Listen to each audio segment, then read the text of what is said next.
Our guest of honor, Shri A. Ghatak sir. Welcome, sir.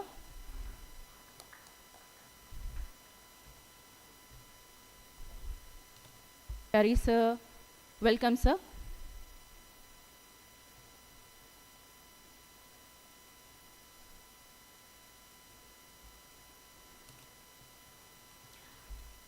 हवाओं में मिठास है, फिज़ा में बहार है। हवाओं में मिठास, फिज़ा में बहार हो, आपके आने से हर सपना साकार हो। मुख्य अतिथि से है मंच की रौनक, स्वागत करते हैं ये पल यादगार हो। आदर, आभार, अभिनंदन, जोहार, नमस्कार। Honorable Chief Guest for the day, Guest of Honor, distinguished guests and delegates. A very, very pleasant morning and a warm welcome to all of you. Welcome to this one-day national workshop on unlocking India's critical minerals, pathways for exploration and beneficiation, MINERALYSE-2025. Organized by Exploration Department of Central Mine Planning and Design Institute Limited, CMPDIL, a subsidiary to Coal India Limited. My name is Ruchi Smriti Baski, your host for this session, and with me is Vivekanand Gupta. Good morning to everyone. Today's workshop aims to bring light to various aspects associated with this topic, thereby sparking thoughtful discussion and stimulating new ideas. It is our privilege to welcome you all. The National Workshop on Unlocking India's Critical Minerals, Pathways for Exploration and Beneficiation, hosted by CMPDI. In an era defined by energy transition, technological innovation, and strategic resource planning, the role of critical mineral has never been more vital. This workshop brings together researchers, industry, experts, and policymakers to explore the challenges and opportunities that lie ahead in the critical minerals and RE landscape of India. Throughout the workshop, we will delve into topics ranging from exploration, beneficiation of critical minerals and RE, the integration of cutting-edge technology such as hyperspectral imaging, artificial intelligence, and machine learning will significantly enhance the depth and impact of the workshop. We extend our sincere gratitude to our distinguished guests, speakers, participants for contributing their expertise. I encourage you to engage actively and share your insights. Let this workshop be a catalyst for innovation, collaboration, and actionable progress as we align our efforts with India's strategic vision for the development of critical minerals and evaluation of RE industry. Ladies and gentlemen, it's an absolute honor to welcome such a learned and experienced dignitaries to this one-day national workshop, MINERALYSE 2025. Now let me take the opportunity to introduce to the House our Honorable Chief Guest for the day, Shri P.M. Prasad, Sir, Chairman Coal India Limited. Sir, CIL has gained a lot from your vast technical and managerial experiences. Thank you so much, sir, for accepting our invitation graciously and to join us today for this national workshop. We are humbled and feel honored. Amongst us, we have our guest of honor, A. Ghatak sir, Director Technical, CIL. Sir has played a pivotal role in crafting and executing CIL's underground vision plan and developing the roadmap for achieving a landmark 1 billion tons of coal production. A person whose key focus area is prioritizing research and development in the industry. It will be really nice to say that the NACCR building, in which was recently inaugurated, was a brainchild of our honorable guest. Thank you, sir, and welcome. With us, we have our guest of honor, Shri Manoj Kumar sir, CMPDIL. Welcome, sir. Sir, thank you, sir, for not only being our patron, but a person who believes that the advancement and diffusion of knowledge is the only guardian of true liberty. Welcome, sir. Next, amongst us, we have our guest of honor, Pankaj Kumar, sir, CVO, CMPDIL, and CCL. Welcome, sir. Sir, your vision for first mile connectivity recently in a workshop speaks volume about your positive approach for a better India. Thank you, sir. Next, we have our guest of honor, Shri Shankar Nagachari, sir, Director Technical CRD, and Shri Ajay Kumar, sir, Director Technical PND, sir. Sir, you have been the constant motivator and a true leader who leads with humility. Welcome, sir. Next, we have with us Harshnath Mishra, Director Personnel CCL with us, and Pawan Kumar Mishra, sir, Director Finance CCL with us. A hearty welcome to all our chief guests, guests of honors. A hearty welcome to all of you. Last but not the least, Shri Rajiv Kumar Singh, GM Exploration, the organizing secretary for this national workshop. And to mention, in a landmark development for India's critical mineral sector, the Central Mine Planning and Design Institute, CMPDIL, has received the official certificate of exploration license for the Navatala Devigarh Rare Earth Element Exploration Block in Rajasthan in the guidance of Shri Rajiv Kumar Singh, General Manager Exploration, CMPDIL. Thank you, sir, for your support and guidance all through. Welcome, sir. On behalf of Exploration Department, CMPDIL, I'd like to again welcome our chief guests, guests of honor, distinguished guests, Director Technicals of CMPDI and CCL, guests, delegates, HODs of different departments, people from press, my seniors, fellow colleagues, ladies and gentlemen. We are honored and humbled to be surrounded by so much talent and highly accomplished individuals in their field. Thank you for choosing to be here. Throughout the workshop, we will delve into topics ranging from exploration, beneficiation of critical minerals and REE, the integration of cutting-edge technologies such as hyperspectral imaging, artificial intelligence, and machine learning will significantly enhance the depth and impact of the workshop. Let us all take advantage of this opportunity to engage in thought-provoking dialogue and learn together, and begin this event with open minds and eager hearts. Thank you for being here and being a part of this national workshop, and let's begin this journey of learning and discovery together.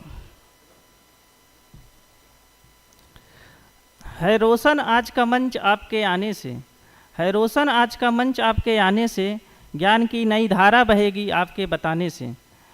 आपकी उपस्थिति ने हमें मान दिलाया है, आपकी उपस्थिति ने हमें मान दिलाया है, आपका स्वागत है, यह दिल मुस्कुराया है। To proceed further now, I would like to request guest of honor Shri Harshnath Mishra sir, Director Personnel CCL, to please come on of the stage and take the seat, please. May kindly be assisted by Shri Amritans Rai.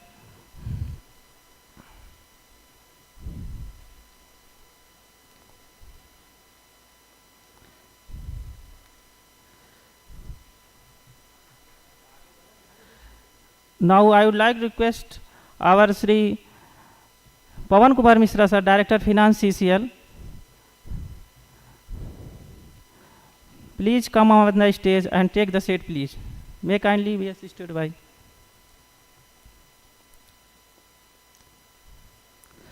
Now I would like to request our convener Shri Shankar Nagachari sir, Director Technical CRD, to please come up on the dais and take the seat, please. May I also request Shri BG Ray sir to please assist our guest onto the stage. Thank you, sir.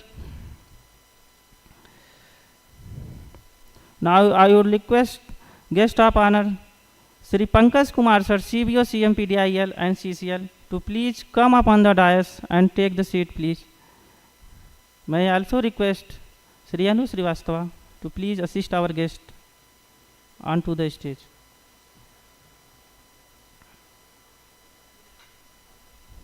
Thank you, sir. Please welcome our guest on dais with a huge round of applause. Now I would like to request guest of honor, Sri Ajay Kumar sir, Director Technical Planning and Development, to please come up on the dais with take the seat, please. May I also request Sri Anuj Kumar Srivastav to please assist our guest onto the stage. Now, thank you, sir. Now I would like to request guest of honor, Sri Manoj Kumar sir, CMD CMPDIL, to please come up on the stage and take the seat, please. May I also request Sri Anuj Kumar Srivastav to please assist our guest onto the stage. Thank you, sir. Now I would like to request our distinguished guest of honor, Sri Achyut Ghatak Sahab, to please come up on the dais and take the seat. May I also request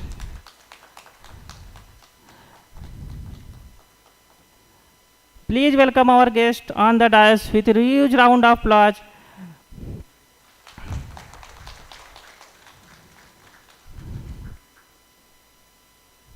Thank you, sir. Thank you, everyone. Now, may I request all to please stand up for the corporate song of Coal India Anthem.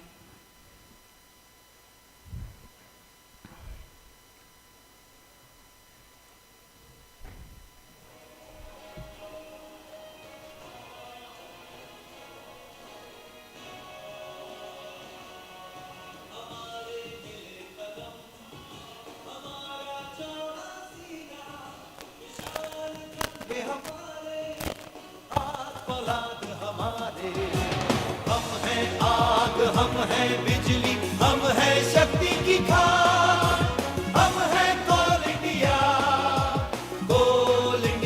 हम।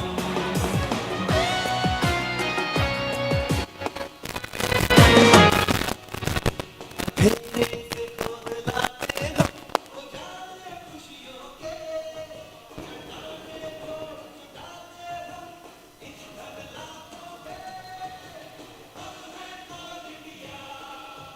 कोल India हम।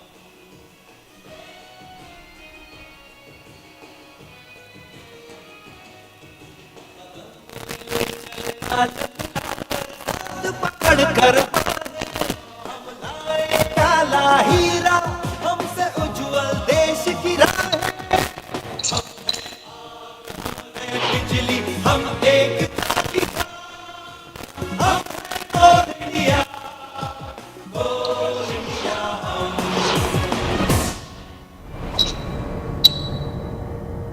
Thank you, everyone. Now, I would like now to call on the dais Organizing Secretary of this workshop, Sri R.K. Singh sir, GM Exploration, CM PDIL, for the welcome speech. Sri sir.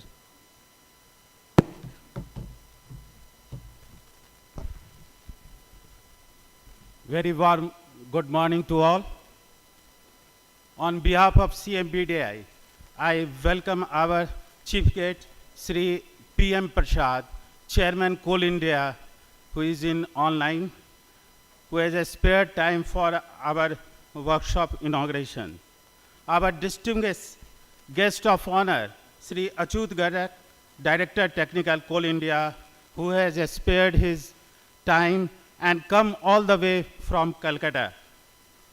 I welcome our CMD patron, Sri Manoj Kumar, who has given consent for organizing this workshop for this critical moment of the critical minerals further development by CMPDI.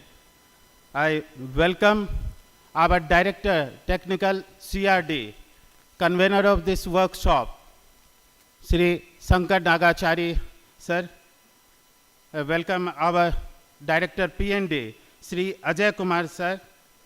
I welcome Director Personal, Sri Harshnath Mishra sir, CCL, Sri Pavan Kumar Mishra, Director of Finance, CCL sir, and CVO, CCL and CMPDI, Sri Pankaj Kumar sir.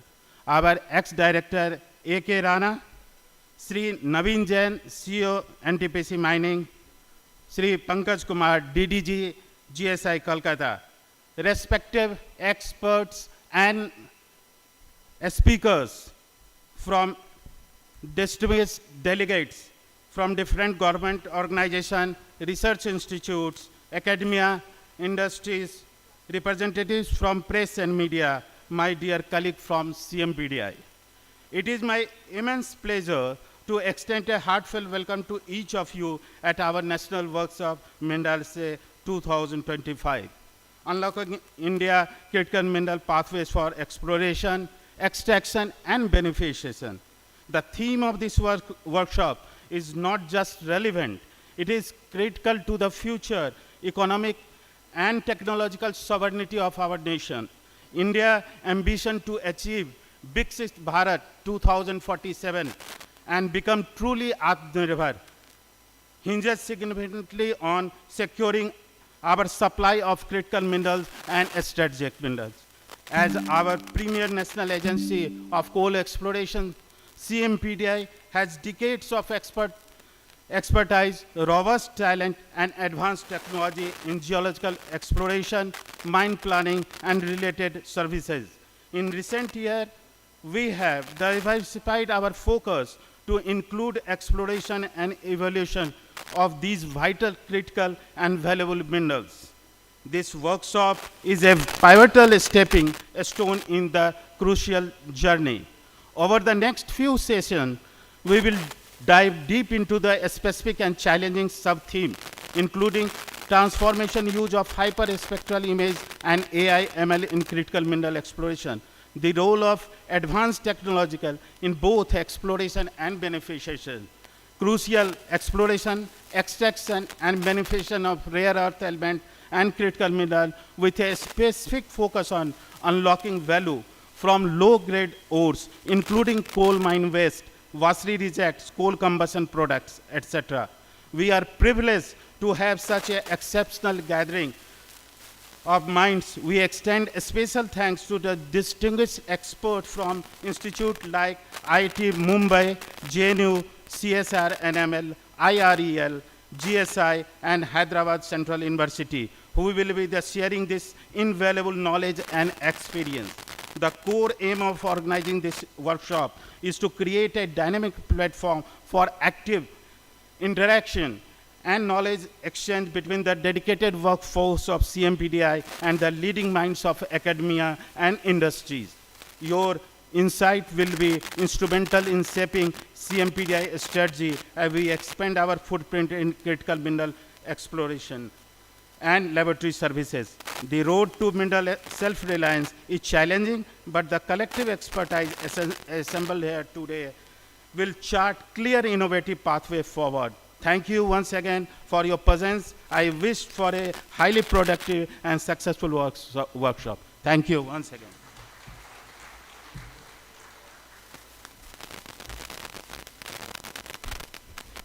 Thank you so much, sir. Thank you so much, sir, for that warm and thoughtful welcome, our highly learned and audience gathered here for this national workshop. Your kind words have truly set the tone for today's event. We are grateful for the time and effort you put into such a heartfelt program. It is always inspiring to begin with such a positivity and encouragement. Thank you once again, sir. Sir, we kindly request you to please come on the stage. As per our tradition, we first welcome our guest with a sapling and shawl. For this, I would like to request Sri GM, sir, GM Exploration, sir, Sri R.K. Singh, sir, to welcome and honor our guest of honor, Sri Achyut Ghatak Sahab, Director Technical CIL.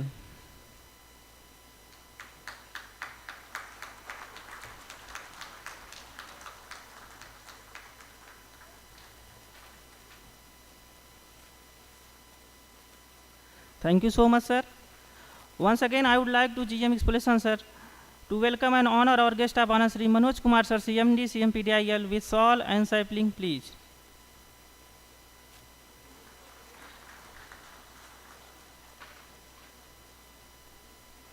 Thank you so much, sir. Now I would like to request Sri Ramesh Tyagarajan, sir, GM Geology, CMPDIL, Sri R.K. Singh sir to welcome and our guest of honor Sri Pankaj Kumar sir, CBO, CMPDIL, CCL with shawl and sapling, please.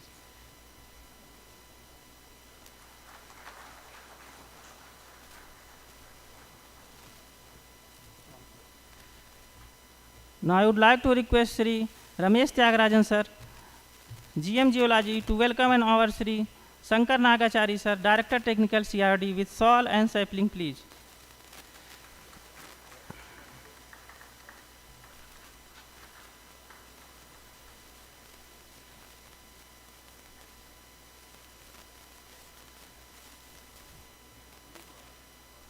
Once again, sir, I would like to request Sri Ramesh Tyagarajan sir to welcome and honor our Sri Ajay Kumar, Director Technical Planning and Development, PDI with shawl and sapling, please.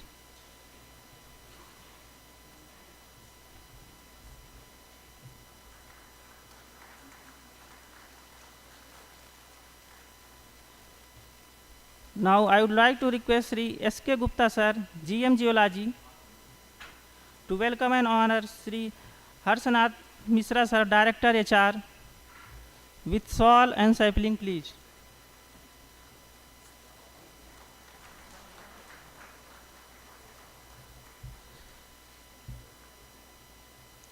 Now I would like once again, sir. Now I would like to request Sri S.K. Gupta sir to welcome and honor Sri Pawan Kumar Mishra sir, Director Finance with shawl and sapling, please.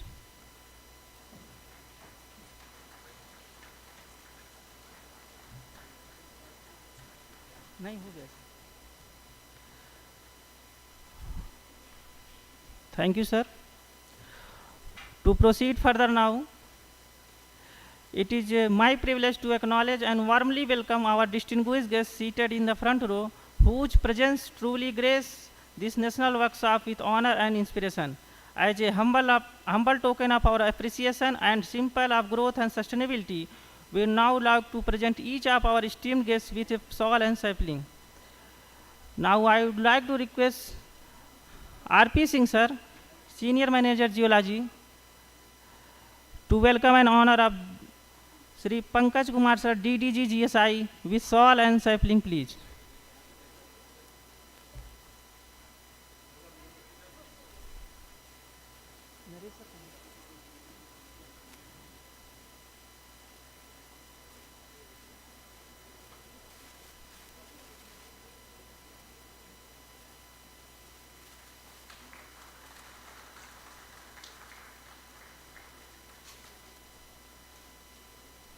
Now I would like to, thank you sir.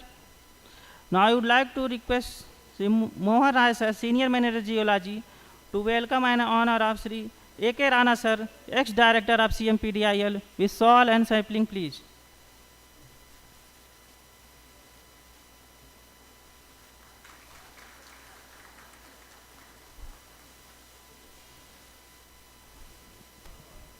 Thank you, sir. Now I would like to request Sri Srinivas Rao sir, GM SCCL, with a shawl and sapling, please, to welcome and honor. Sri Mohan Raj sir, it is requested to please welcome and honor.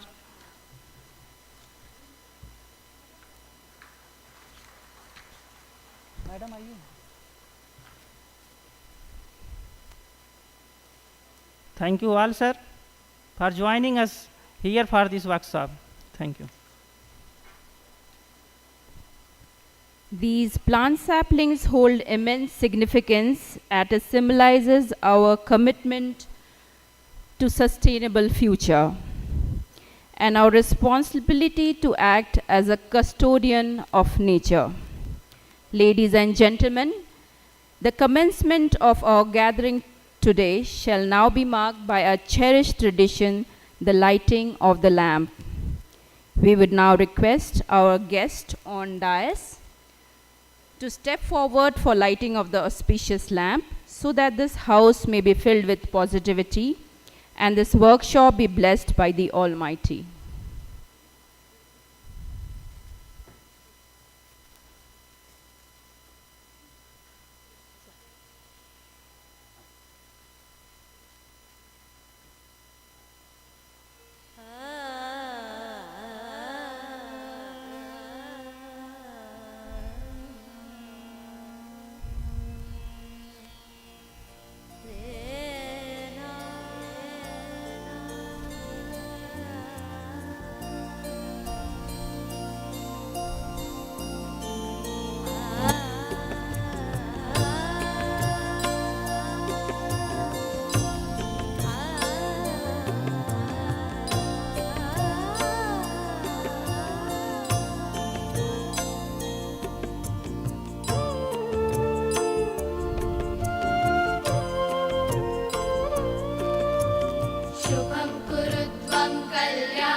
Thank you all, sir.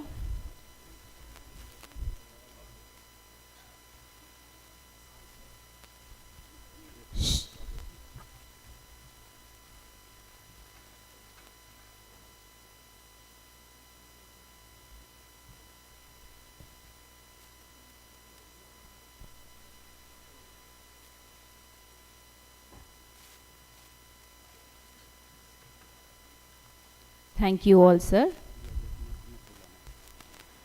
Shubham karoti kalyanam arogyam dhana sampada shatru buddhi vinashe deep jyoti namastute. We all fold our hands before the light that brings prosperity, auspiciousness, good health, abundance of wealth, and destruction of the darkness with this lighting of the lamp today by our esteemed guests.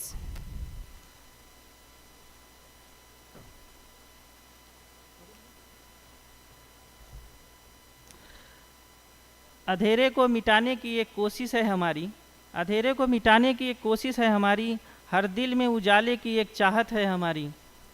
आज जब दीप की लौ से नया सवेरा होगा, आज जब दीप की लौ से नया सवेरा होगा, नई सोच नई ऊर्जा का बसेरा होगा।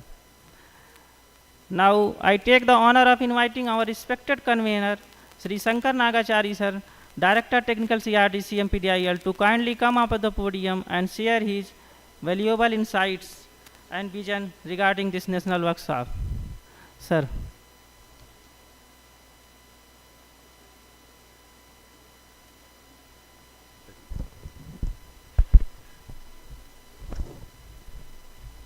Namaskar, Johar and good morning to one and all. Respected Chief Guest, Sri PM Prasad Sir, Chairman Coal India Limited, connected online. Respected Guest of Honors, Sri Achyut Ghatak Sir, Director Technical Coal India Limited. Respected Guest of Honors, Sri Manoj Kumar Sir, CMD CMPDIL. Respected Guest of Honors, Sri NK Singh Sir, CMD CCL, likely to join us very shortly. My fellow functional directors, Shri Pawan Kumar Mishra Sir, Director Finance CCL, Shri Achan Mishra Sir, DHR CCL, Shri Ajay Kumar Sir, Director Technical PND, Shri Pankaj Kumar Sir, CVO CMPDIL and CCL, the other esteemed guests, Shri A.K. Rana Sir, Shri Srinivas Rao Sir from Singrani, Shri Pankaj Kumar Sir, DDGSI, Shri R.V. Prasad Sir, our own senior, and Jain Sir, and of course Rajiv Singh Sir, Rajiv Kumar Sinha Sir, distinguished guests, speakers, and distinguished speakers from SIMFER, GSI, NTPC, and all other reputed institutes, fellow colleagues, ladies and gentlemen, representatives from media. Good morning once again. It's my profound honor and privilege as the Director Technical of CRD of CMPDIL to extend a warm welcome to each one of you at this national workshop on unlocking India's critical minerals, pathways for exploration and beneficiation, aptly titled as MINERALYSE-2025. Hosted here at the Radisson Blue in Ranchi on this auspicious day of October 10th, 2025, this gathering marks a significant milestone in our collective pursuit of advancing India's mineral sector. CMPDIL, a mini Ratna company and a wholly owned subsidiary of CIL, has always been at the forefront of mineral exploration, mine planning, and sustainable resource management. Today, we are proud to organize this workshop, bringing together researchers, industry experts, policymakers, and stakeholders to deliberate on the challenges and opportunities in critical minerals and rare earth elements. In an era defined by rapid energy transitions, technological innovations, and the global push towards sustainability, critical minerals have emerged as the backbone of modern economics.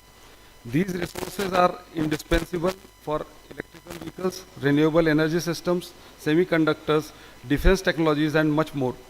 India, with its vast geological potential, stands as a pivotal juncture to harness these minerals not just to economic growth, but for achieving strategic self-reliance.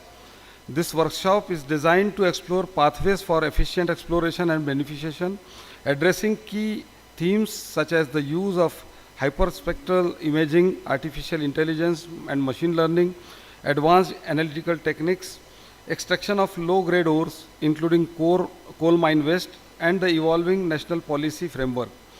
Aligning with the visionary leadership of our Honorable PM, Shri Narendra Modi, India is steadfastly marching towards self-sufficiency in critical minerals under the banner of Atmanirbhar Bharat. In his recent addresses, including on Independence Day 2025, the Honorable PM emphasized the urgent need to reduce the import dependencies and increase domestic production of critical minerals and fertilizers.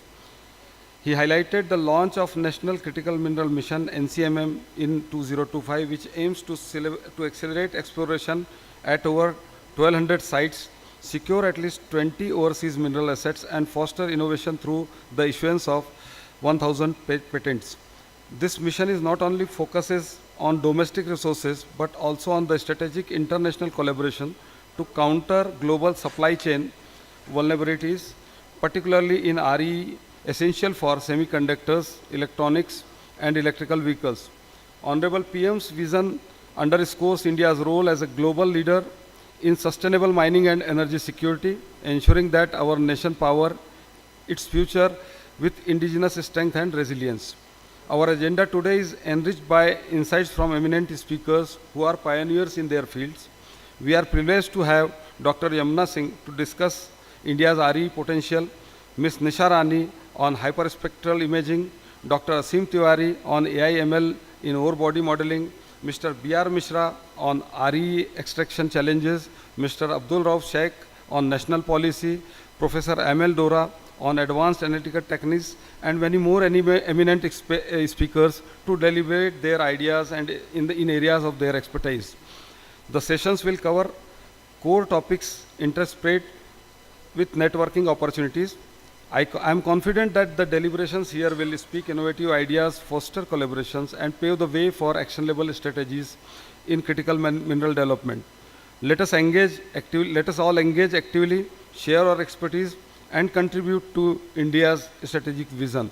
Thank you once again for your presence. Jai Hind, Jai Coal India, Jai CMPDL. Thank you. Thank you so much, sir, for your inspiring and thoughtful, provoking address. Your words have truly set the tone for this workshop and offered us a clear direction to move forward with purpose and clarity. Thank you, sir. As our chief guest of the day, our national workshop has joined through the VC, we are overwhelmed by having Sri PM Prasad Sir, Chairman Coal India Limited, as chief guest for this workshop. And definitely we are eager to have some remarkable guidance toward better future of our company as well as our country.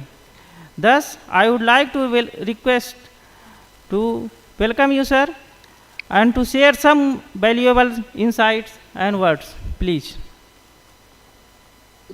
Sri Good morning and namaskar Chairman, to sir. all. Good morning and namaskar to all. Voice is clear.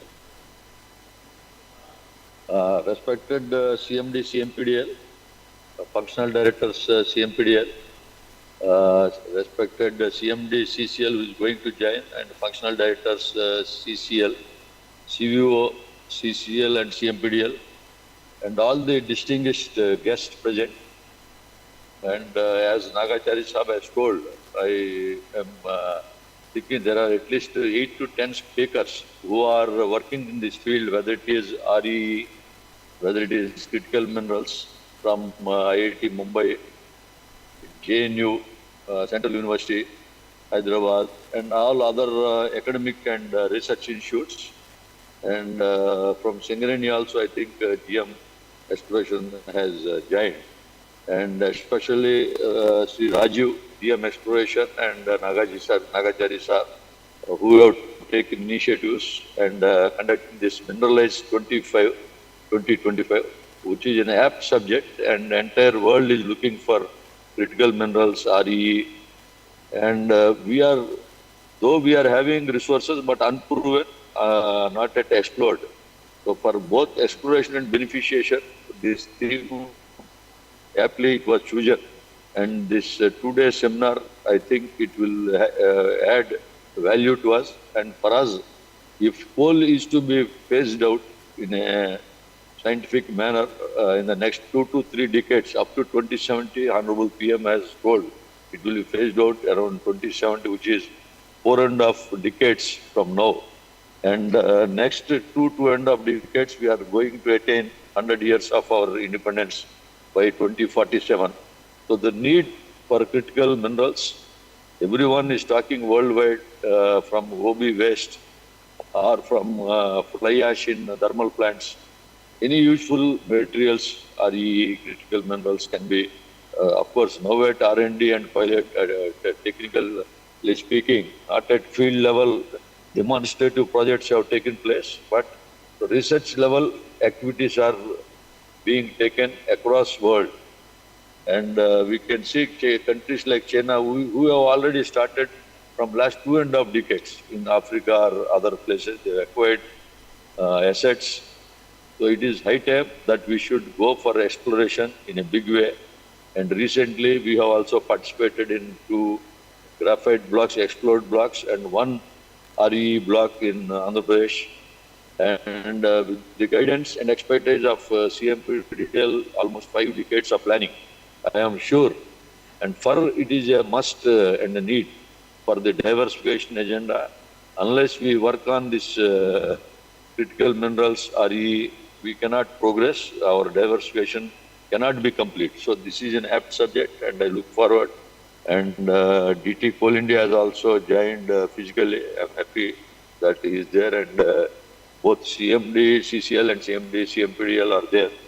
And I wish the 2-day seminar will be a success, and we can take away from this 2 days and the experts who are joining either on VC or physically, we can learn from them, and we can take it further in our research and applications from CMPDL to for Coal India. And I wish the organizer CMPDL a grand success, and CMD, CMPDL for my thanks in inviting me. So I am traveling. In fact, I have to come to Ranchi today. I told 4 or 5 days back CMD, CMPDL. But there was a meeting today at Delhi, initially planned, along with power sector team, power ministry. So I could not come there.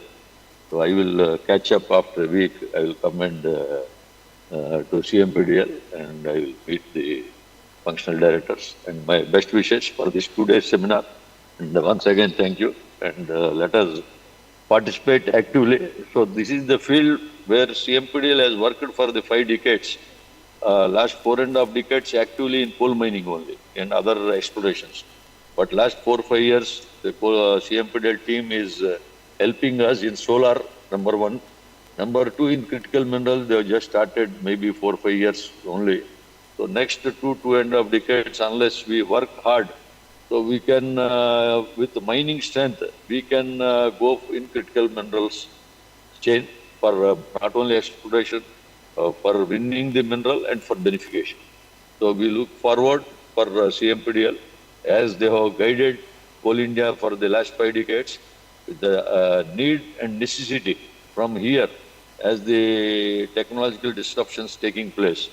So, but critical minerals are going to be there for sure. So if we, as a market leader in mining, if we can capture critical minerals either in exploration or for working or for beneficiation, it will be very much need and desire for Coal India for diversification. So I once again thank the organizers, and I welcome all the participants who have come, different subsidiaries, Singareni and all Central University, IT Mumbai, JNU, and all faculties and academia who are joining. Once again, my congratulations and thank you, CMP. Thank you.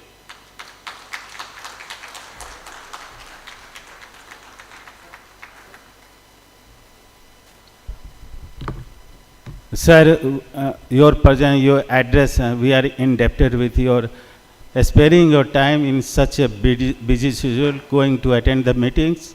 And but sir, our request from CMPDI to visit, give your time one day, so we can inaugurate our critical RE lab as well as our exploration conference room, sir. So our request कि sir consider CMPDI visit during October, sir. Thank you once again to our chief guest, Chairman Coal India, for giving such enlightening and futuristic view to expand Coal India as well as CMPDI. Okay.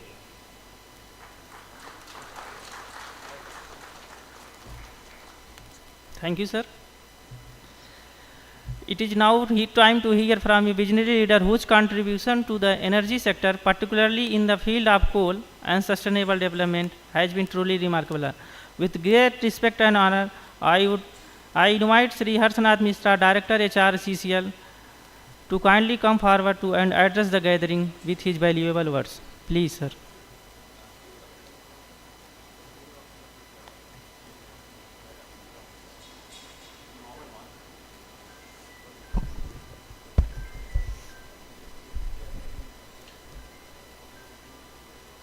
सभी को नमस्कार, अभिनंदन.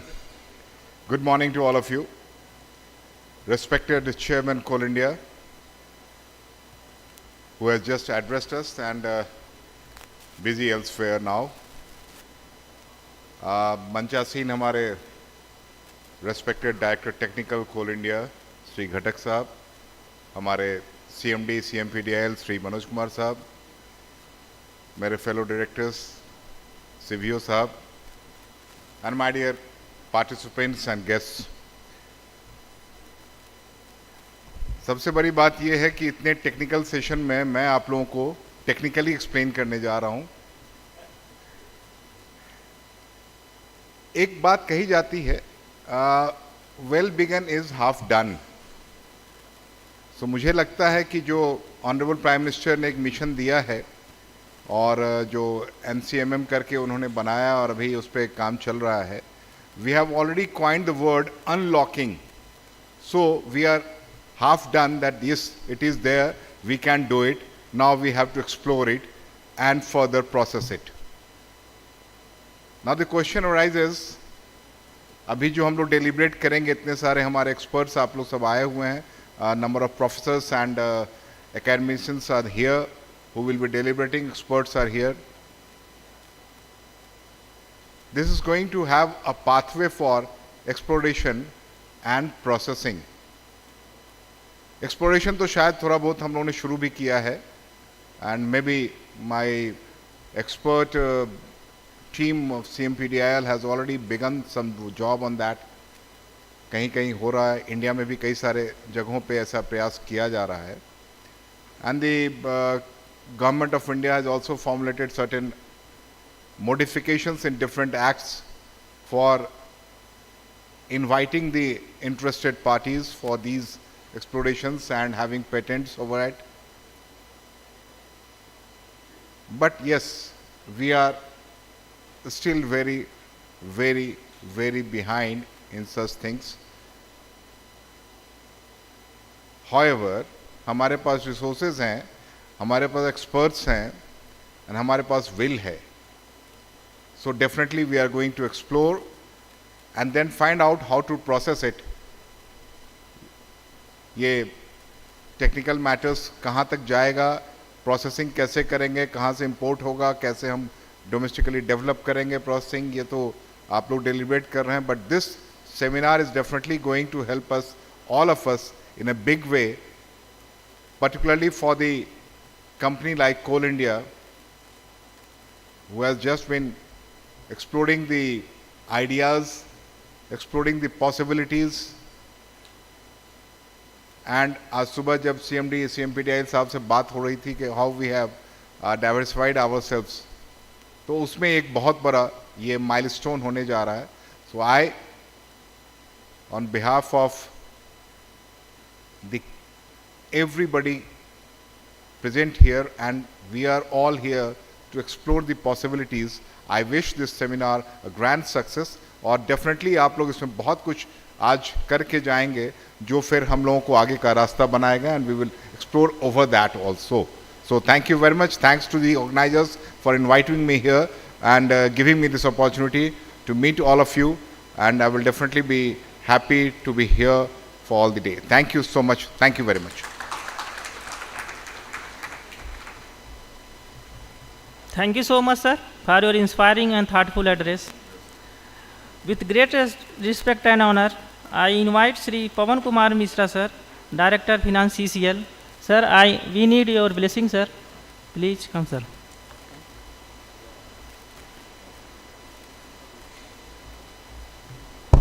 A very good morning to all. Just taking note from the Harsh Mishra sir's speech, for the technical workshop, just finance and HR guys is being asked to address the introductory session. It's really very difficult, and we are at par with where India is standing with respect to concept of RE and critical mineral as far as our presence is concerned. Thank you.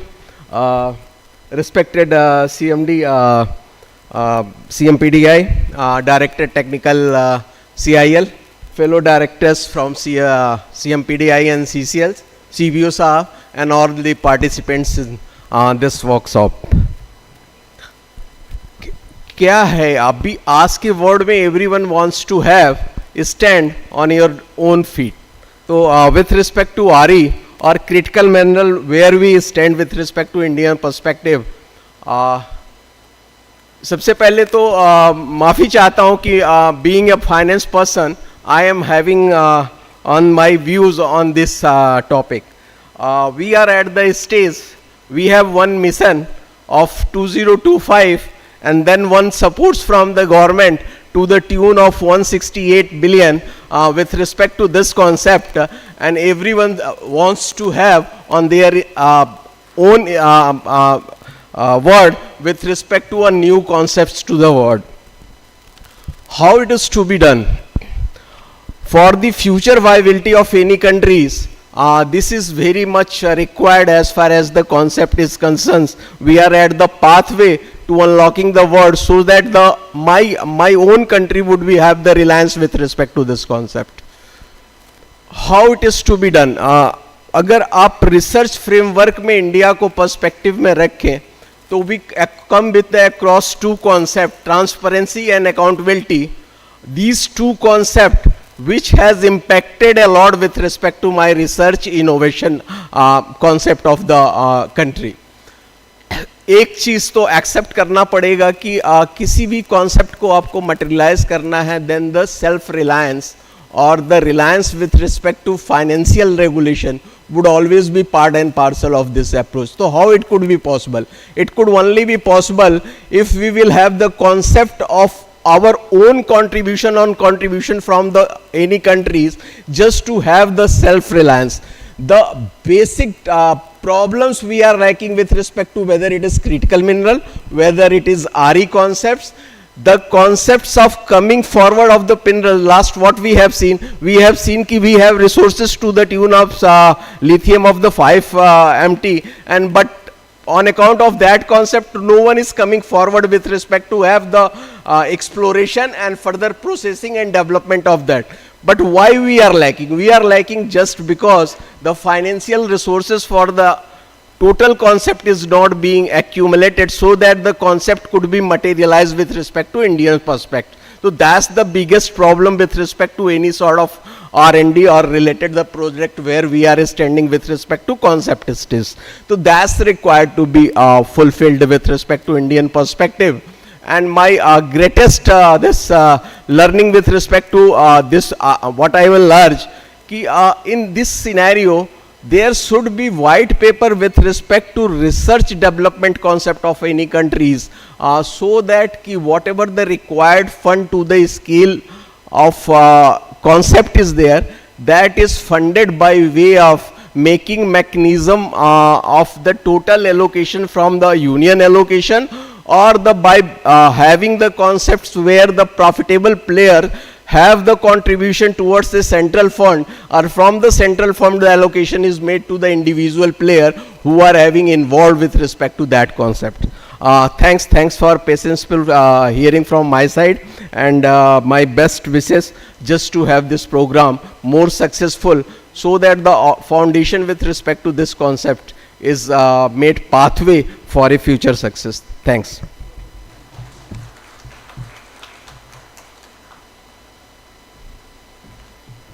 Thank you so much, sir, for your insightful and motivating address. I now request Sri Pankaj Kumar, sir, Chief Vigilance Officer, CMPDIL and CCL, to kindly grace the podium, share his thought with us. Sir, please come, sir.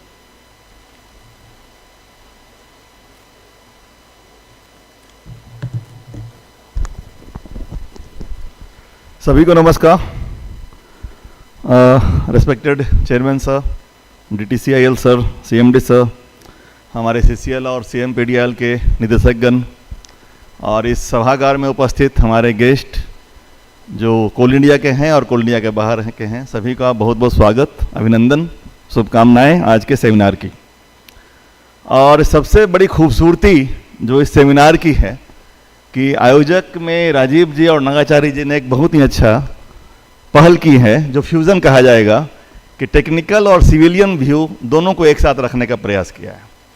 तो जो HR साहब ने बोला, finance साहब ने बोला, और मैं उसी कड़ी में आगे एक सिविलियन पॉइंट ऑफ व्यू से इस हाईली टेक्निकल सेशन में अपनी बात कहना चाहूँगा.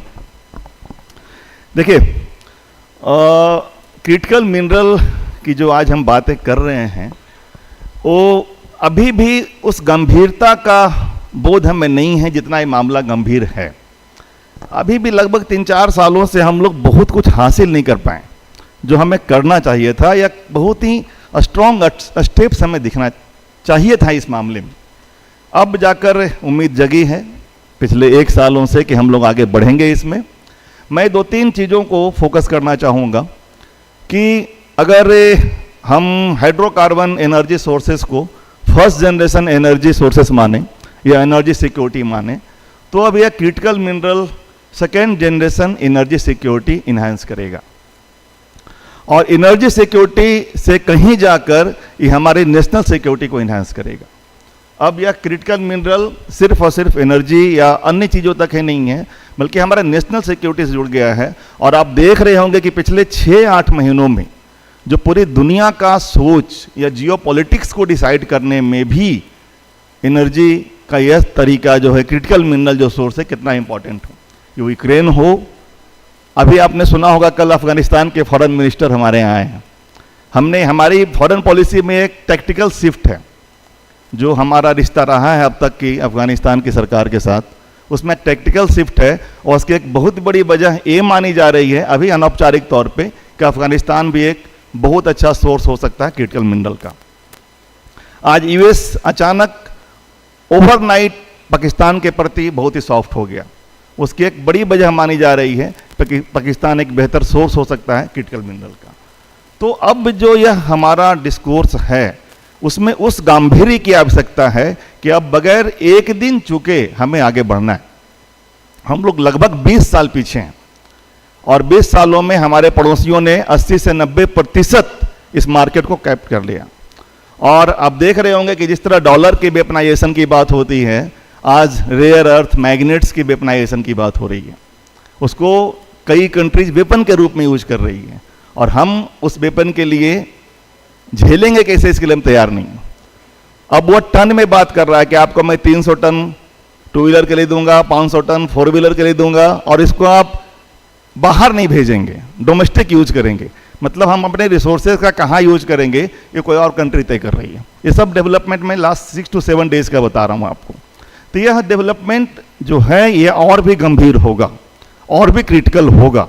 इसलिए हमें पूरा प्रयास करना पड़ेगा, अपना 101% देना पड़ेगा. 100% से ज़्यादा बढ़कर हम प्रयास करेंगे हर स्तर पर, तो हम जाकर तेजी से इसको पकड़ पाएंगे. क्योंकि हमने अपनी बस मिस कर दी है, हमें अपनी गति 2-3 गुनी करनी होगी, तभी यह क्रिटिकल मिनरल के क्षेत्र में हम सेल्फ सफिशिएंट हो पाएंगे.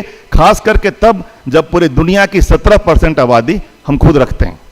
और एक बहुत बड़ी जो दुनिया है जिसको ग्लोबल साउथ बोलते हैं, उसके प्रति हमारी जिम्मेवारी है कि ग्लोबल साउथ को भी हम फीड करें, खुद को भी फीड करें. इसके लिए बेहद ज़रूरी है कि क्रिटिकल मिनरल्स रेयर अर्थ में हम आगे बढ़ें. और मैं ये कोट करना चाहूँगा कि हमारे डायरेक्टर साहब CMPDIL के, उन्होंने मुझे बताया कि एक नाम जो भी हो, क्रिटिकल मिनरल या रेयर अर्थ, इतना रेयर नहीं है।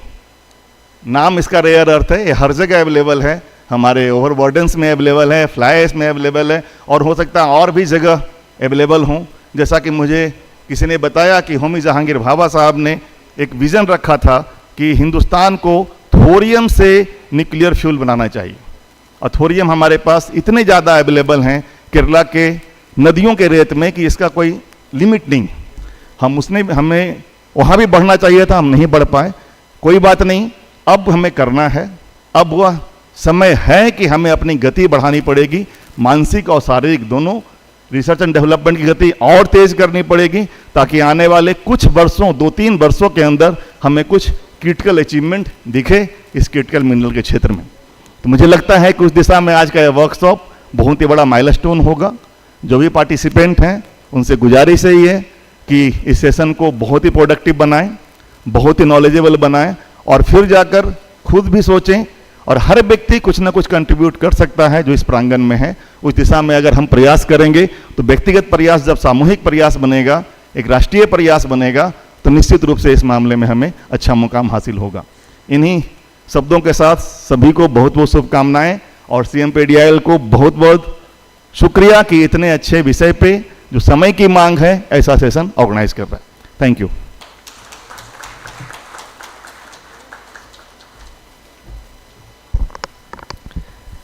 Thank you so much, sir, for your inspiring words. We sincerely appreciate your valuable presence and guidance today, sir. Now it's time to hear from a distinguished leader whose vision and dedication continue to shape the planning and development initiative within our organization. I now request to respectfully invite Sri Ajay Kumar, Director Technical Planning and Development, CMPDI, to kindly come forward and address the gathering with his valuable words. Sir, please come, sir.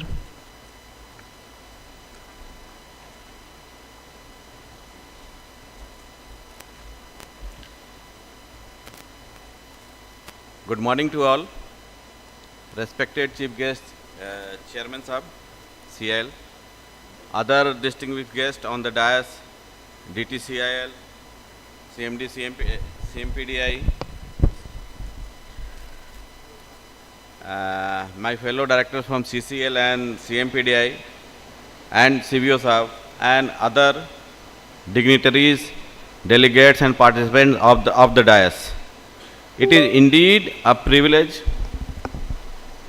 to address this workshop on MINERALYSE-2025, a national workshop on unlocking India's critical minerals, pathways for exploration and beneficiation.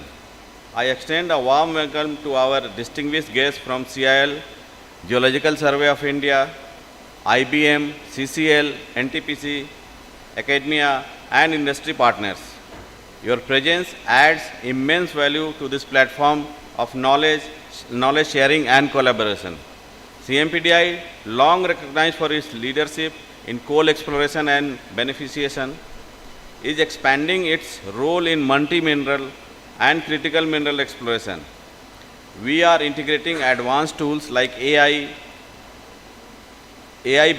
subsurface modeling, remote sensing and modern beneficiation technologies to strengthen our technical capabilities. Collaborations with organizations such as CCL, NTPC and other PSUs will be vital in developing a robust ecosystem for resource exploration, sustainable mining and downstream utilization. I am confident that MINERALYSE-2025 will foster meaningful dialogue and actionable studies for unlocking India's critical mineral potential. Together, through innovation, collaboration and responsible development, we can ensure that our mineral wealth supports India's sustainable growth and global competitiveness. I wish this workshop meaningful and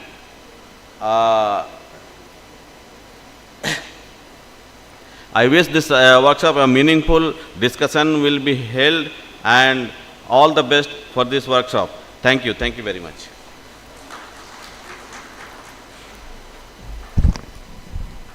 Thank you so much, sir, for your thoughtful and forward-looking address, sir. We truly appreciate your time and presence today, sir.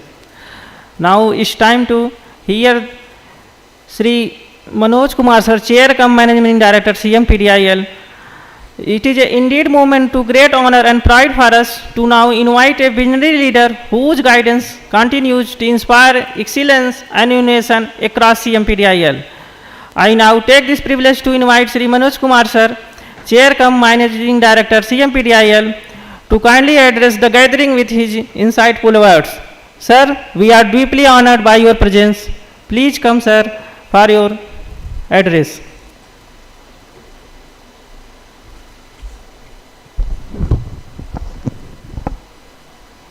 Respected Shri PM Prasad, Chairman, Coal India Limited, Chief Guest of today's workshop, Shri Achyut Ghatak, Director Technical, Coal India Limited, our esteemed guest of honor, dignitaries on the dais and off the dais, eminent speaker, distinguished delegates from government organizations, research institute, academia and industry, colleagues from the CMPDI, ladies and gentlemen, a very warm welcome to all of you at MINERALYSE 2025.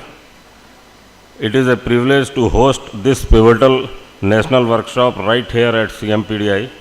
The theme is not just timely, it is absolutely vital to the realization of Atmanirbhar Bharat. Critical minerals are the bedrock of our nation's transition towards clean energy, high-tech manufacturing and strategic autonomy. For decades, CMPDI has been planning and exploration backbone of the Indian coal sector, but today the mandate has expanded and with it our vision also. We recognize that search for energy security and industrial strength must now look beyond conventional resources and into the untapped potential of rare earth elements and other critical minerals. This workshop is designed to be a crucible for ideas focusing on themes that range from hyperspectral imaging and the power of AI/ML in exploration to the complex challenges of beneficiation from low-grade ores, especially those associated with coal mining waste, washery rejects and fly ash. I extend my deepest gratitude to distinguished experts from the organizations like GSI, IIT Mumbai, JNU, CSIR NML, IREL, IIMT, Hyderabad Central University. Your presence and willingness to share your invaluable knowledge are the true anchors of the MINERALYSE 2025. I want to briefly highlight how CMPDI has already pivoted to meet this new national priority. Our journey is critical mineral exploration is yielding encouraging results. CMPDI's exploration initiatives are now fully focused on critical minerals, beginning with foundational R&D project in the Singrauli coalfields that revealed promising RE concentration up to 400 ppm in non-coal sampling, establishing a solid geological basis for further work. To standardize this effort, we have collaborated with the Geological Survey of India to implement a new standard operating procedure that mandates the generation of baseline data for critical minerals during all coal exploration projects, ensuring uniform application across the country. Our systematic analysis of over 8,300 borehole core samples across 14 coal fields is already validating this approach, revealing highly promising RE-enriched zones with average concentrations in the 400 to 700 ppm range. CMPDI is simultaneously establishing a state-of-art ICP MS facility funded by NMET to significantly enhance our geochemical analysis capabilities. Finally, recognizing the waste to wealth potential, we are aggressively pursuing resource-rich waste streams, including R&D initiatives like feasibility studies on extraction of rare earth from coal washery rejects in association with CSIR NML. MINERALYSE 2025 is a critical platform to foster deep interaction among all stakeholders. The challenges, be it exploration of deep-seated minerals, the technological hurdle of beneficiation from low-grade feedstocks, or navigating the national policy landscape, require a collective multidisciplinary response. Our commitment to India's mineral security is unwavering. CMPDI is actively diversifying its services, assisting Coal India with its critical mineral block evaluations and participating in Government of India's exploration license auctions. I urge every delegate here today to engage actively, questions deeply, and collaborate openly. Let us harness the collective expertise of this room to truly unlock the mineral wealth of India. And finally, I wish a grand success to this. Thank you very much. Thank you, sir, for enlightening us. Now I request our distinguished guest of honor, Achyut Ghatak Sahib, who has to leave for the Calcutta for a meeting. So I request you, sir, to address for the gathering.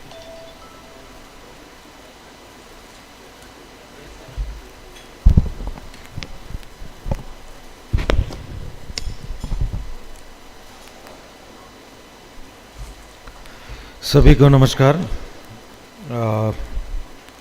To me, it is coming home once again, giving me the comfort to bask in this comfort. Today's topic, as everyone knows, the critical mineral pathway. Famously, Sri Ramakrishna Paramahans said, "Jata mat tatha path." Every individual, every organization has its own way of thinking, has its own way of doing things, but the objective remains one: self-sufficiency, energy security. So we all have to take whatever path may be to achieve this objective, as has been mandated by Honorable Prime Minister. Today I would be just touching upon the thought, the vision, the overview, not very specific.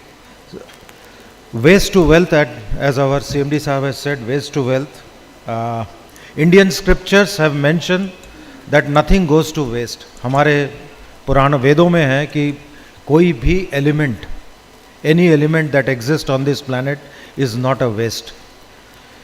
Perspective point of view, it may be a waste, the thing may be a waste, but if you go into further details, as we are now discovering, कोयला सबसे काला, सबसे बदनाम, is the richest. Every aspect of coal, its strata, its mother rock, its waste, its ash, everything, every element, every single component of coal is rich, very rich. With that in mind, I would like to first emphasize why critical mineral. As our chairman Sahib has said, we have to grow, we have to fulfill the energy needs. But let me give you some very startling statistics. We have overtaken China with the 1.4 plus billion population, and we are growing at the rate of 1.5 CAGR. That sometime means around 2.8 billion by the end of 2040. A very startling figure. 2.4 billion, I'm sorry, by the end of 2040. With that in mind, and with also this in mind that almost 50% of our population is energy starved, even today. So we have a big responsibility ahead. This is just some figures, and as our CVOs have said, we have started exploring places like Afghanistan. Many have heard the name of Burkina Faso. I think you have, one of our Prime Minister had somewhere in the past, 1998, he had visited Burkina Faso. That was the first time any Prime Minister went there, and now we have started to interact with that country. It also has a very dynamic President, Ibrahim Traore. So Burkina Faso, Gambia, these are the countries, the global south that we are to tap. With that in mind, I just suggested that we are to feed an energy-starved population. Coal is here to stay even up to 2047, when we will be 100, a century old. But we as an organization have a responsibility to diversify, to find out ways and means to satisfy the need of this country, because the country, we are here to serve our country through this organization, individually or as an organization. Under its domestic pursuits, CIL has been participating in many of the critical minerals and critical mineral auctions, and CIL has succeeded in getting few blocks nationally. But as I just mentioned, we are now approaching the global south. This is where CMPDI has a big role.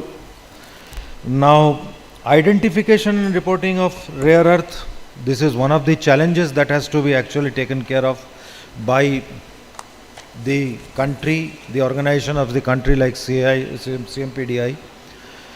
CMPDI has to spread its tentacles to every corner of this country and to every corner of this world. Just a glancing mention, I have been going to forums, I have been seeing things being done by organizations, but the way CMPDI is doing is different. We are always a step ahead, and I salute CMPDI for the great job they are doing.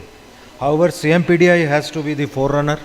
It has to take a lead. It has to regather its strength. It has to think beyond tomorrow, and it has to establish itself not only in coal but also in mineral. The exploration consists of 4 major parts. Need not teach you people, you are the experts. The preliminary, the regional exploration, detailed exploration, and the evaluation. Conclusion, bottom line, exploration of critical minerals demands an integrated, data-driven and technology-enabled methodologies. From reconnaissance to drilling, each phase aims to identify, evaluate and quantify potential resource essential for sustainable strategic mineral security. Another unique thing which I wish to mention here is the beneficiation of critical mineral. Presence, yes, we are talking of whole mining, we are talking of this, we are talking of that, but what about the beneficiation? Do we have suitable technologies to actually extract them or isolate them? This technology world over is a guarded technology. It's a very high secret technology which is not shared by anybody. So with that in mind, R&D is something which has to help us. We have to resort to research and development.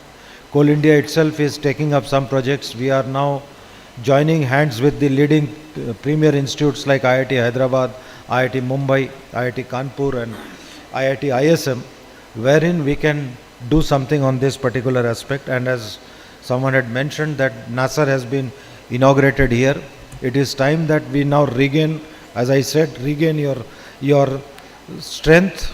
We have to now insist how and when should the strike happen. So that is something which has to be decided and decided very quickly. Other than this, we have certain challenges that coal, via our expertise in coal, we need to go to metal exploration. The global processing technology which I just mentioned, the global market dynamics, this is one particular aspect that we have to take care at our end in a very subtle manner, saying that we have to see to it that whatever we do, whatever the technologies we develop should be of such a level, of such a viability that we can afford it. The country can afford it.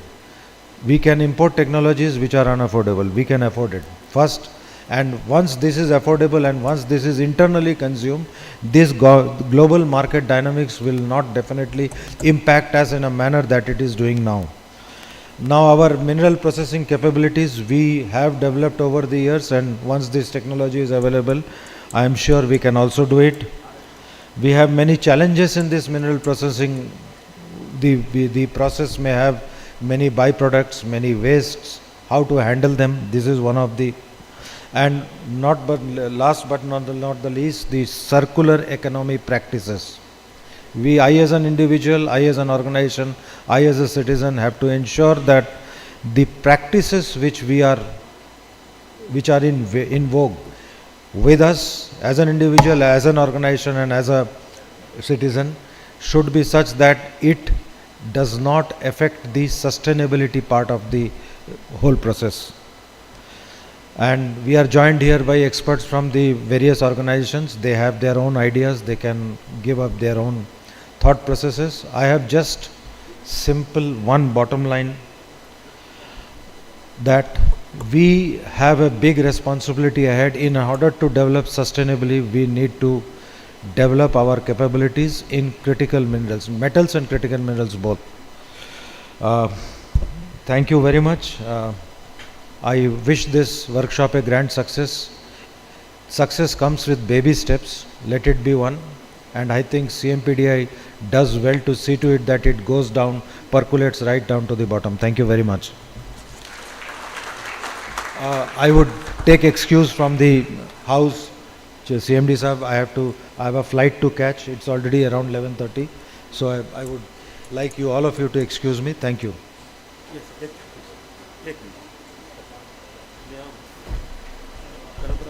Thank you so much, sir. Before you leave, we would request you to kindly release our coffee table book, sir.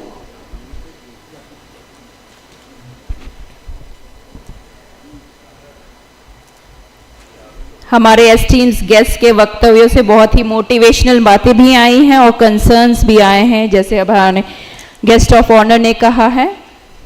इन सारे concerns को with respect to critical minerals and its energy security, national security, geopolitical impacts, इन सभी बातों को इस किताब में, इस coffee table book में रिफ्लेक्ट करने की कोशिश की गई है।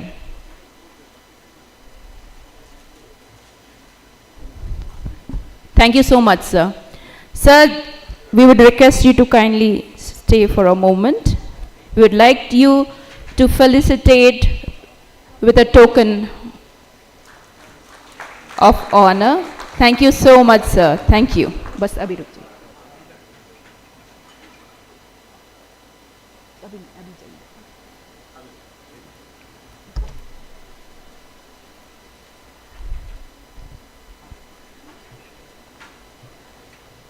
Thank you, sir. It was an honor to have you here with us. Thank you, sir.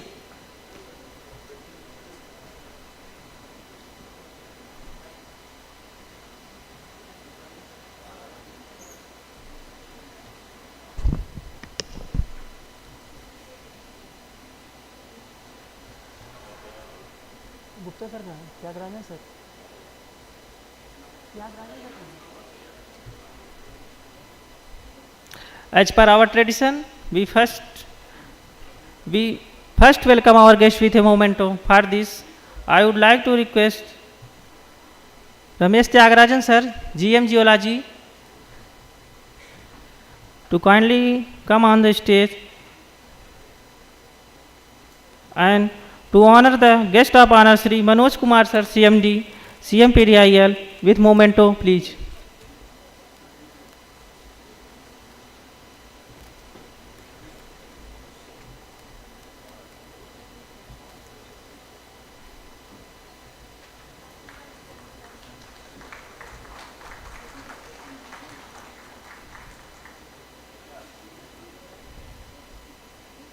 Thank you, sir. I would like to request Sri S.K. Gupta, sir, GM Geology, to honor Sri Harshnath Mishra, Director, HR, CCL, to with a memento, please. Please, sir.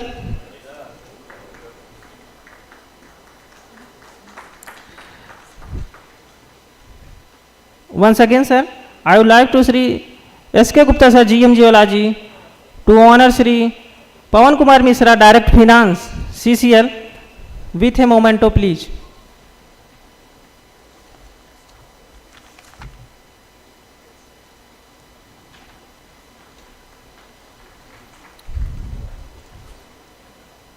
Thank you, sir. I would like to request Sri Ramesh Tyagarajan sir, GM Geology, to honor Sri Pankaj Kumar sir, CBO, CMPDIL and CCL, with a memento, please.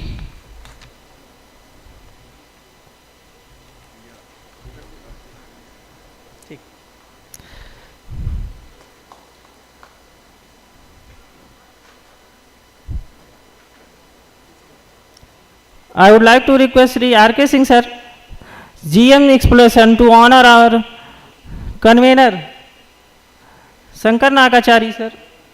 Nahi. With a memento, please. Thank you so much, sir. I would like to request Sri R.K. Singh sir, GM Exploration, to honor our guide Sri Ajay Kumar, Director Technical Planning and Development, CMPDI, with memento, please.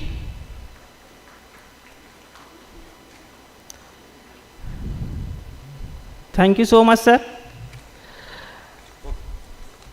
Thank you so much, sir, for accepting with humble token of our gratitude. Your presence has truly enriched this session. Eventually, we have come to the close of our inaugural session. It has indeed been an insightful and inspiring beginning to this workshop.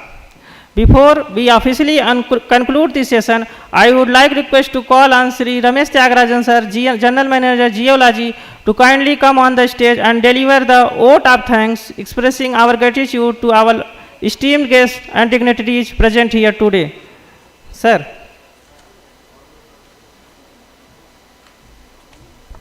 Thank you.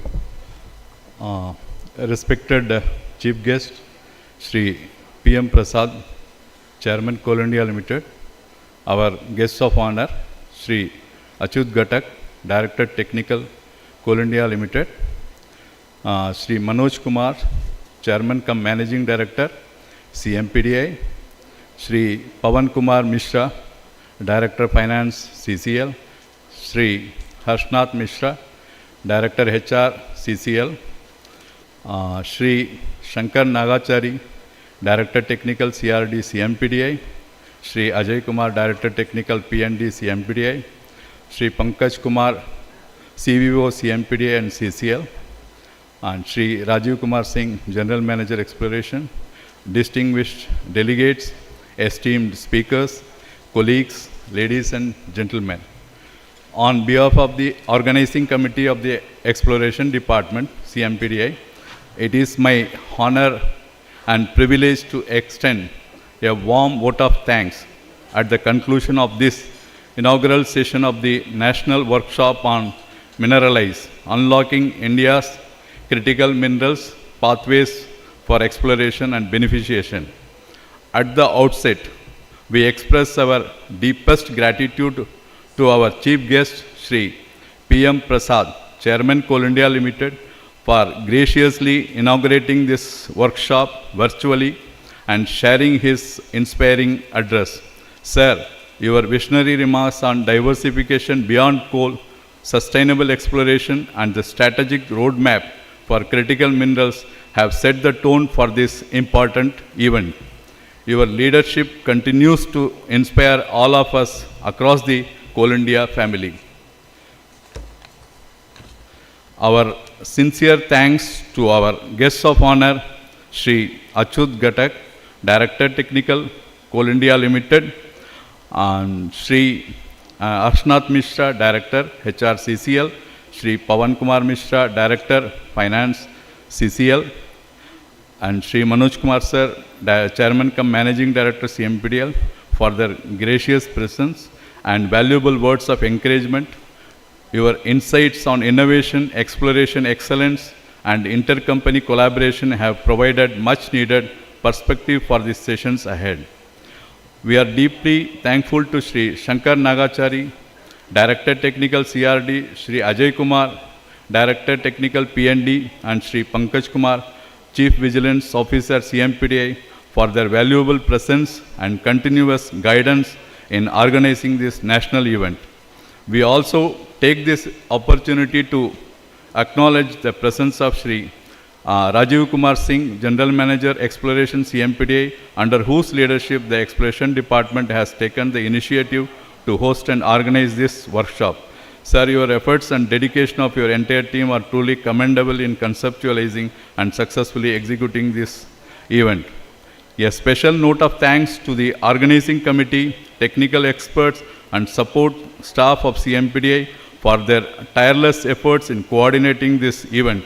We also thank all eminent speakers, panelists, and participants from government, PSUs, industry, academia, and research institutions for their active involvement and knowledge sharing.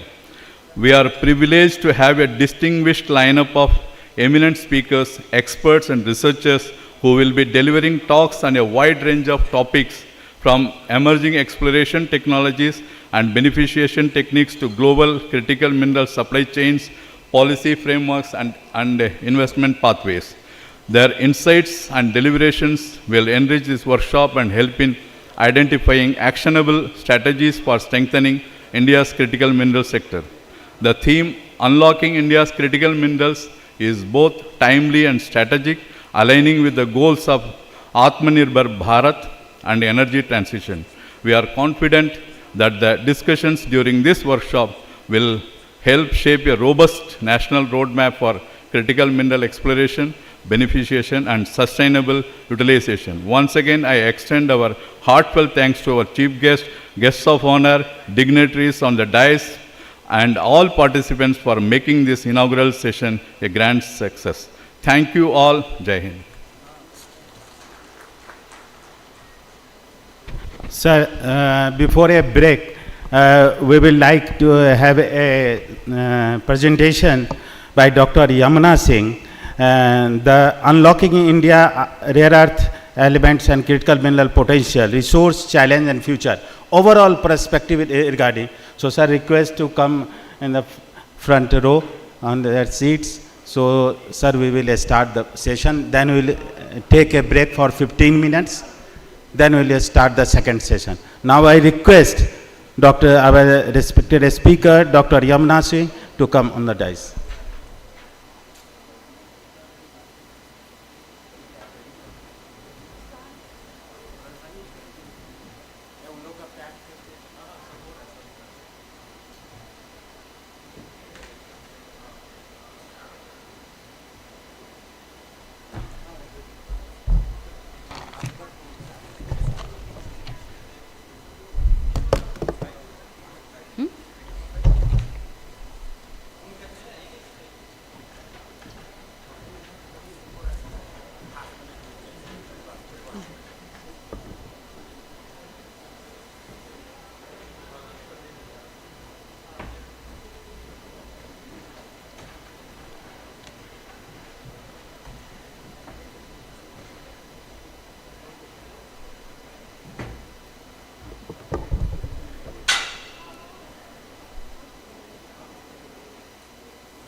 Ladies and gentlemen, after the warm welcoming of the guests in the inaugural session, it's time to move forward to the much awaited session of the day. We have with us 6 distinguished speakers lined up for this workshop, which brings together researchers, industry experts, and policymakers to explore the challenges and opportunities that lie ahead in the critical minerals and REE landscape of India. From computers, smartphones, electrical wiring in homes, powerful magnets in speakers, paints, pacemakers, electric vehicles to renewable energy systems. Think of one and we are all surrounded by these minerals which play a pivotal role in accelerating the transition towards a greener and more sustainable future. As Mahatma Gandhi said, the future depends on what we do in the present. So this workshop today is an initiative for building together the future sustainable world. Before I call on stage our first speaker for the day, I would like to give a brief introduction of our guest speaker, Dr. Yamuna Singh from CEOAS Hyderabad Central University, Hyderabad, Telangana. Dr. Yamuna Singh is a distinguished geoscientist with over 35 years at the Atomic Mineral Directorate for Exploration and Research, AMDER, Department of Atomic Energy, Government of India, where he retired as the head of Mineralogy, Petrology and Geochemistry Division. An eminent geoscientist specialist in rare earth element exploration, he discovered several critical minerals deposits across India. He also made the first global report of the metamic mineral alodite from India. His extensive technical expertise is reflected in over 165 research papers, audiences, edited 16 volumes and authored the book Rare Earth Element Resources. His contributions have earned him numerous national awards, which includes the National Geoscience Award. He has guided PhD scholars, served as an expert for various universities and scientific bodies, a fellow of multiple professional societies. He also serves as visiting faculty at leading Indian universities and institutes. Currently, Dr. Singh is the National President of the Indian Society of Applied Geochemists, ISAG. May I now invite Dr. Yamuna Singh, our guest speaker, on the stage. The stage is yours, sir.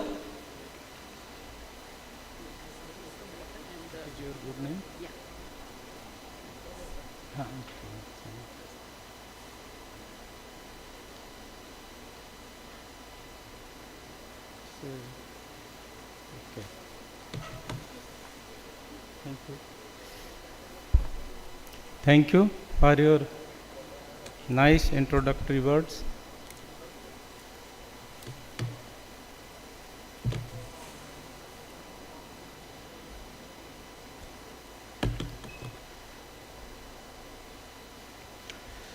Good morning to all.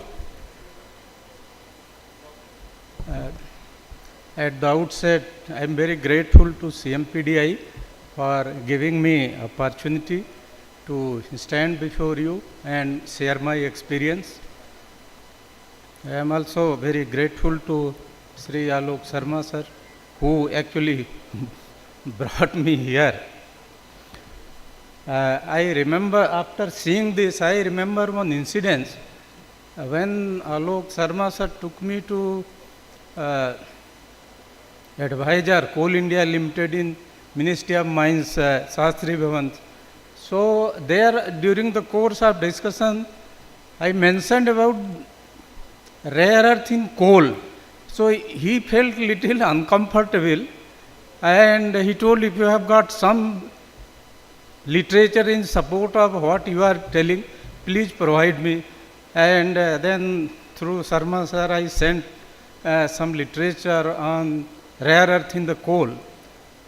In that background, when I see this workshop on critical minerals, it gives me amazing pleasure that in a 2-3 years time, so much interest has been generated in the CMPDI, because CMPDI is if I can say, in the Asia energy provider.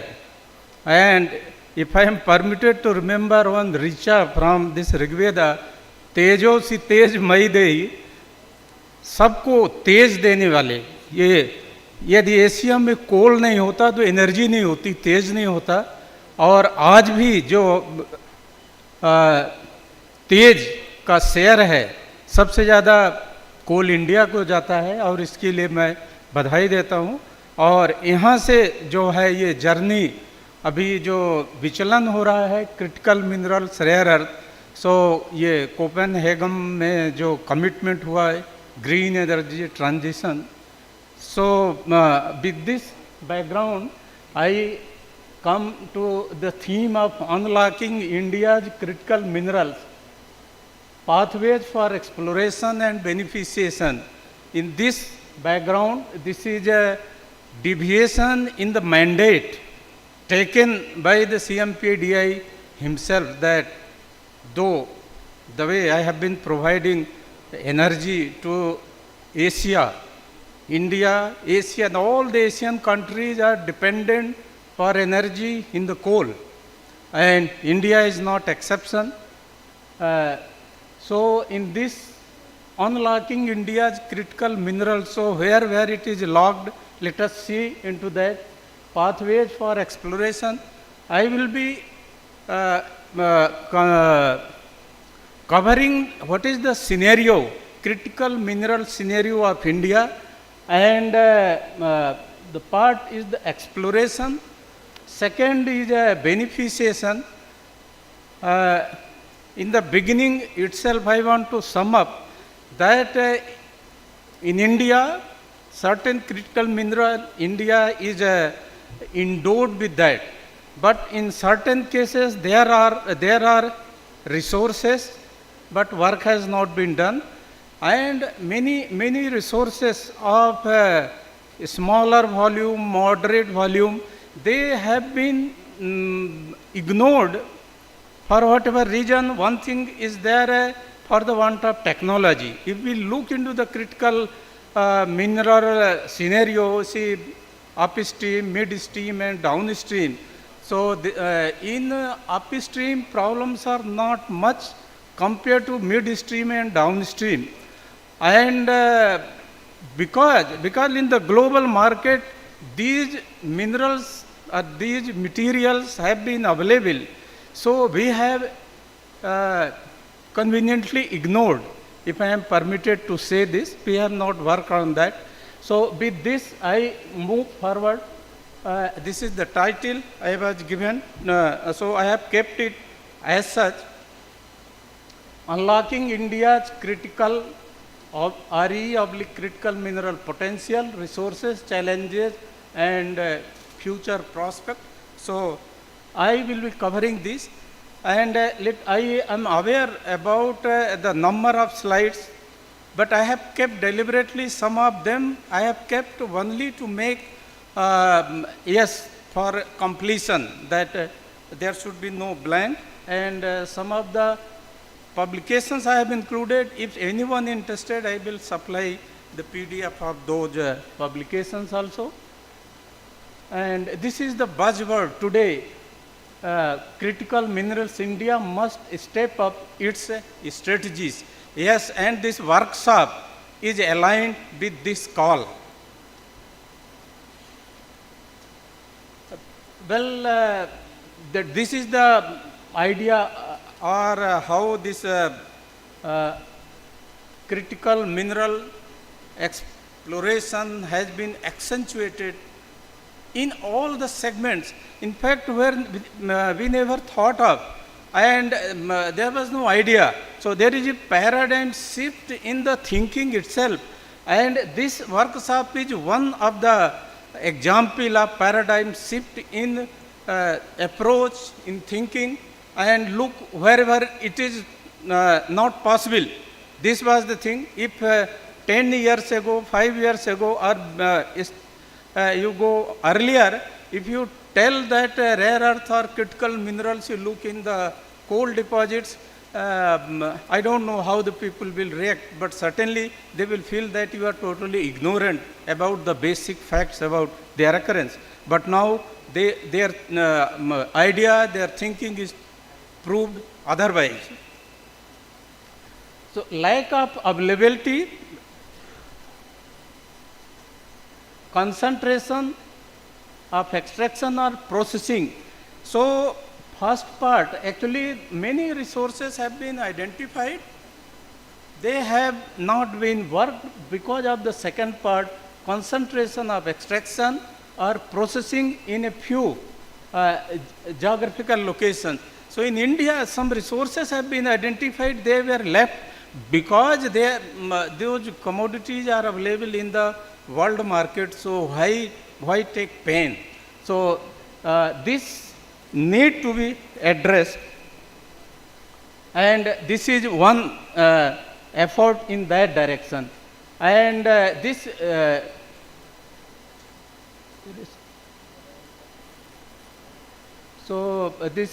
essential for advancement of many sectors, including high tech, electronics, communication, and they are vital. I don't know this. Vital to power our global transition to a low carbon emission. So with this, there is a tremendous thrust on this. I will not go into this. These are the 24. We all are aware about this. Critical and strategic mineral. Initially in India, it started with the 49, then critical mineral, then it was reduced to 30. Now the Ministry of Mines has enlisted 24 commodities at critical and strategic mineral. In this, see, for example, the rare earth. So, rare earth in India, there is no dearth of rare earth resources. As I mentioned, in the upstream, there is no problem. Problem is in the midstream and downstream. Because in midstream, see, ultimately, it is a teamwork.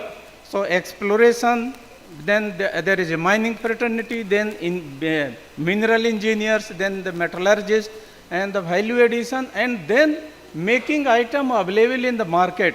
So we need to strengthen midstream and downstream. Unless it is done, public perception will remain like this, that India is not having critical mineral resources. For everything we are dependent on the market. So midstream and downstream need to be strengthened. I am seeing my friend from IREL, Dr. Misra is here. We will hear from him. So with this, I am not going into the detail because of the time constraint. There are primary sources, secondary and tertiary.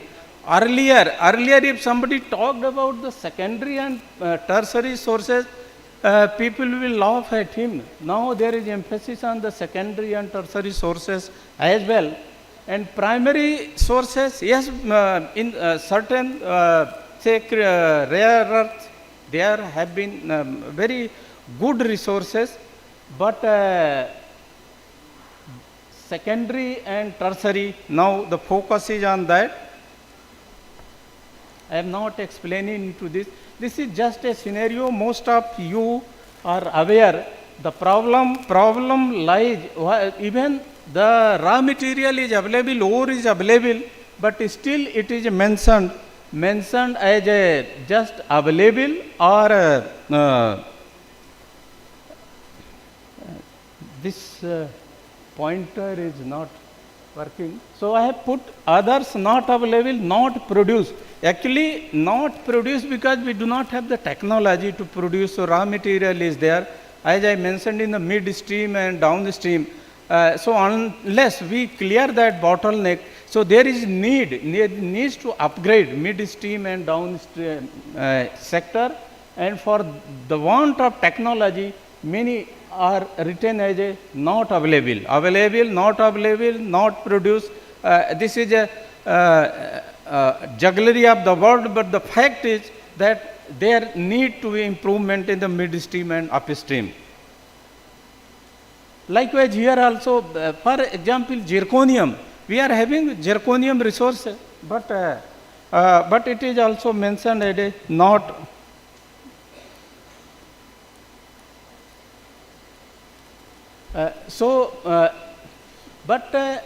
For food security, yes, potash or this phosphorus, we are having rock phosphate in India, but more than 60% we import. Potash we import. So this is the scenario. Resources are there because of mid sector and downstream sector. A lack of technology, we say they are not available. And Ministry of Mines is coming in a big way. Series of changes have been done, and in inauguration also this has been mentioned. Now see, 2023 critical mineral list released. Ministry of Mines is working, and we find very frequent changes, policy decision, and to give thrust in 2025 National Critical Mineral Mission has been exclusively launched for this, and many innovative projects have been included in this. Many sectors, private parties are invited. You come, I will fund you. You do work. You come forward. Here I have got one point that there should be monitoring as well. There should be accountability. If I am getting fund, I should be accountable. My output should commensurate with the amount I received for particular work. So monitoring is very important. Pankaj ji is here. I come now to the actual, what is the scenario of critical minerals in India. This is the map. You can see the rare earth. Actually, there is a saying, mineral is there where it is there. So when resource is identified, then the mining and resource augmentation go hand in hand. Many deposits I know they have been identified, but production has not been initiated. So the exploration has not progressed beyond that. Domia-Shat uranium deposit in northeast Meghalaya, I know, because production could not be started in time. So this further exploration work was reduced.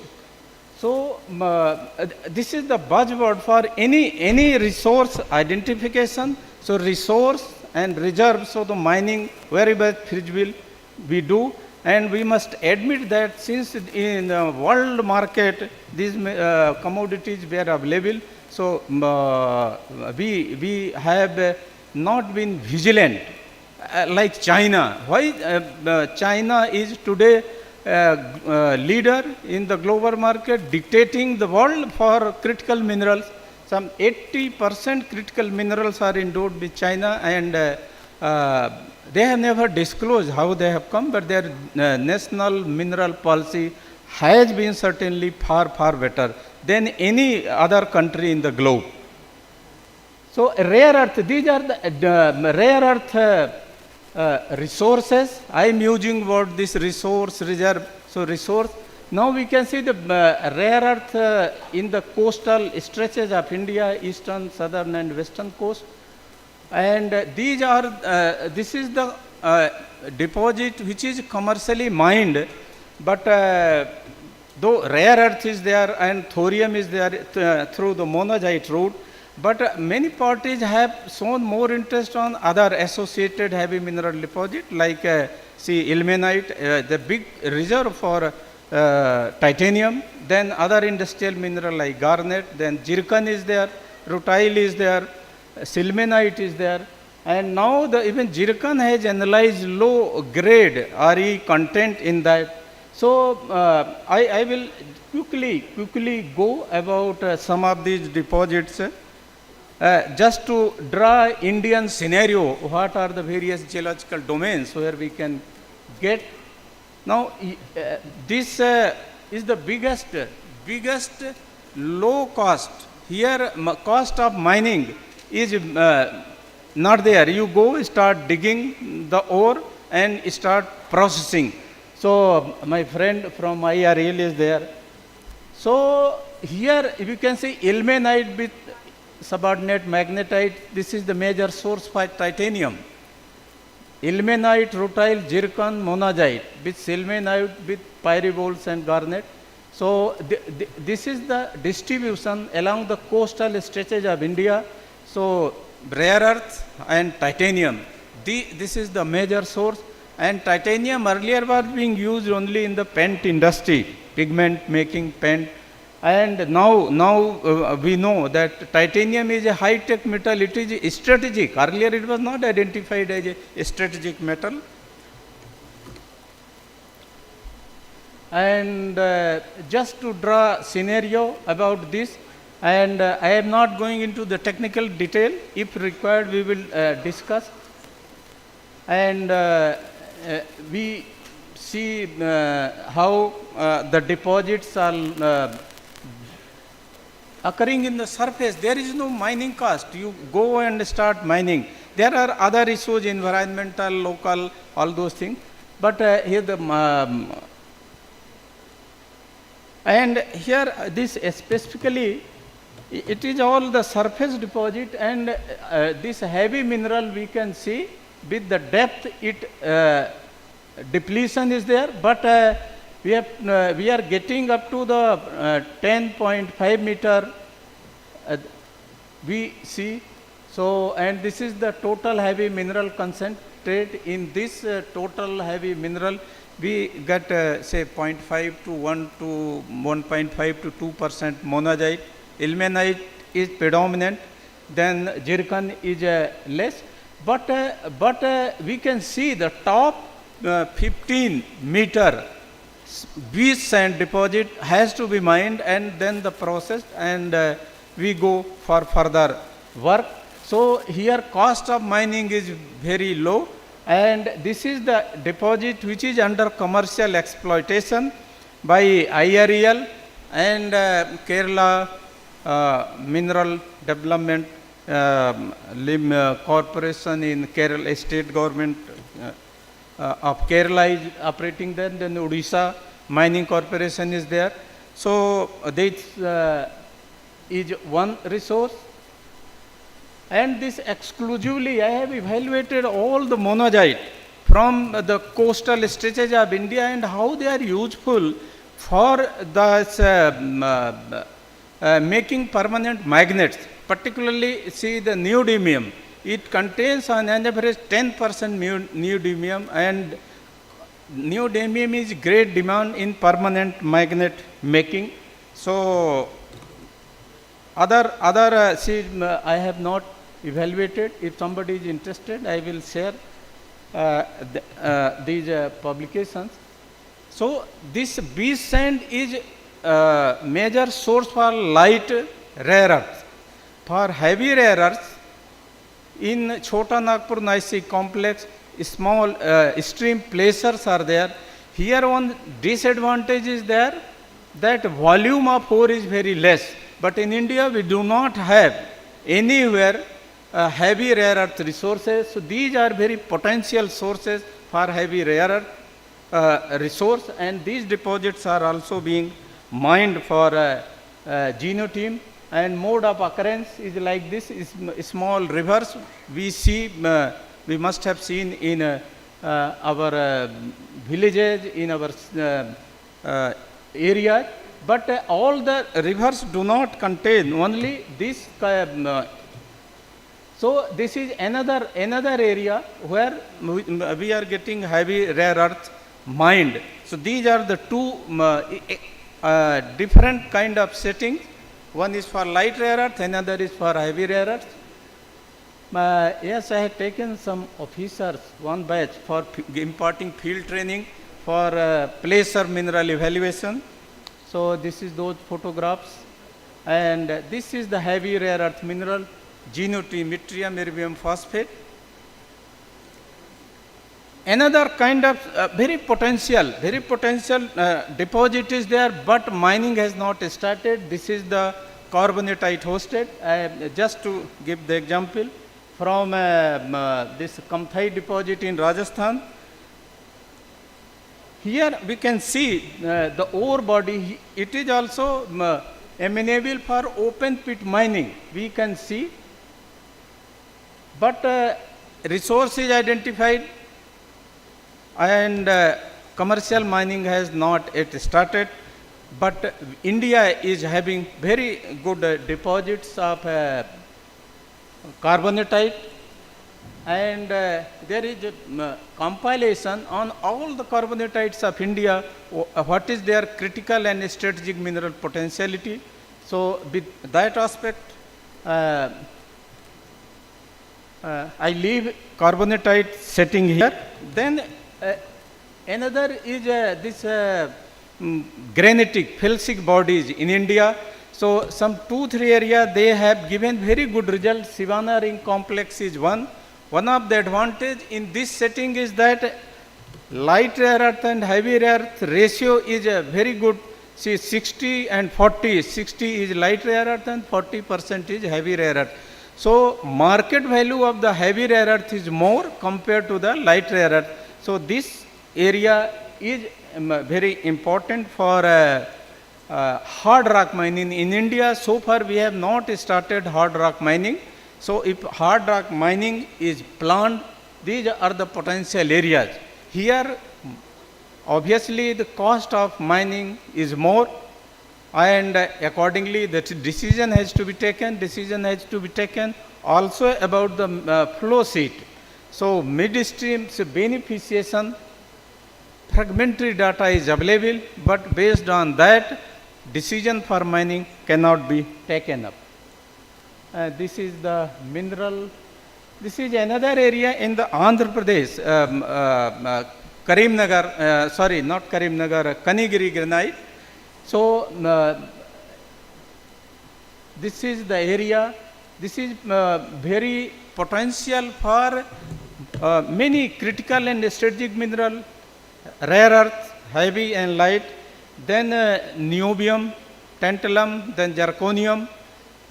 So if in future any plan is there, this is going to be the next area. And this is the field photograph of this body, Kanigiri granite in Prakasam district, Andhra Pradesh. And these are the mineral phases, have this critical mineral phases. Basnasite is a lanthanum fluorocarbonate. There is a niobium, tantalum, zirconium phase is also there. And another area in north of this recently has been identified by Geological Survey of India, that is the Poduli granite. During 80s, mid-80s, late 80s, I worked there, and that time we did not do work on that. So this is another body, linear body, some 7-6 linear bodies are there. So this is upcoming area. If decision is taken, this will be helpful in expanding life of the mining activity in that area. Now coming to the pegmatite belts. Pegmatite belts, they are endowed with a strategic and critical mineral like beryllium, niobium, tantalum, lithium, tin. And in India, many pegmatite belts are endowed with this.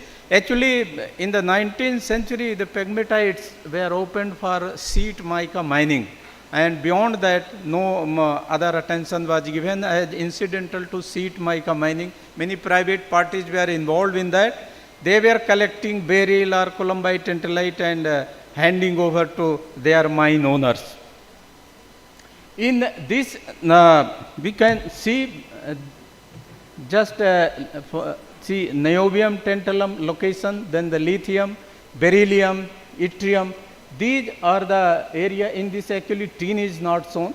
Tin, the Bastar Craton is well known for tin production. UNDP and Geological Survey of India, the then MP state, MP DGM and subsequent AMD, so they have done work on that. So like this we can see, just for the sake of example, I have just projected this Bastar Craton area. These are the pegmatites we can see. So granite, then the amphibolites, within that we see the pegmatites. So this is very potential area. Many of the pegmatites have been opened. Even local people have become trend in that, and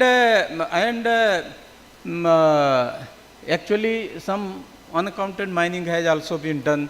Not some, actually their daytime mining activity is low, nighttime mining activity enhances manifold. So this is the lithium ore from the Bastar, lepidolite and amblygonite. This is the pegmatite mined for beryl, columbite, tantalite, just to give the idea. Actually, these one of the limitations is that they are the isolated bodies.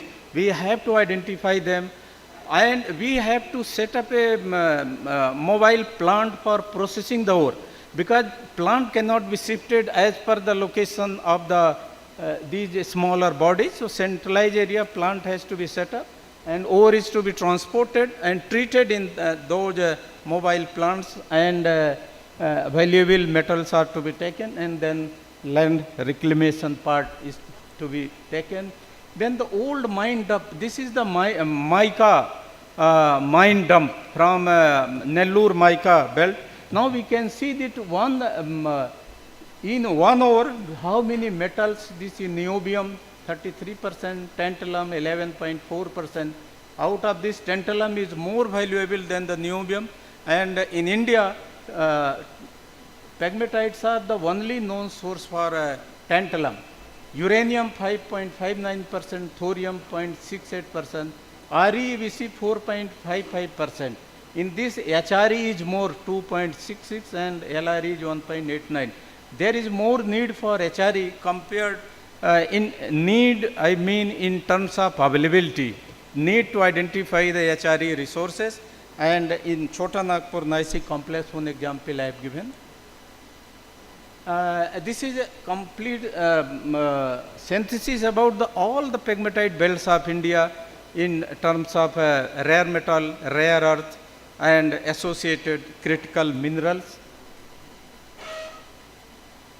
This is another work exclusively on the mineralogical, petrological, and geochemical aspects, and how these mineralization have evolved during their genesis. Battery metal. Now we know in this case, yes, copper, graphite, silicon. We never thought. See how many tons of silicon, this is the pegmatites, quartz core.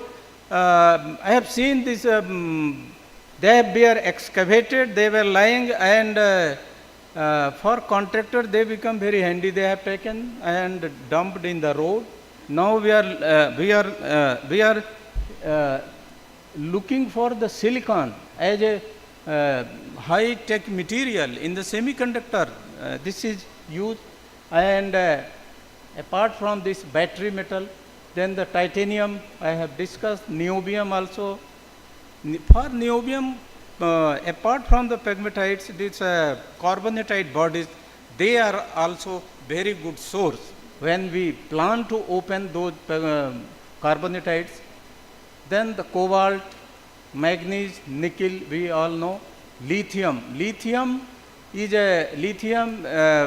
actually lithium has not been explored properly in the pegmatite wells. There is enormous scope for lithium resources, but lithium has not been explored.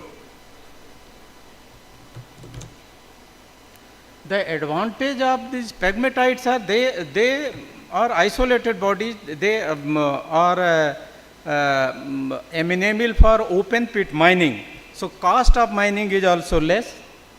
In this, see all the granitic pegmatites, their resources I have synthesized in Indian pegmatites.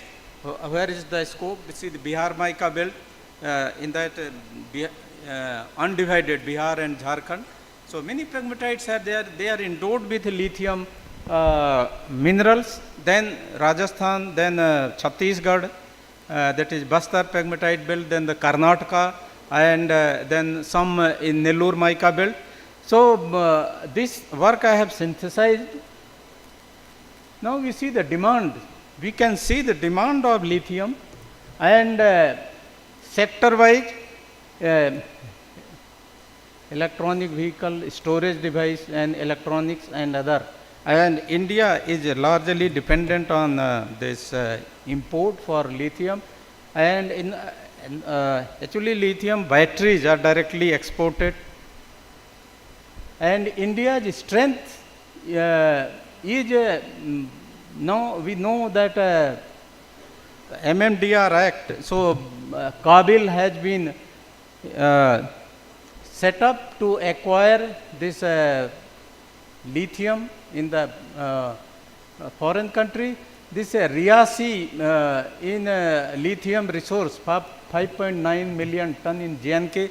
It is talked very much recently there, but in Nainital 2 days ago there was a discussion. So this is identified, more work needs to be done. At this stage we cannot commit anything. So now you see the reserve share of India vis-a-vis global and the production. In India, production we can see production share and the reserve share. So China is leading in this like other commodities.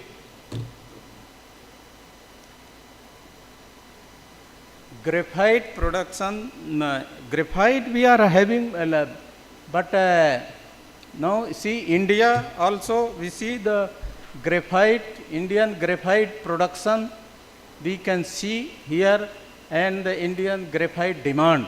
So there is a huge gap between the indigenous production of graphite and our requirement.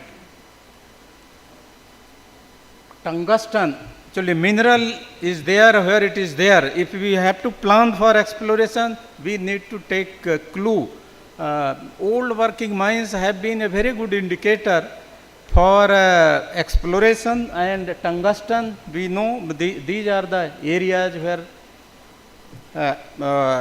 tungsten occurrences or deposits are known, somewhere concentration is good, known major deposits and minor occurrences. If exploration is to be intensified, these are the best areas to begin with and then go beyond. This is the map Professor Dora ji had donated to me, and we can see this in terms of PG, platinum group element, and these are the identified areas for platinum mafic, ultramafic complexes in India, and this is the map which gives synoptic view where we should plan for exploration for platinum group element including gold. Now this is the time. Now see, in the beginning I told that you look everywhere. If you have lost your key in the airport, you look in the bus stand also. Now the situation for a critical mineral has come like this. So now the new term is introduced, that is technospheric mining. In this we see all the waste. So circular mining concept, circular mining. So take out the valuable metal from the waste. So in this context, every waste has to be examined, and I will not go into the detail of this. This is one example of phosphogypsum, fertilizer waste, then red mud, aluminum refinery product. They are making very good source. Work is going on, and flow sheet has been developed. Then Wyoming Governor official breakground on coal to product innovation center in the state's Carbon Valley region. How toxic coal waste could be the key to our clean energy future. This is across the globe what is happening. And in now you see in the Germany, they have set up a power plant for this coal fly ash, recover critical mineral, and set up solar panel in that area. So this is the area solar energy field stands next to the coal fired plant. So this is the development elsewhere. How much confidence is there that critical mineral will be supplied to set up a solar energy plant adjacent to the thermal power station.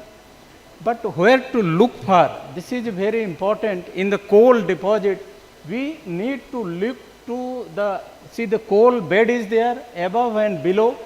In that, we need to look into the clay layer, then the fine layer, shale, silt, fine sandstone.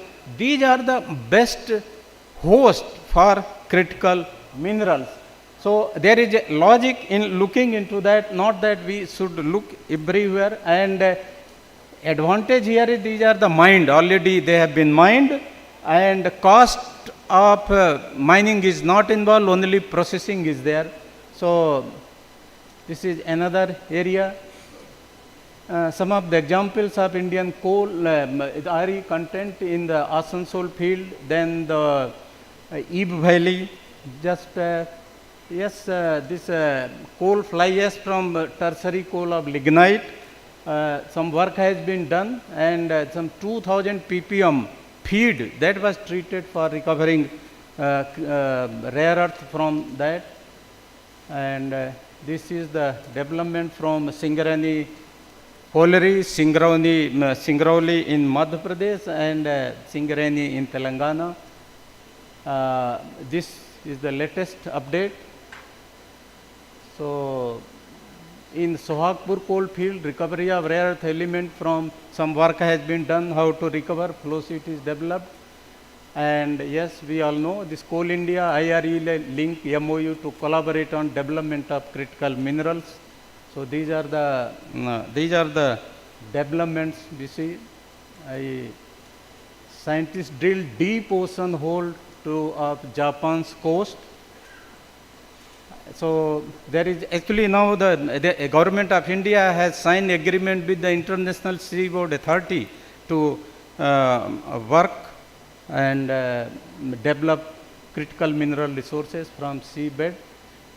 Whatever we do in exploration, I must honestly confess, this is what I tell to even a student also, it is a big gamble.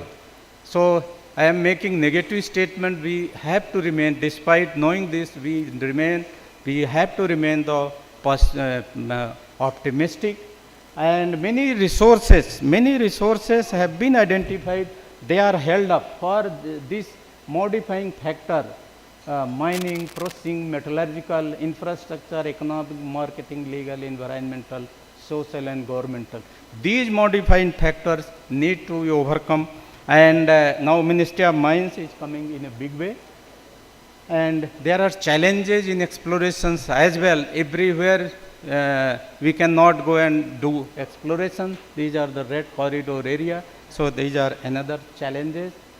So about Indian rare earth resources in this book, data is available. I am very thankful to Dr. Rajiv Kumar Singh for kindly inviting me for this, and Alok Sharma sir for being a connecting link between the two. And I thank you all for your patient listening, kind attention. Thank you very much.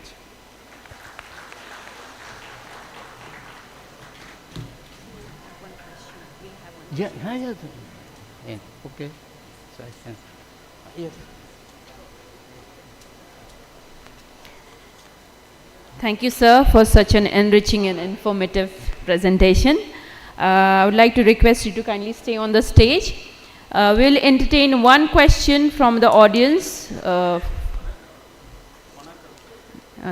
Okay. Now I would like to request our Director Technical P&D Ajay Kumar sir to kindly come on stage to felicitate our guest speaker of the day, Shri Yamuna Singh sir.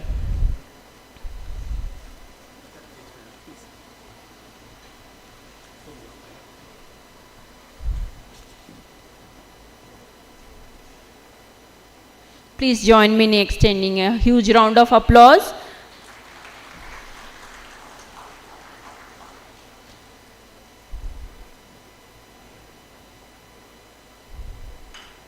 Dr. Yamuna Singh, sir.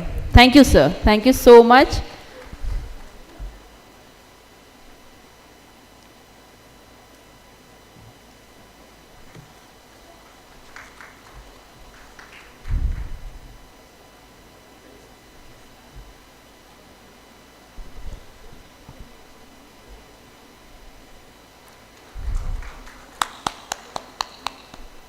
Thank you, sir. Thank you, sir. Thank you. Thank you, sir. Sir, one question. Now I would request any one question to be entertained by our speaker of the day from the audience, please. Any questions?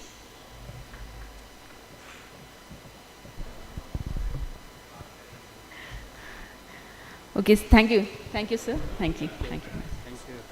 Oh, okay, sir. There is one question for you. One question from Alok Sharma.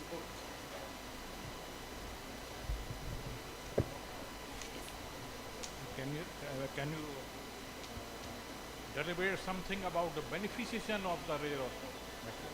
Not audible.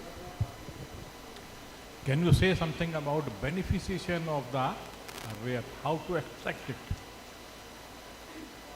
And what are the prospects here? Whether we have something or not? Sir.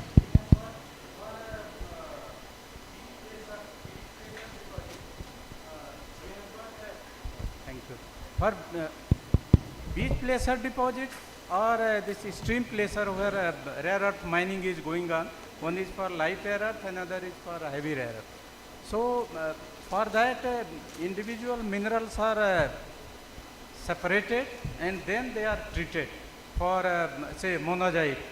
So after separating monazite fraction, that is treated for recovering basically initially rare earth chloride is obtained, and then from that rare earth chloride individual REs are separated, and that is the point that individual REs they are taken for further value addition, and that value addition is important. So in case of monazite this is being done, and for a heavy rare earth from Chota Nagpur Naisi complex with genotime is recovered, that goes to IREL for further further extraction of individual RE and onward value addition. For carbonatites, actually so far mining of carbonatite hosted deposit has not started, and initial works are done, but how much that flow sheet is effective, that work has not yet been stabilized. And other deposits like the granite I mentioned. So granite also initial work has been done, but not to the stage that we are confident to take up mining activity. So wherever commercial mining is going on, beach sand deposit and stream placer deposit, there flow sheet is available, but for other flow sheet is in various stages, and so far it has not come to the public domain to take further decision. Thank you. Thank you, sir. Thank you.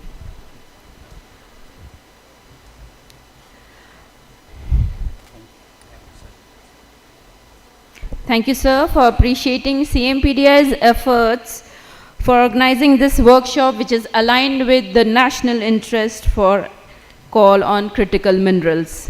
Dr. Singh highlighted the critical role of critical mineral potential resources, emphasizing on challenges and future prospect which India faces in this sector. Truly a forward-looking approach for the industry. Now I'd like to invite on stage Jyoti Madam to invite our next speaker for the session, please.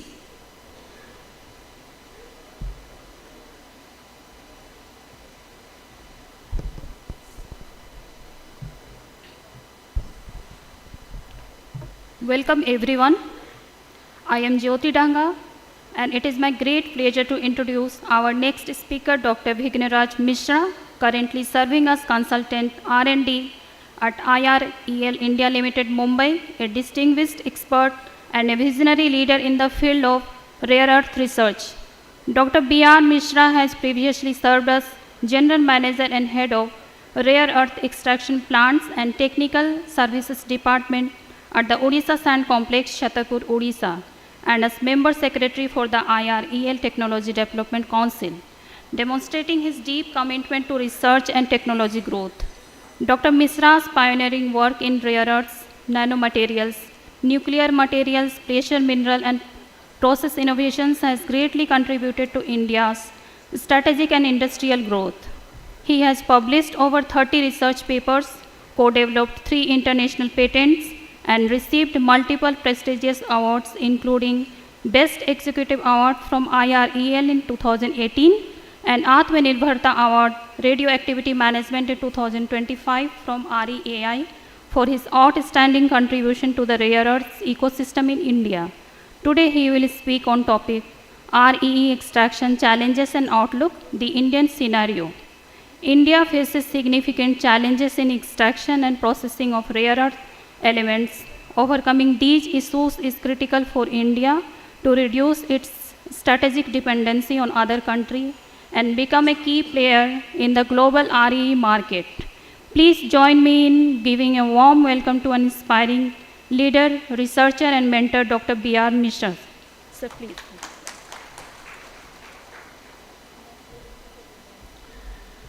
Thank you for your good introduction. Good afternoon, sir. At the outset, I would like to thank CMPDI for inviting me for delivering one presentation on rare earth extraction. Distinguished guests, participants, and organizing members. This presentation is based on my experience. I have worked on rare earths for more than 25 years, particularly extracting this monazite, and we are having a production plant where I was heading the unit there. So based on whatever I have compiled, I will be presenting here. Next slide. This presentation will cover rare earth and their classification, RE resource production and consumption, mineralogy and their composition, how rare earth is extracted, and challenges in extraction of rare earths, addressing the challenges for rare earths, and we can have a discussion on this.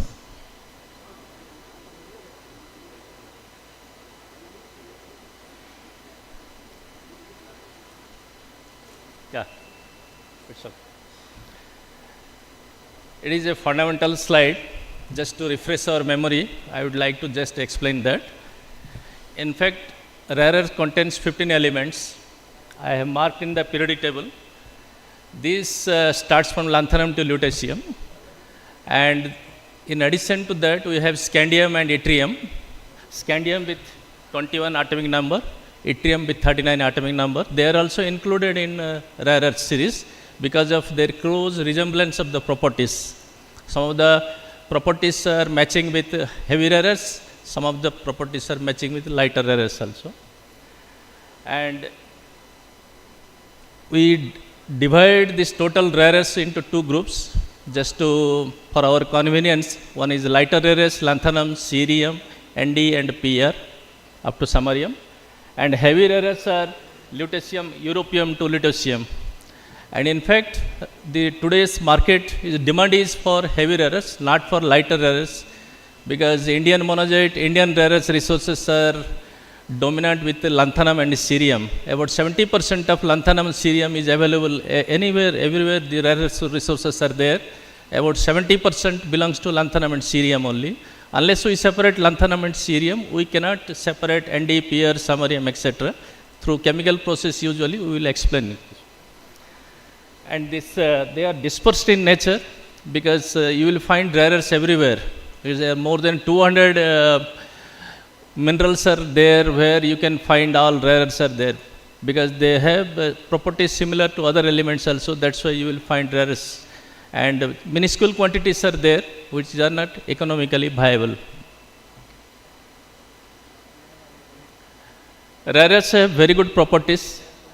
It starts from magnetic property, catalytic property, then luminescence properties, and ceramic properties. They are called intrinsic properties of the material. And they are used for improving the functional property with a small quantity of rare earths which can be added to our main material so that the properties will be improved. These materials find application for lowering emissions and reduce energy consumption, improving efficiency of the process, performance enhancement, durability, and thermal stability. Lot of applications are there. I have given a pictorial form of these applications are there. It starts from ceramic, glass, phosphorus, polishing, metallurgy, battery, catalyst, and magnetic application. Lot of applications are there. There are, I have given some few examples of this, how these rare earths are used. The first one is lowering emissions. Basically, it goes for magnetic application, permanent magnet, where NdPr magnets are there. And electric vehicle, they need these batteries that are rare earth is used there. And solar panels also, this europium and terbium, they are used just to enhance this effective photovoltaic cell, just to enhance the energy market.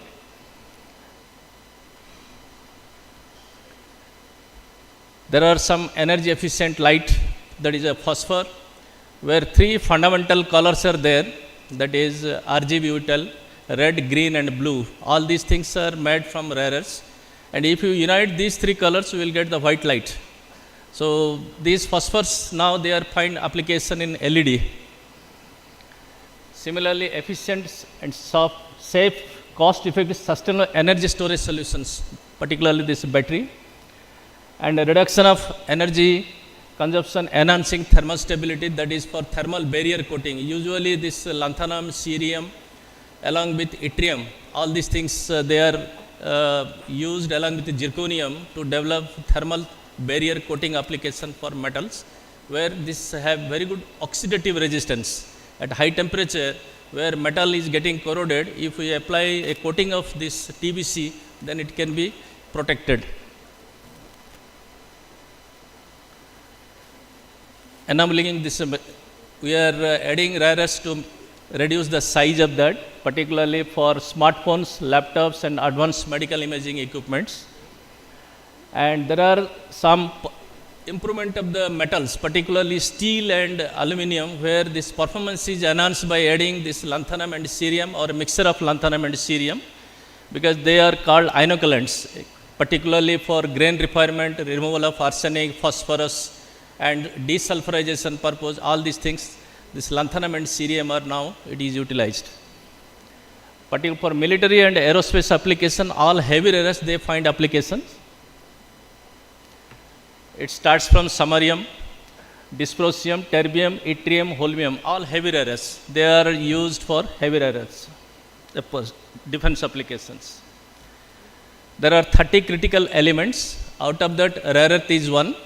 And the criticality, just I have shown in this triangle form, how it is so critical, because for energy application, dysprosium is now critical. And unfortunately in India, where these rare earth resources are there, it is dysprosium is very less, because our rare earth resources are dominated by lighter rare earths, particularly lanthanum and cerium. This is the global rare earth reserves quantity. You can see this total dominance is by Chinese people only. So 44 million ton out of 119 million ton. China is having 44 million ton. Our position is 5th. And it is very interesting is that 60% of global rare earth is available with China, but 85% of rare earth processing capability is with China. That means they have developed the capability of processing. and 92% of rare earth production is going on in China. That means they have some outside resources also. They are getting the material from outside China and processing facilities at China and producing magnets there, and they are doing monopoly business.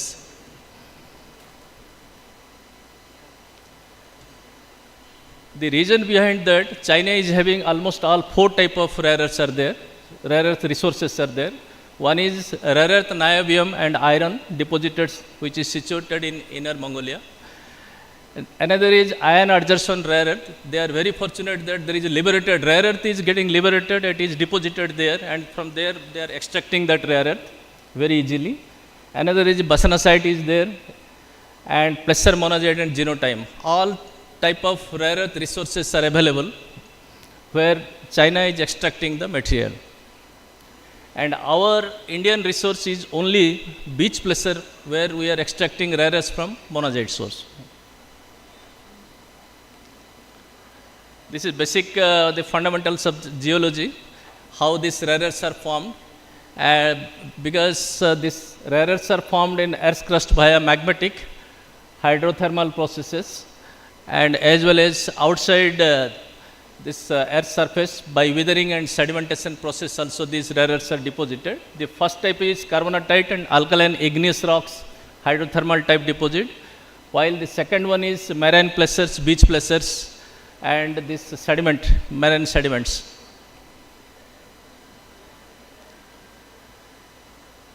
In fact, rare earth materials are not rare. The abundance is high as compared to other materials. Only the problem is that the concentration is low. It is dispersed everywhere, and economical extraction is not possible. Only the industrial minerals are monazite and genotime, from where these rare earths can be extracted. Monazite is dominated by lighter rare earths, whereas genotime is dominated by heavy rare earths. Around 12 to 15% of heavy rare earth is available in genotime, whereas only 1 to 1.5% heavy rare earth is available in monazite. The commercial rare earth sources are, along with monazite and genotime, iron adjacent clay is also included there, because it is very easy to extract, because already rare earth has been liberated from the source and it is available, and all heavy rare earths are there and easily leachable, so by techniques that can be extracted. I can show you that flow sheet also. Now, how this rare earth content varies depending upon the deposit type. Usually these beach placers are very low, that is 0.06 to 0.5% only rare earth is available. They are lighter rare earths, LR is nothing but lighter rare earths dominated. Whereas carbonatites up to 2 to 10% of rare earths is there, that is also lighter rare earth dominated.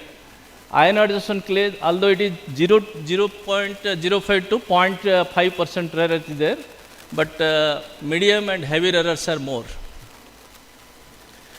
And one more thing is that this basanasite and monazite are radioactive in nature.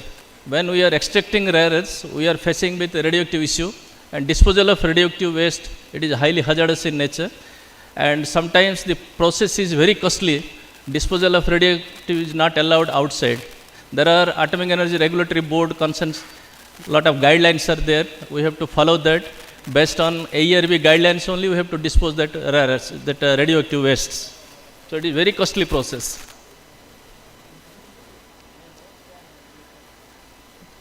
There are certain chemical compositions of rare earths are there. One is basanasite, that is cerium lanthanum fluorocarbonate, and monazite is cerium lanthanum, and in addition to that, it is associated with thorium and uranium. That's why it is highly radioactive in nature. It is in form of phosphate. And the genotime is basically it is yttrium phosphate, where along with yttrium, around 20% yttrium is available in addition to other heavy rare earths. Apatite is also having rare earths are there. This iron exchange clay, that is a withered clay, where that heavy rare earths are there. It is available in China only. And luckily they are having all this yttrium, europium and terbium dysprosium are available in the liberated form, which can be extracted very easily. In addition to that, some other oxides are there, but this content is very low and economically may not be viable to extract the material.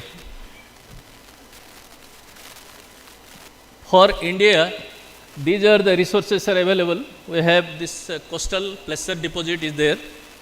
That is our principal resource for extraction of rare earth. Second one is the riverine placers, very limited. That is for genotime in Chota Nagpur area, that MP, where this genotime is available. Quantity is very small. Third one is hard rock deposit. It is available quantity wise very high, but technology has not been developed. And it is technology is less developed as compared to beach sand minerals. Ion exchange adsorption clay, almost it is not available. Recently, from literature only, I found that it has been developed in Shillong. Actually. These carbonatites, they are available in Ambadongar in Gujarat and Kamthai Bamar district of Rajasthan. The range is rare earth content is 0.6 to 4%, and in Rajasthan it is 3.47. And this microgranite, where in Rajasthan another area is there, that is having 40% of rare earth is there, 60% is lighter rare earth. This beach placer, total it is 13.07 million ton, it is available with 55 to 60% rare earth oxide. But 70% belongs to lighter rare earth lanthanum cerium, that is low cost material. This riverine placer in Chhattisgarh, that is very trace quantity of these materials are available. Now we will discuss on the principal resource which is utilized by India, that is beach placer deposit. And these beach placers are available in the coastal belts. It starts from our Odisha coast, that is the biggest deposit which is available in Odisha, and it has gone towards Tamil Nadu, Kerala, and small quantities available in Maharashtra also. And you can see this ilmenite, that is black in color. We have 6 minerals that is associated with this beach sand, and all these things have very different physical properties are there. For example, ilmenite is magnetic, it is also conducting. Rutile is conducting, but it is non-magnetic. Silmanite, zircon, they are non-conducting, non-magnetic. Monazite is feeble magnetic, and another is garnet is there, it is also feeble magnetic. So by applying magnetic principles, electroconducting principles, and surface properties, particularly this flotation, all these things, we used to separate individual minerals, and individuals, they are getting the product. The mandate which has been given to IREL is to produce uranium, that is a strategic material. And thorium is also, the demand is there. We are also producing thorium and uranium. And the total process it is divided into commercial as well as strategic. The commercial part starts from ilmenite, rutile, zircon, silmanite, and garnet. Monazite we are extracting and we are converting to rare earth chlorides, particularly Re chloride, and we are separating individual Re, particularly this lanthanum, cerium, NdPr, up to gadolinium, dysprosium. And other materials are in R&D stage is there. And this uranium we are producing as nuclear grade, that ammonium diuranate, we call it as NgADU, which is given to DAE.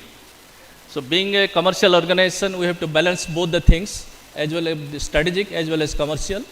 So since mandate has been given by DAE to produce uranium, which is not cost effective, because quantity is only 0.19% of uranium is available in the total, and the process is so long. Unless we separate this ilmenite, rutile, zircon, silmanite, and garnet, monazite cannot be obtained. Monazite usually comes in the flow sheet in the last. So then only we are able to process uranium. So in order to make commercial viability, we have to sell all these minerals. There is no other way. So these minerals are sold, and monazite is getting extracted. In addition to that, hard rock, that is bastanite, that is available in Ambadongar, and ionic clay deposit, trace quantity is there. This is the flow sheet which has been practiced by Indian beach and mineral industries. It starts from dredging, because this material is available in the coastal belt. It is in the beach, it is available.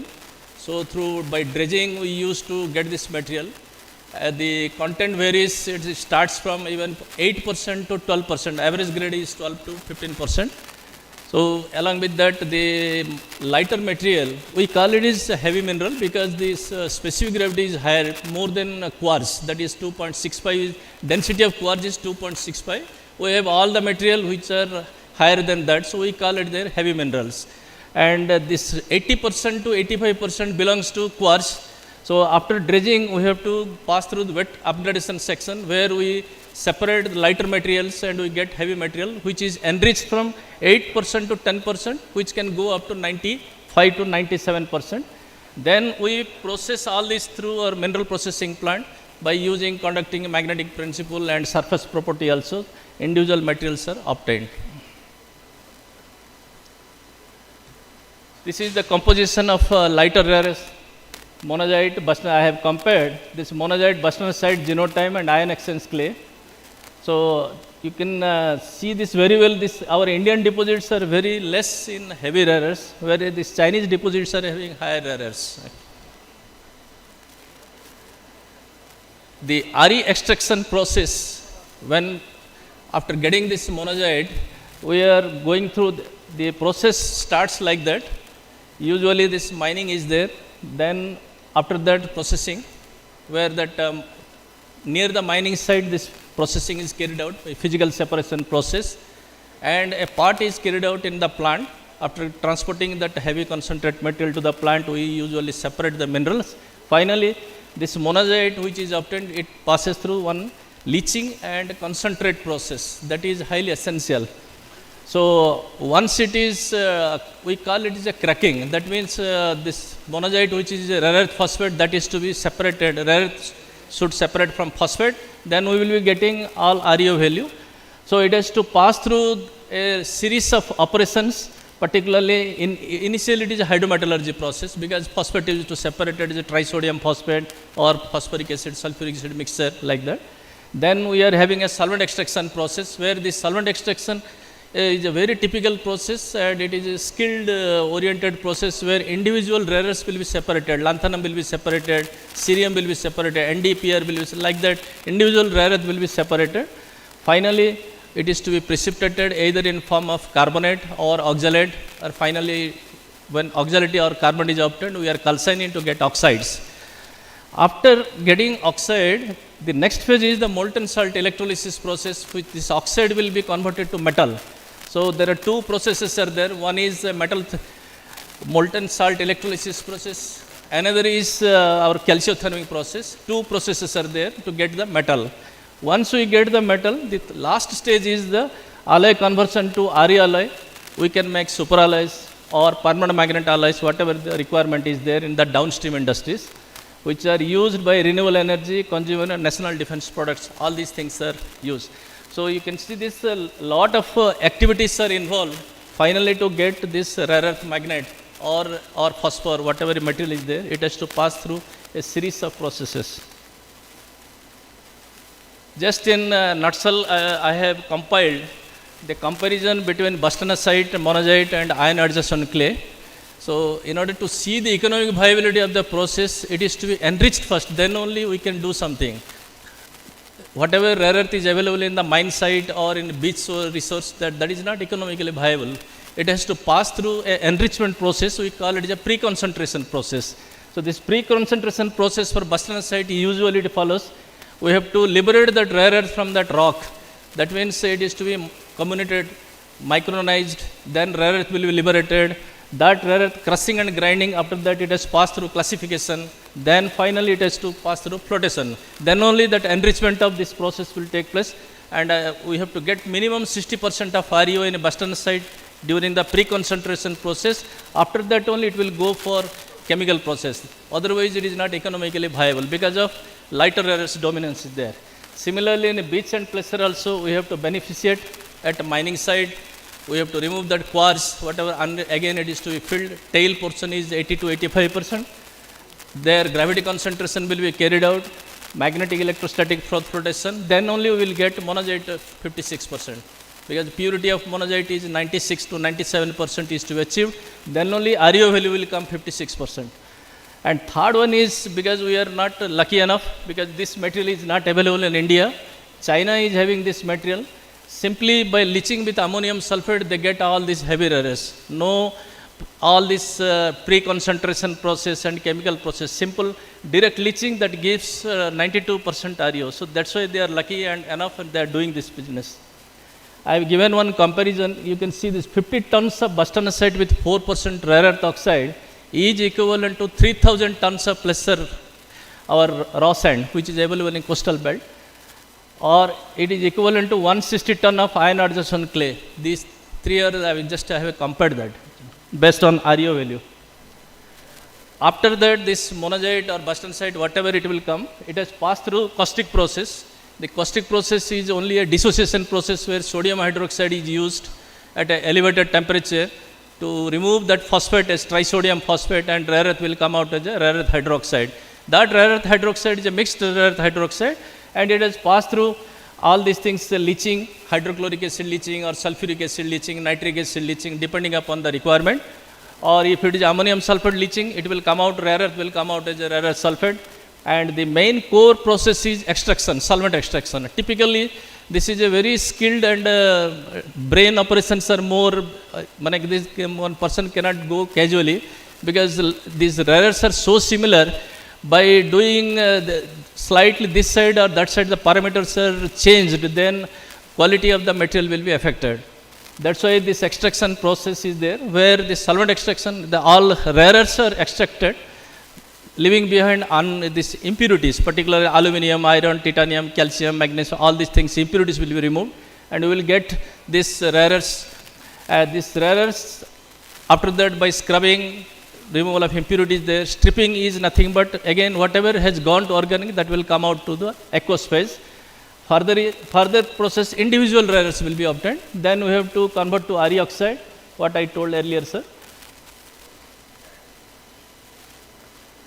This global expertise, whatever is there, it has been divided into like this. Initially, extraction will be there, ore concentration, purification will be there, and further extraction, oxidation, because lanthanum, cerium, other impurities are there. We have to follow reduction process, oxidation process, all the thing. Finally, electrolysis, alloying, or whatever is product is required, that will go to the market. Here you can see this China, US, Australia, India has expertise up to concentration and beneficiation. But when product comes, only China, Japan, US, Germany, France, they have the technologies. India is not having the proper technology to produce in a bulk quantity. Sorry.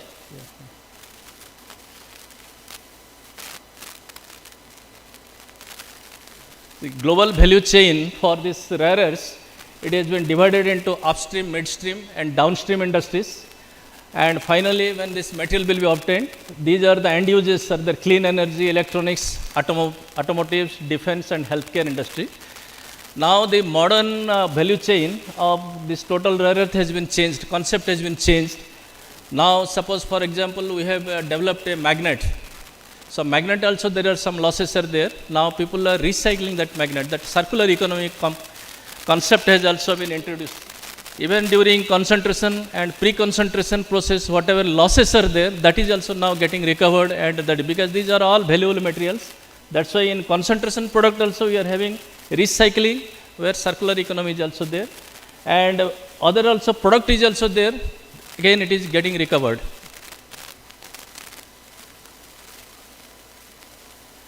The current scenario for India is we have upstream sector is there, midstream sector and downstream sector are there, where it is well developed. In India, it is developed survey, mining, concentration and beneficiation of mineral, up to this cracking, refinery, part refinery, chemical beneficiation up to RE oxide, and converting to metal up to some extent.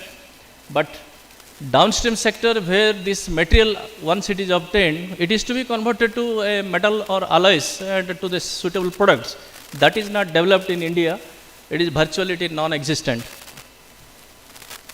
Certain products are there, RE embedded products have been developed. For example, lanthanum and cerium. Now it is going for polishing industry, then glass industry. So some development has taken place where this material can be developed suitable for directly applying them. What are the challenges? Just I have compiled, these are the challenges for rare earth separation.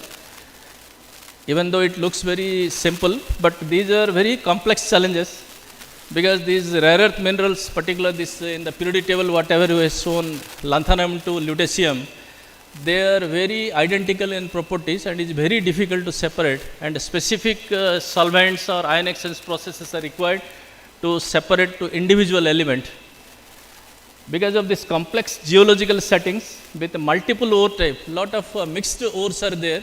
For example, if I want to separate lanthanum and cerium or NdPr, I have to separate calcium, strontium, magnesium, manganese, niobium, tantalum. All the things have to be taken care. Then only I will get high pure rare earth material.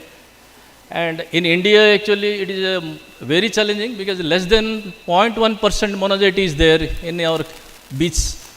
Unless we separate other minerals, we cannot get this material.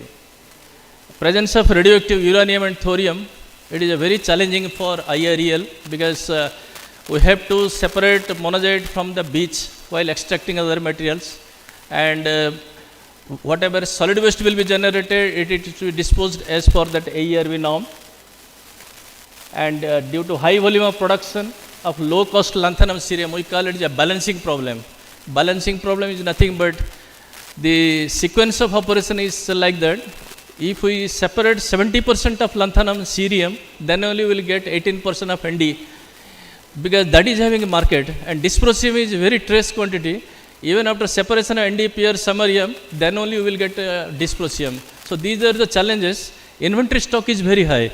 So since country needs mostly heavy rare earths, we have to keep all these materials, and lot of R&D efforts have been given to utilize these low cost materials. So that balancing problem can be avoided. This process requires a lot of expertise in chemical as well as in metallurgical field to separate them from each other and purify them.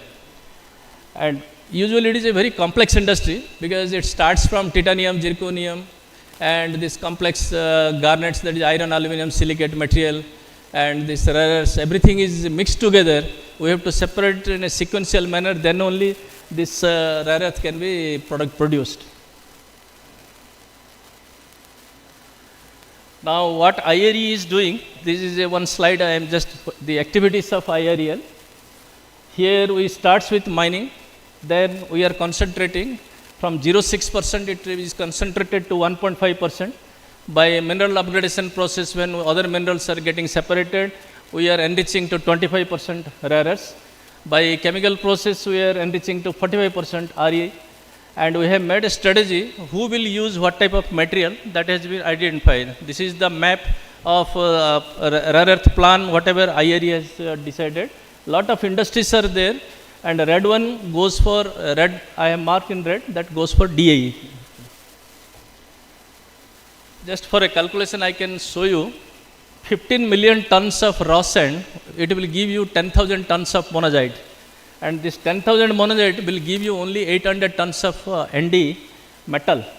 And from this 800 ton, where 30% of Nd will be utilized there. That means 3 times of magnet can be produced out of that.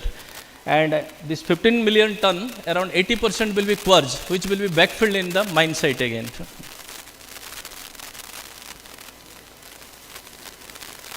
This is for extraction, since the primary resources are very limited and we are not able to supplement whatever the requirements are there. So then the major focus comes for the secondary resources. These are all in R&D stage. No commercial or no pilot plant has come, because we calculate all these technologies in technology readiness level. TRL 1 to 9 is there. In usually up to 3 to 4 we call it is in R&D stage. Once it is matured in R&D, then only it can be taken to TRL 5, 6, 7.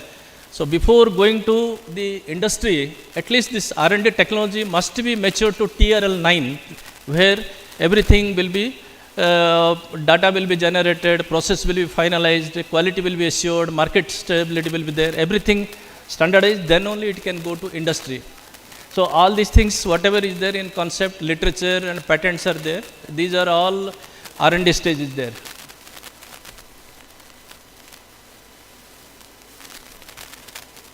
This is how to assess any ore, mineral or any secondary source So these are some of the activities initially it is to be carried out. First we have to analyze what is the content of rare earths and what are the other non-rare earths are there, that is to be identified first.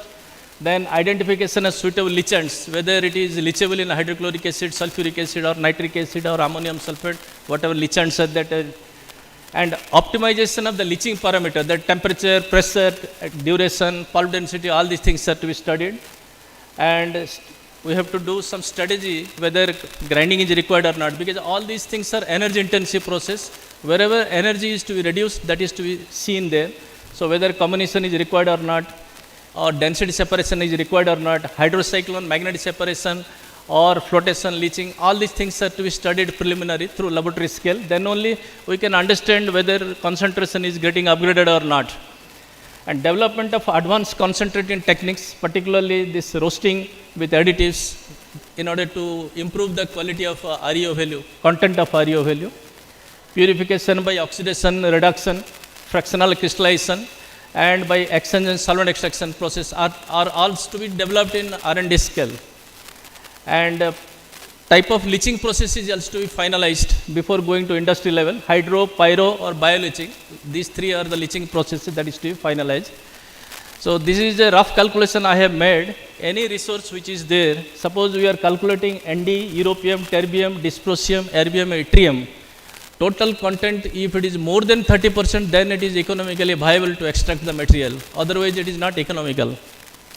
Similarly, if the value of Nd, europium, terbium, dysprosium, erbium, yttrium divided by this equation, whatever is there, this is a mathematical equation is developed just to understand whether it is cost effective or not. So let it be, it comes rare earth comes from fly ash or red mud or any other resources.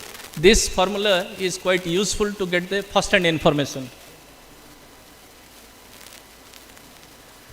These are the action points which needs for addressing this rare earth challenge, extraction challenge. First is accelerated targeted exploration. It is highly essential because whatever exploration data we are getting either in G1, G2, G3, G4 level, so concrete data is not favorable to the industry because we do not know where is the content there. Somewhere content will be high, somewhere content will be low. So average content is always less, whatever is predicted. So a lot of R&D is focus on R&D is required. We have to invest in ore specific R&D because a single process is not applicable to almost all type of ores. Depending upon the resource, depending upon the impurities, this ore specific R&D is to be carried out, process is to be finalized, and we have to fill the gap of this, whatever institutes are carrying out, and that is to be translated to industry. So the gap is to be reduced from the institute to industry. The coherence should be there and the sequence is to be maintained, then only the technology can be transferred to industry. Because the institute is developing a material.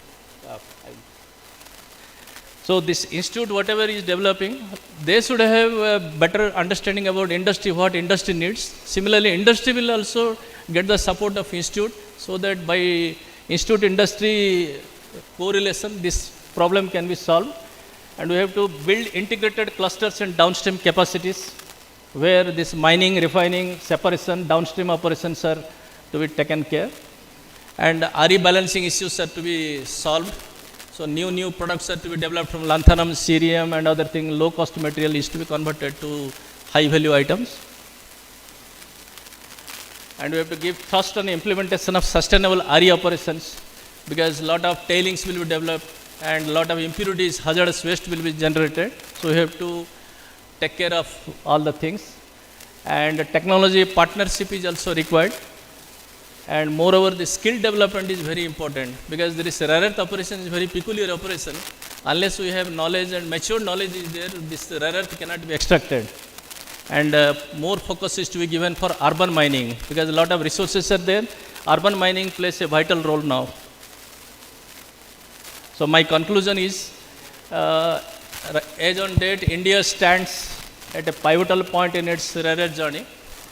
The country is now strategically positioning itself as a key player in rare earth because a lot of initiative has taken place, a lot of R&D works have been carried out.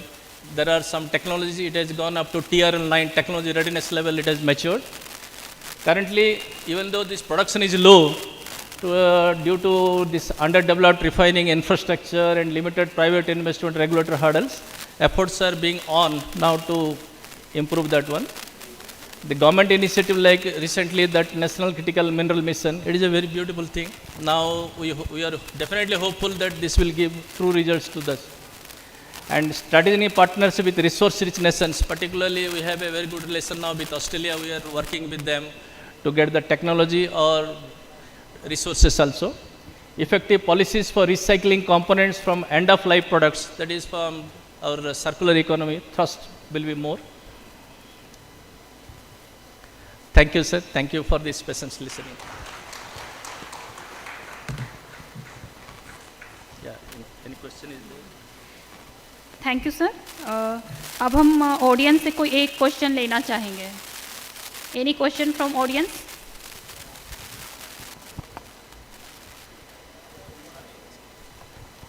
Mic.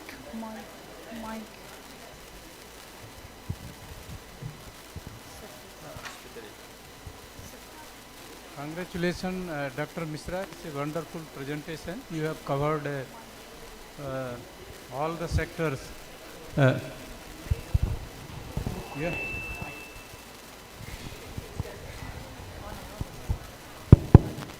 Okay, so congratulations for your wonderful presentation, Dr. Mishra. You have covered all the sector, upstream, midstream and downstream, and challenges in each stage. My one query is that I have been curious since long, where is the bottleneck in rare earth magnet production?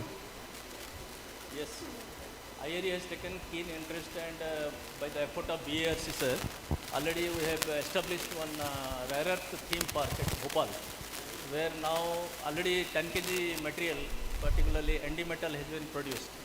And our idea is that it is for showcase of the technology, and now we can transfer the technology to startup industries or any other industry who will be interested to take up that technology. That is also will be ready now. Because initially, many people, those who are venturing in this line, they don't have exposure of these critical operations are there, particularly this molten salt electrolysis or calciothermic processes, where difficulties are there. And whether it is cost effective or not, actually knowledge is not available, because those who are producing this material, they don't reveal the technology, and it is not available within India. So by taking the help of BRC, already we have established that, and we did some simulation work. Now it will be ready for country. Whoever will be interested, they can set up that industry.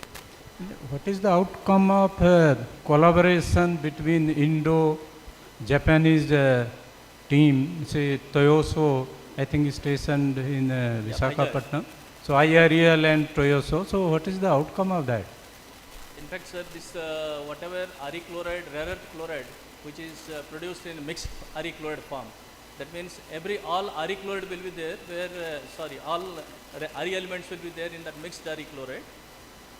As per that, we are giving 50% to this Toyotsu Rare Earth Corporation to separate individual material, lanthanum, cerium, NdPr, all this. And rest 50% we are separating at our Alway unit, Udyog Mandal unit, we are separating to individual material, and we are selling that. ND oxide is now available, dysprosium is available. Dysprosium and gadolinium, that is not available for this normal industry, that will goes to DAE.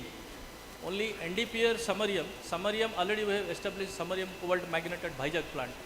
So production is on, and the purpose is to give to all strategic purpose defense industry that samarium cobalt magnet will be given. That is on now. Production is started in Vizag. Already it is there. Because IREL is a pioneering institute since long involved in this industry. So do you feel that still there is a deficiency in skill? Yes sir, it is there. Because whatever technology has been matured, still we feel that there is a chance of improvement, because these are all continual improvement. Today we are achieving 85% recovery. There is a chance of another 5 to 10% are there, where institute role is coming there. So institute can develop in a mass scale. We cannot develop all the things. So we need the help of all CSR laboratories, IIT. That's why IRE is having a IREL TDC platform is there. Technology Development Council is there. TDC is there. we usually give fund to develop all these problematic things through R&D, sir. Okay, thank you. Thank you. Thank you so much, sir, for your valuable insight session. Now I am requesting our Sri R.K. Singh, sir, GM Exploration CMPDI, to felicitate our speaker, Dr. Dignitary Mishra, with a memento.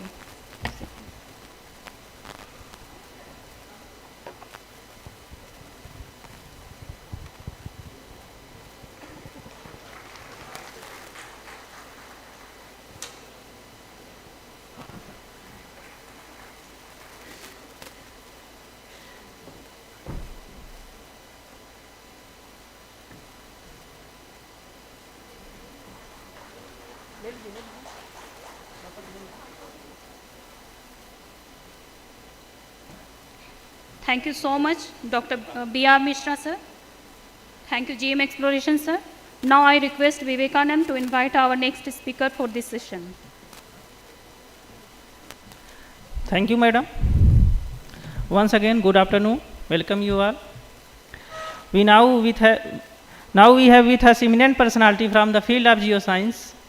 We are honored to welcome Dr. Nisha Rani, Director, Remote Sensing and Aerial Survey, Geological Survey of India, Bengaluru, who will be speaking on hyperspectral insights, a new frontier in mineral exploration. Dr. Nisha Rani is a distinguished geoscientist with a PhD in hyperspectral remote sensing from VIT Vellore and has been serving the Geological Survey of India since 2008. She is the first ever female geoscientist to head a division at the GSI Training Institute, Hyderabad, and has led over 14 major projects sensing across India, identifying key mineralization zone. May I now invite Dr. Nisha Rani to kindly give your presentation for this workshop. Ma'am, we request you kindly grace the stage.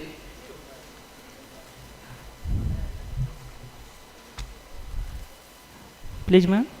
Give it.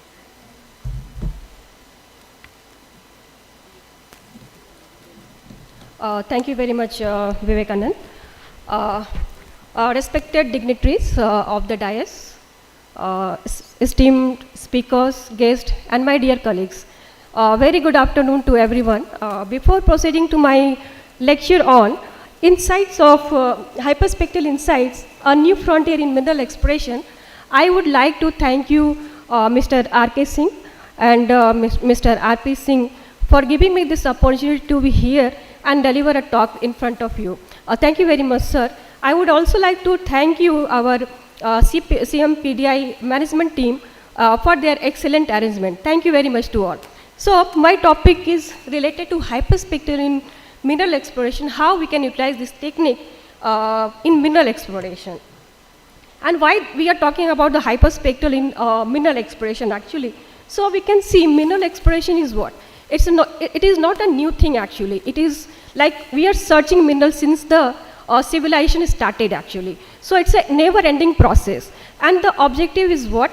To identify the minerals which are economically viable and that can be mined. That is the objective. And this mineral exploration is including many aspects. Your field mapping, your drilling, exploration, utilizing hyperspectral remote sensing or remote sensing technique or geophysical survey, all those aspects are there. For what? So that we can utilize, we can narrow down the search area in order to discover a new hidden deposit. That is the objective. And what is the need of the hour? We know that. Usually it takes several decades actually to process from the initial investigation step to commencement of a mining. So not only that, if we see due to the population growth and high demand of the resources, what is happening, the known resources are depleting like anything. It's depleting at a much faster rate. So it is now it's a time to develop a new technology, new strategy to identify the hidden deposit at a faster rate. It is also required faster rate. It is not like it should be time taking. So the technology like remote sensing is here, which is going to play a major role. So this your endeavor can be fulfilled by the techniques of remote sensing, and how this remote sensing is going to help us by providing us the opportunity to identify the mineralized zones in a shorter period of time. Not only that, with the better accuracy, that is the time which is at present that is required actually. So if you see, this 20th century was basically, it was a significant turning point as the advancement in the technology like your hyperspectral or your remote sensing technique or geophysical surveys. It has transformed the mineral exploration, making it more precise and efficient. And if you see here, the advancement in the remote sensing technique from the multispectral to hyperspectral has given us a broad idea, and it has played a key role for in a geosciences field actually, especially in the case of mineral exploration. And what is hyperspectral actually? Hyperspectral is nothing but it is acquiring the data. So many bands in a narrow bands which are contiguous in nature, and it is covering the wavelength range from visible to near infrared and short wave infrared region. And these regions are very important for the identification of the alteration minerals or minerals which are related to mineralization. So especially the range 0.4 to 2.5 micrometer is the important range. And normally hyperspectral data is basically composed of more than 100 bands, and the spectral bandwidth is very narrow. Very narrow means each and every detail we can have through the hyperspectral remote sensing, that is 5 to 10 nanometer actually.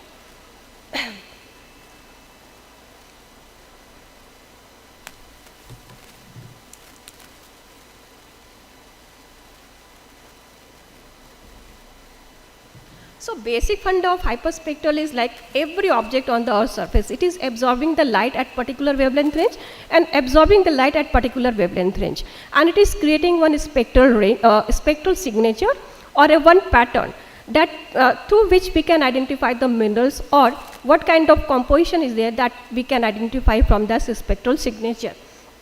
And the increased number in VNIR range and SWI range, short wave infrared region. If you see the multispectral, there are few bands, 2, 3, 4 bands like that. So we are having the very broad idea about the minerals. But in the case of hyperspectral, we are getting more detailed information about the minerals. So it has given us idea, even subtle changes also, like minor changes, like clay group of minerals are there. So many clay group of minerals are there. So that composition variation is there. So that can be identified through the hyperspectral remote sensing. And especially alteration minerals like which are associated with certain types of alteration zones or mineralized zones, that can be identified because of this spectral range like VNI and SWI, that is very effective for the identification of the minerals. And this technology basically enables geologists to detect mineral composition from the aircraft or through the satellite without physical contact. So before going to the field, before doing any research, we can have the satellite imagery, we can narrow down the search area, pinpoint the search area for the detailed investigation.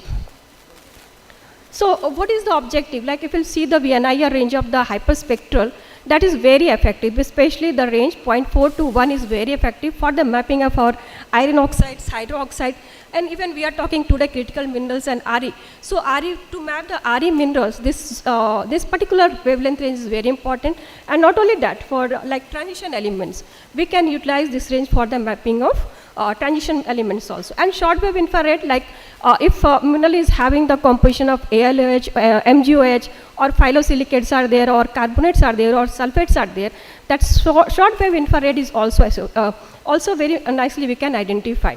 And especially because we all are interested for the mineral investigation, maximum minerals are associated with some alteration or or rocks which are having such kind of composition. So those things can be detected through the hyperspectral remote sensing.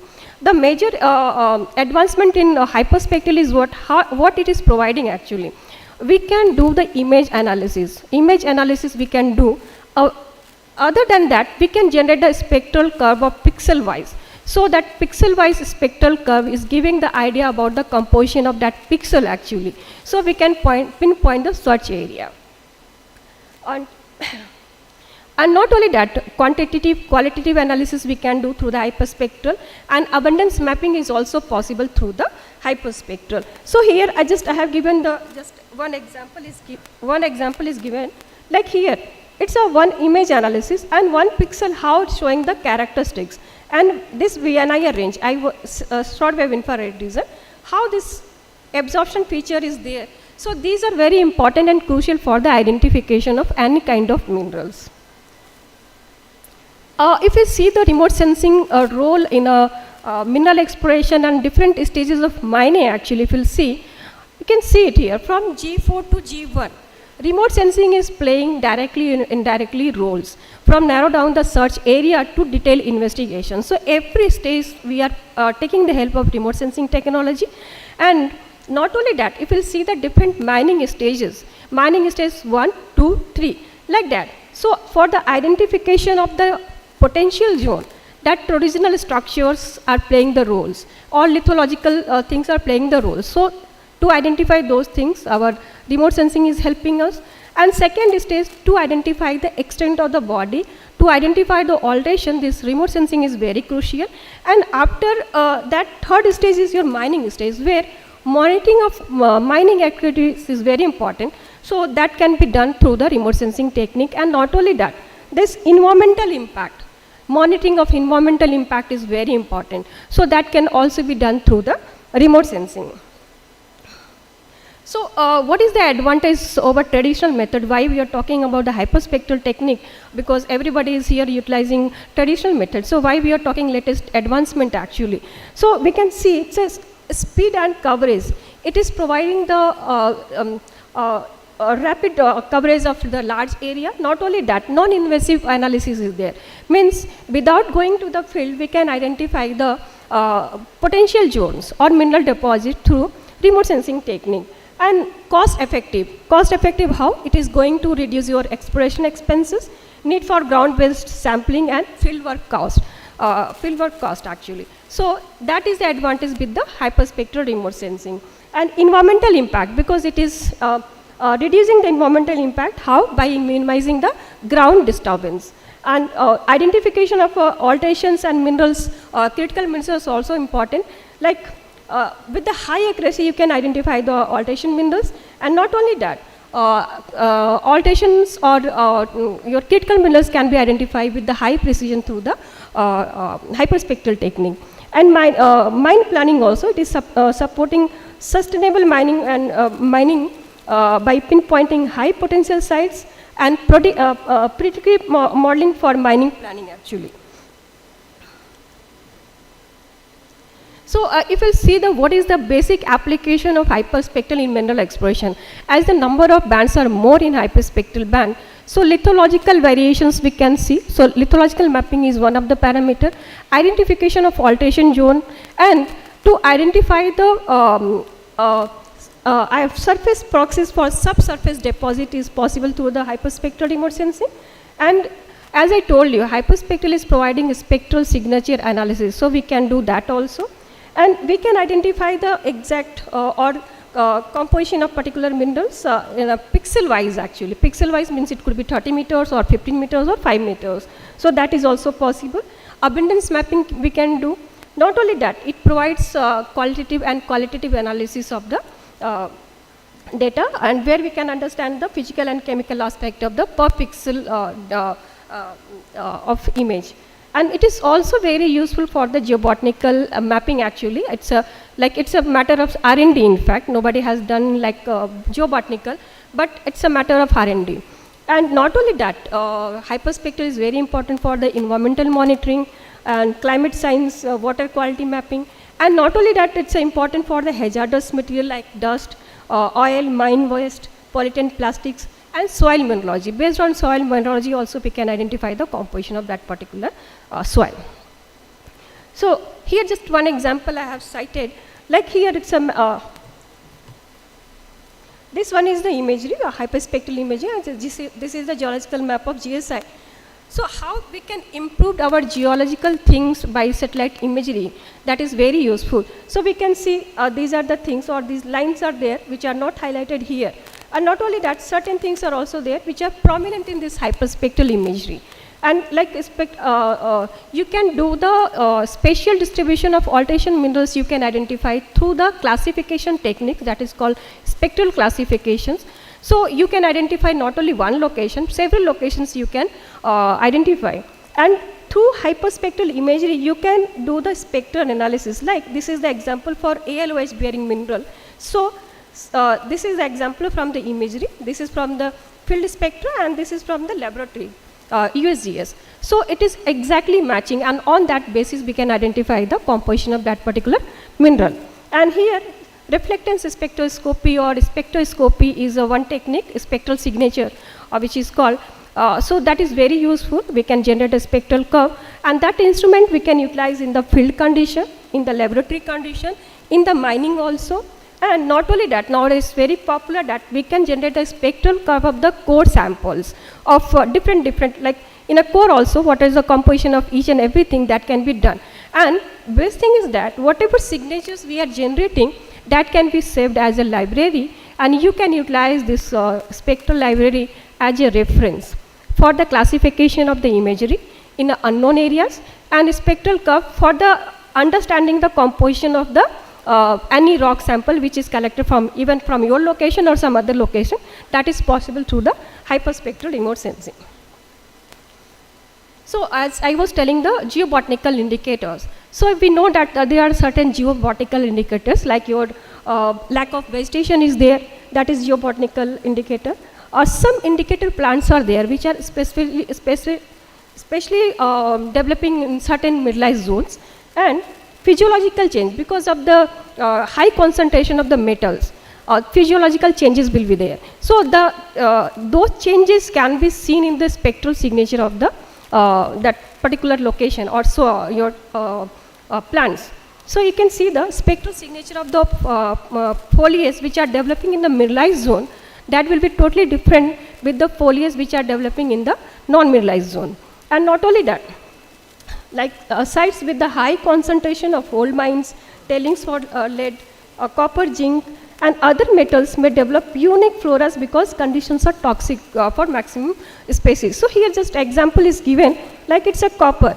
In a normal condition, the spectral curve of the vegetation should be like this. But because of the presence of toxic elements, what is going to happen? The spectra will change its characteristics. So based on that change in the characteristics of the spectra of the vegetation, we can identify the. So this can be utilized as an indicator of the geobotanical indicators can be utilized for the mapping of mineralized zones. So there are some key minerals which can be detected through the hyperspectral techniques. How we can utilize like precious metals, like gold, silver, your platinum group of minerals. There are some association with the alteration minerals like sericite, chlorite, or those minerals we can identify with the help of our hyperspectral remote sensing, and we can map these precious metal. And for the base metal like lead, copper, zinc, and nickel, there is some zones, oxidation zones will be always there. So that can be also detected through the hyperspectral remote sensing. And critical minerals, like critical minerals are showing their characteristics, absorption feature in a VNIR region. Very peculiar regions are there. So that can be utilized for the mapping of critical minerals. And iron oxides, bauxites, and other bulk commodities, that can be also mapped with, based on their iron oxides and clay. So not only critical minerals, different minerals also can be identified through the hyperspectral remote sensing. So some of the examples I have quoted here from our Indian contest. Like for base metal, this was the team we have done work in the Bhilwara area in 2018, and we published the data for the base metal mineralization. So basically here we were able to identify the alteration minerals which were associated with the base metal mineralization, and we found with the XRF analysis that the copper values in those areas are very high, and it's a very encouraging result is there. And similarly in the gold, Gadak schist belt, I have worked for the gold. So there also we have utilized this very Sanji data actually, which is having the 4 meter of resolution, and very effectively we have mapped the alterations associated by applying some techniques, and we were able to identify the potential zones for the gold mineralization. Out of the 4 potential zones we have identified, out of 4, 3 were having the gold mineralization, already old gold working mines are there, and 4th is potential zones for the further detailed investigation. Similarly, some other researchers, they have worked for the Bundelkhand area for mineral deposits in a semi-arid region, and they found this hyperspectral tool is very effective for the preliminary targeting. And in Kanchali Dongri area, Jhabua, Madhya Pradesh, manganese, muscovite, pyrite and phyllite were identified, and the results were also validated through the spectral signature which were generated through the EST spectroradiometer. So they validated the result also. And these are some of the work which has been done by other countries. So you can see for the epithermal gold and silver deposits. So they mapped actually this clay and alunite alteration utilizing some hyperspectral imagery. And for the carbonatite, if you see like California, US, they have done for the carbonatite, and they were able to detect this bestinite and neodymium. And similarly in China, they have utilized this for the lead zinc minerals. They have identified the alteration minerals, and they have successfully identified the alteration zones associated with these mineralization. Similarly in Greenland also, and Nevada, US, where porphyry copper was identified with the help of hyperspectral data. It's not in visible or short wave infrared, it is basically in a thermal region. So normally thermal region, some metals like, some minerals like quartz and feldspar, they are showing their characters in the thermal region. So they have utilized these bands to identify the quartz and feldspar, and they were able to map the porphyry copper. So this is the one of the example where one of the researchers, he has done the work utilizing hyperspectral remote sensing to map the presence of neodymium in that area, and they have successfully mapped the area, and the concentration wherever it's a red color is highlighted, you can see their neodymium is very high actually. Similarly, Indian-based company is there, Pixel. They are also acquiring the hyperspectral imagery, which is having the 4 to 5 meters of spatial resolution, very high spatial resolution actually, and more than 100 bands they have.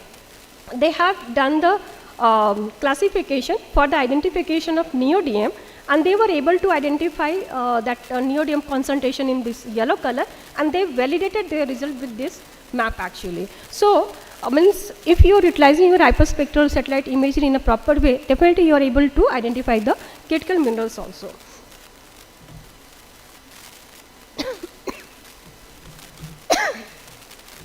So it's in a Bhilwara area, as I was telling, associated alteration minerals we can identify, and very nicely we were able to identify different alteration zones like calcite, sericite.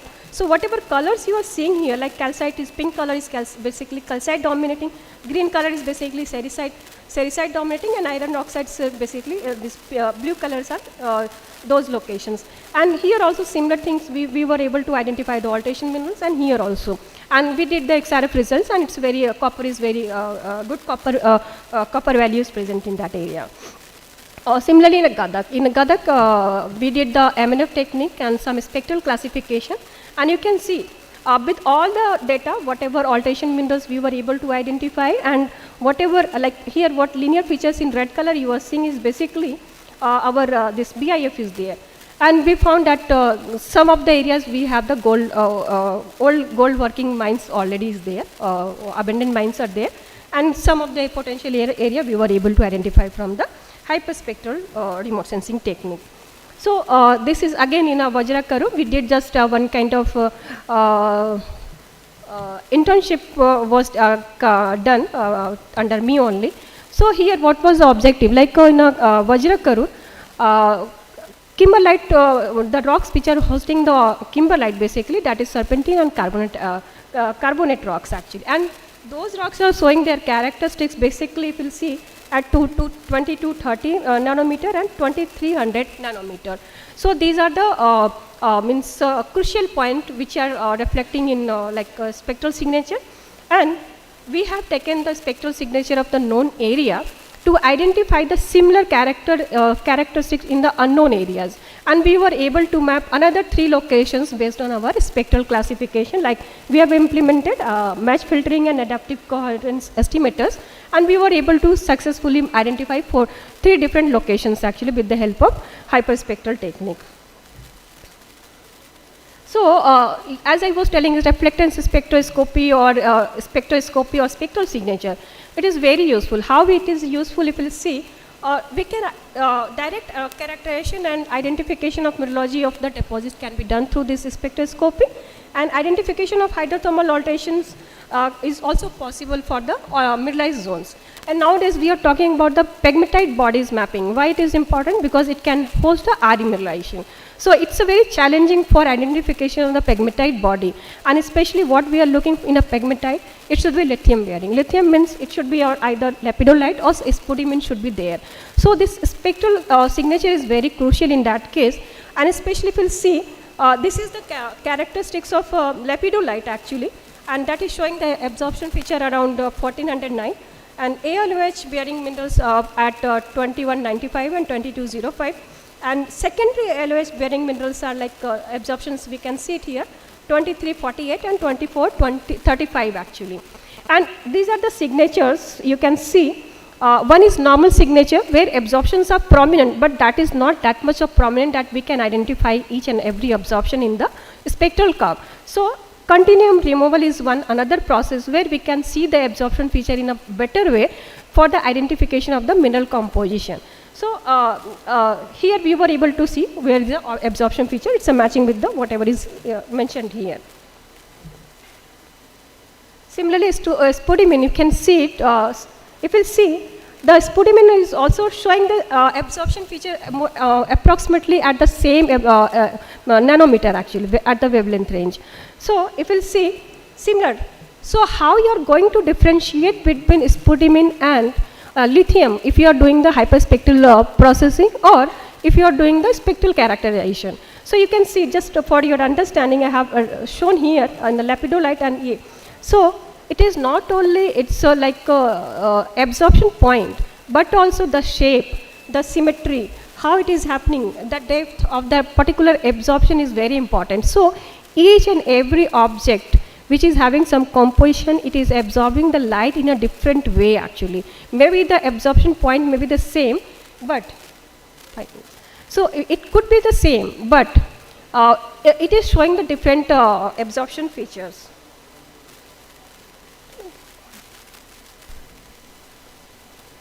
So similarly, for the detection of our this destined site, this was done, and you can see the absorption features particularly in a VNIR region. If you see this particular part, so based on this VNIR spectral range, we can identify the RE concentration in spectral signature. And similarly, this is the image spectra, that black color is image spectra, and this is spectral signature from the instrument, and we can see how nicely it is matching with each other. This is the example which we have done in the Gundlupet area. It's already known area. So we were trying to identify the spectral signature, and you can see the neodymium, how much it is present actually. Presence of neodymium is very prominent. So spectral signature we have generated for that, and you can see how it is happening like in a VNIR and shortwave infrared region. As I was telling, these 2 regions are very important for the identification of any kind of mineralization. And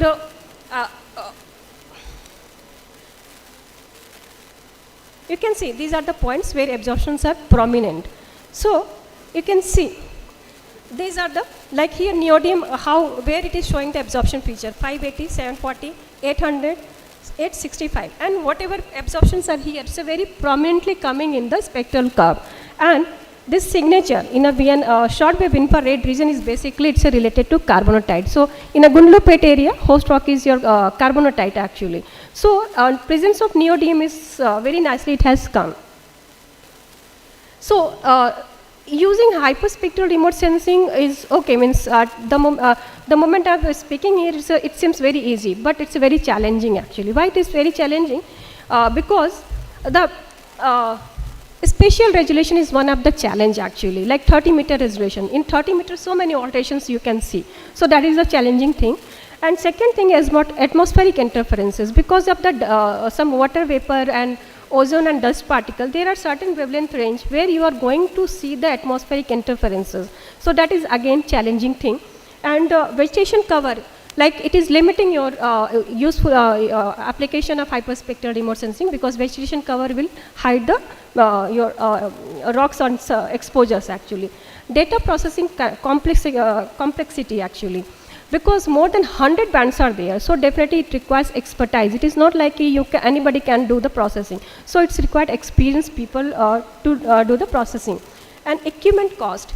Again, this processing techniques, softwares and hardware, very costly affair is there, like the software which we are using, that is NV, and spectral radiometer is also costly affair. So it is not like everybody can afford that. So it's a costly affair.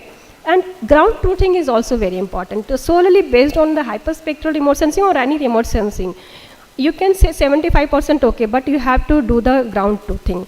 That is the best thing, and that is the limitation actually. And what is the future trend for the, if you see for the hyperspectral, how we can utilize? So because increased satellite deployments, advances in AI-driven processing promises faster workflows and better integration with the geospatial data. Drone-mounted hyperspectral sensors are basically enabling to reach in remote areas, and challenges in unexplored deposits like your sedimentary uranium or supergene bauxite is there, where we can go for the research. And when it is combined, see, whenever we are combining this result with the geophysical, geochemical data, the result is more effective. So we should utilize that means integration is warranted actually. So accuracy is there. So if we'll see what is the future innovations and emerging technology, if we'll see what actually we required. So we required integration of artificial intelligence, machine learning for real-time mineral identification and automated target identification, because manually identification is really challenging for us. So automatic identification is one of the challenge. And then second is from 26 to 27, what could be the future innovations, like development of small size of sensors for drone based survey and improved spatial. If you are using drone based, you can have the high spatial resolution data. But if you are going for the spatial data, then we are compromising with the space based data, we are compromising with the spatial information. And if you will see 28 to 30, the fusion of the other remote sensing technology like LiDAR and the magnetic surveys will be better for more mineral investigation. And if you see 2030, beyond 2030, so quantum sensor and advanced spectral analysis enabling detection of trace elements and deeper subsurface exploration. So basically integration will integration of hyperspectral with artificial intelligence, quantum computing, and advanced material science will promise it will revolutionize mineral exploration further. And these innovation will enable detection of increasingly subtle mineral signatures and expand exploration capability into inaccessible environments. So these are some of the hyperspectral imageries nowadays. These are older one, and these are some of the new one hyperspectral imageries are there. You can see nowadays NMAP, Prisma, and EMIT. Mostly we are utilizing these hyperspectral data, but unfortunately these data are not covering entire country. So you are getting only some part of the country and for selected area only. So that is the constraint. And second constraint is the spatial resolution. But even though this hyperspectral is very useful for the identification of the minerals, alteration minerals and all. And commercial players like Pixels and Planets, they are providing the hyperspectral, and this Pixel is Indian based company, so they are trying to cover for the entire country for generating the hyperspectral data. So with this, if you are in if you are in IGOT, you can have the look. This lecture is there, so it's a free of cost. It's IGOT Karmayogi platform is there, so that lecture you can have. And people who are not there in IGOT, they can join this GSI-TI training program. This is free of cost. So this training programs is being offered by the GSI-TI. So with this, I would like to thank you. If any question is there, I would like to take.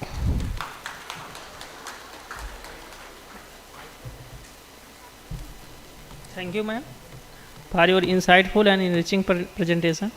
अब मैं अपने सभी श्रोताओं को आमंत्रित करता हूं कि कोई एक प्रश्न मैडम से पूछ सकते हैं, बाकी के क्वेश्चन हम ओपन क्वेश्चनर सेशन में टेकअप करेंगे.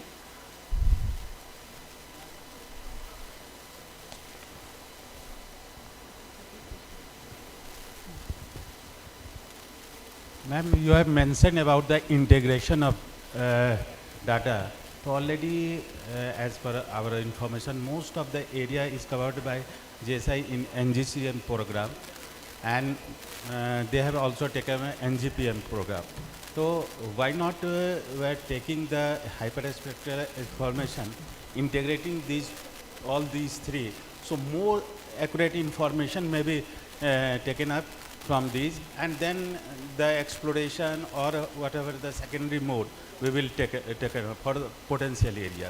So identification of more accuracy of potential finding potential areas. Thank you very much, sir. Very good question actually. Why we are not doing, I'm audible to everyone. So why we are not doing this hyperspectral for the entire country actually? The constraint is the availability of the hyperspectral data. That is the major constraint today. And for your knowledge, sir, I would like to tell you that the national level spectral geological mapping has been done by the JSI, and it's in a progress also using ESTR data, where we have done the alteration zone mapping, and it is not available in NGDR portal, but it will be available, I think, once our project will be over. So alteration minerals, wherever all India we have the alteration minerals, we have generated the ESTR data alteration minerals. So you can utilize that. That is free of cost for everyone. So whoever is our stakeholders, for the academia, for the researchers, it's available for everyone. So even if you want, like whatever I have shown for the Gunlu pit, that is part of that project only. Spectral geological mapping on national level. And hyperspectral, only one constraint is there, that is data availability. And it's a costly affair for all of us also. Thank you very much, sir. Thank you. Thank you, ma'am, once again. Your detailed exposition on the subject has truly deepened on our understanding. Thank you, ma'am. As a token of our appreciation for your valuable contribution, I kindly request Sri Rajiv Kumar Sinha, sir, GM Coordination, CMPDIL, to please come forward and present a memento and soil and with sampling, please.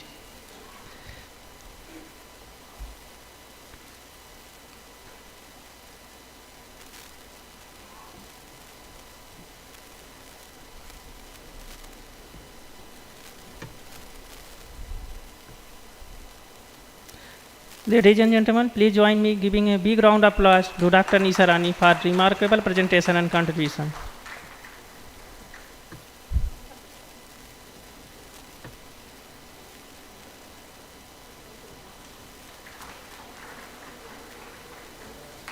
Thank you so much, sir. Thank you so much, ma'am. We have now reached the end of our pre-lunch session. A big round of applause for our speakers for their informative and thoughtful, provoking presentation.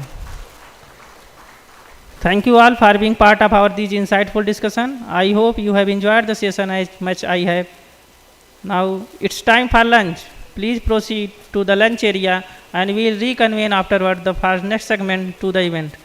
Thank you, everyone. Thank you.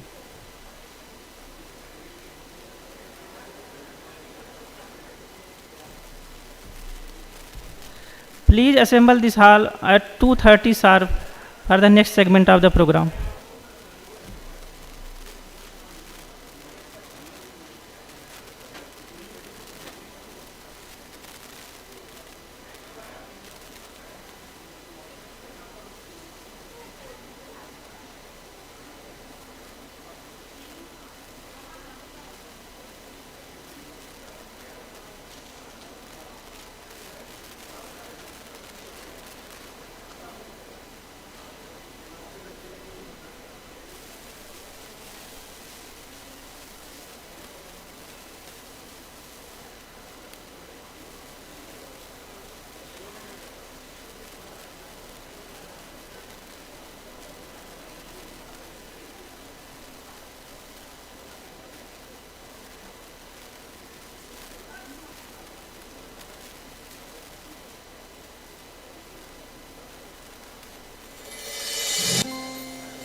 तमसो मा ज्योतिर्गमय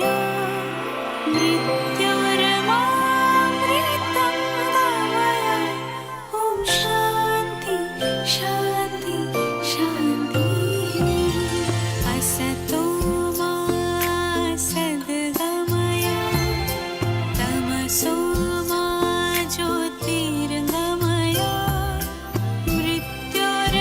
मृत्योर्मामृतं गमय ॐ शान्ति शान्ति शान्तिः असतो मा सद्गमय तमसो मा ज्योतिर्गमय मृत्योर्मामृतं गमय ॐ शान्ति शान्ति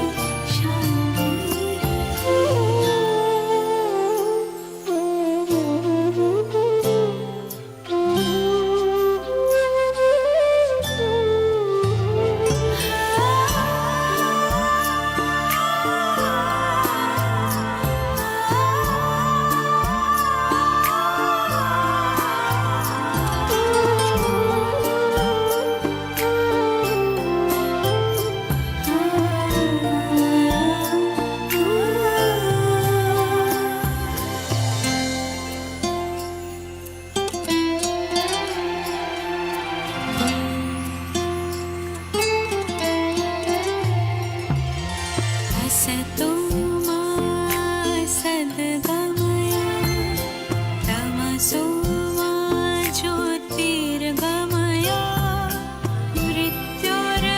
मृत्योर्मामृतं गमय ॐ शान्ति शान्ति शान्तिः असतो मा सद्गमय तमसो मा ज्योतिर्गमय मृत्योर्मामृतं गमय ॐ शान्ति शान्ति शान्तिः असतो मा सद्गमय तमसो मा ज्योतिर्गमय मृत्योर्मामृतं गमय ॐ शान्ति शान्ति शान्तिः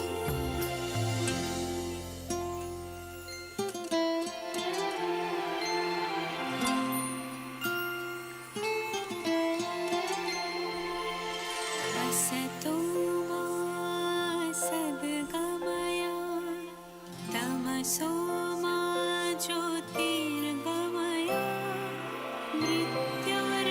मृत्योर्मामृतं गमय ॐ शान्ति शान्ति शान्तिः असतो मा सद्गमय तमसो मा ज्योतिर्गमय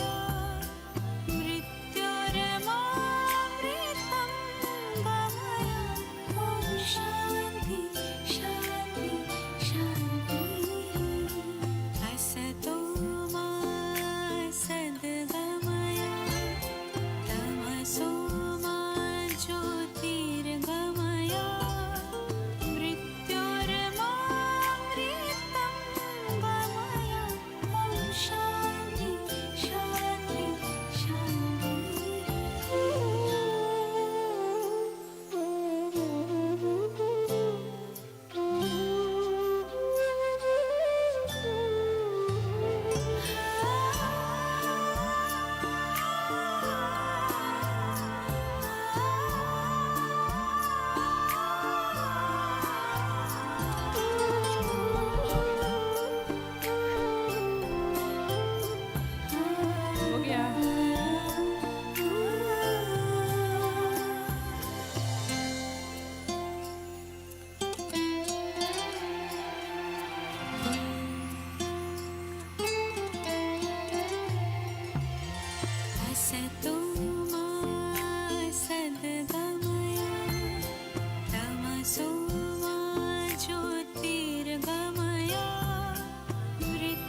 मृत्युर्मामृतं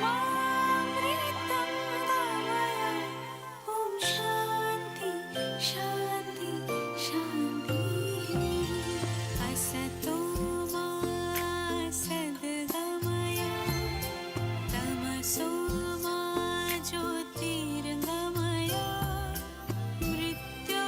मृत्युर्मामृतं गमय ॐ शान्ति शान्ति शान्तिः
तमसो मा ज्योतिर्गमय मृत्योर्मामृतं गमय ॐ शान्ति शान्ति शान्तिः असतो मा सद्गमय तमसो मा ज्योतिर्गमय मृत्योर्मामृतं गमय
असतो मा सद्गमय तमसो मा ज्योतिर्गमय मृत्योर्मामृतं गमय ॐ शान्ति शान्ति शान्तिः असतो मा सद्गमय तमसो मा ज्योतिर्गमय मृत्योर्मामृतं गमय ॐ शान्ति शान्ति शान्तिः असतो मा सद्गमय तमसो मा ज्योतिर्गमय मृत्योर्मामृतं गमय ॐ शान्ति शान्ति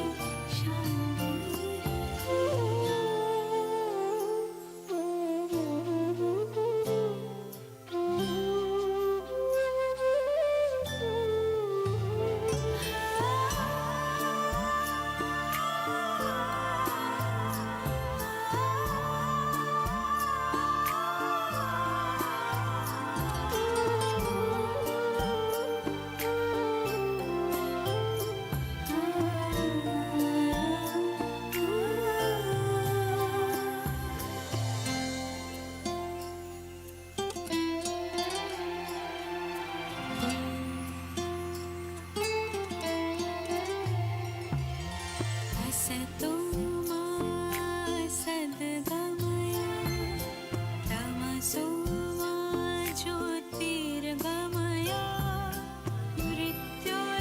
मृत्योर्मामृतं गमय ॐ शान्ति शान्ति शान्तिः असतो मा सद्गमय तमसो मा ज्योतिर्गमय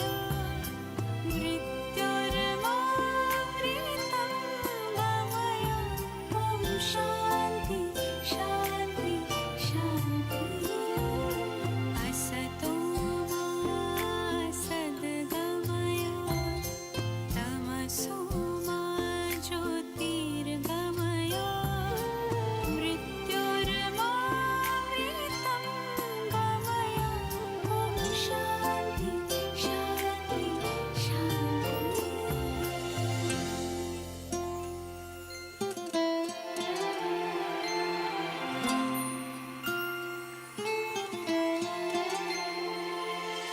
असतो मा सद्गमय तमसो मा ज्योतिर्गमय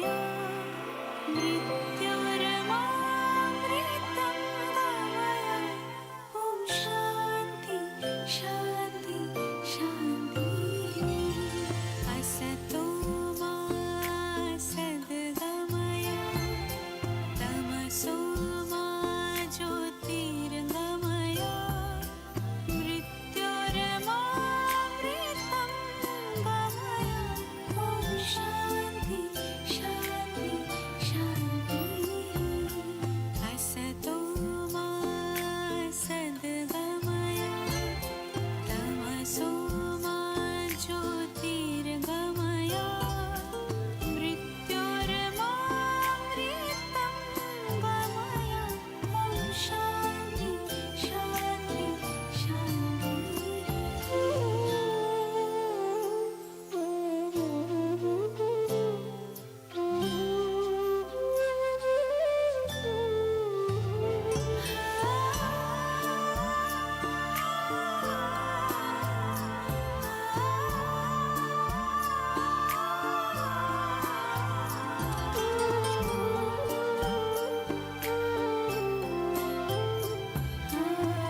Good afternoon, everyone. I request everyone to kindly take their seats so we can begin our next session shortly.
I request once again to all our esteemed guests to please take their seats so we can begin our next session.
I request once again to all our guests who are outside to please take their seats so we can begin the session. Good afternoon, everyone, and welcome back to our post-lunch session. I hope you all had a refreshing lunch and are ready for a very interesting and intellectually stimulating session. We have an excellent lineup of speakers in the following sessions to keep you engaged and energized. I am Pallavi Chakraborty, and it is my great privilege and pleasure to introduce our eminent speaker for this session, Professor M.L. Dora, who is currently associated with the School of Environmental Sciences at the prestigious Jawaharlal Nehru University, New Delhi. Professor Dora is a distinguished geologist with over 2 decades of experience in mineral exploration and ore genesis, having served as the Deputy Director General of GSI before joining academia. He has also been the recipient of several prestigious awards, including the National Geoscience Award, presented by the Honorable President of India, the VSSR Gold Medal by the Indian Society of Applied Geochemistry Award, and the Sri Sita Ram Rungta Memorial Award from SGAT Bhubaneswar. Professor Dora has also contributed extensively to research and training with over 70 publications in reputed national and international journals, and has represented India in several international forums across Australia, South Africa, Canada, the UK, and South Korea. Today, he will be presenting his research on advanced analytical techniques and their role in critical mineral exploration and beneficiation. Please join me in extending a warm welcome to Professor M.L. Dora for an enlightening and engaging presentation. Sir, the stage is yours.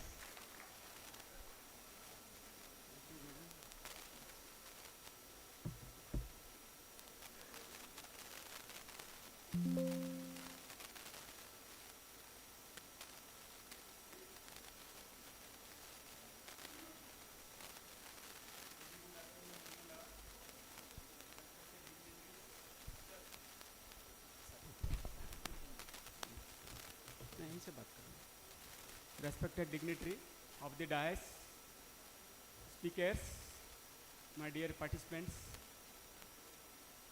First of all, at the outset, I want to extend my heartfelt thanks to both R.K. Singh sir and R.P. Singh sir for giving me opportunity to come here to share my experience. I am basically a geologist from Geological Survey of India. Before joining JNU, my short stint at 7-8 months in Ministry of Mines as a OSD to Kantarao sir. Then I joined as a professor JNU 8-9 months back. But I have done, today we are talking, everyone is talking about critical minerals. It is a very common term. Already my previous speaker, Yamuna Singh sir and Mitra sir, madam, already covered a lot of things. But still I will try to wrap up, but I have been assigned the talk analytical technique. That is also one of the interesting thing because that is a common to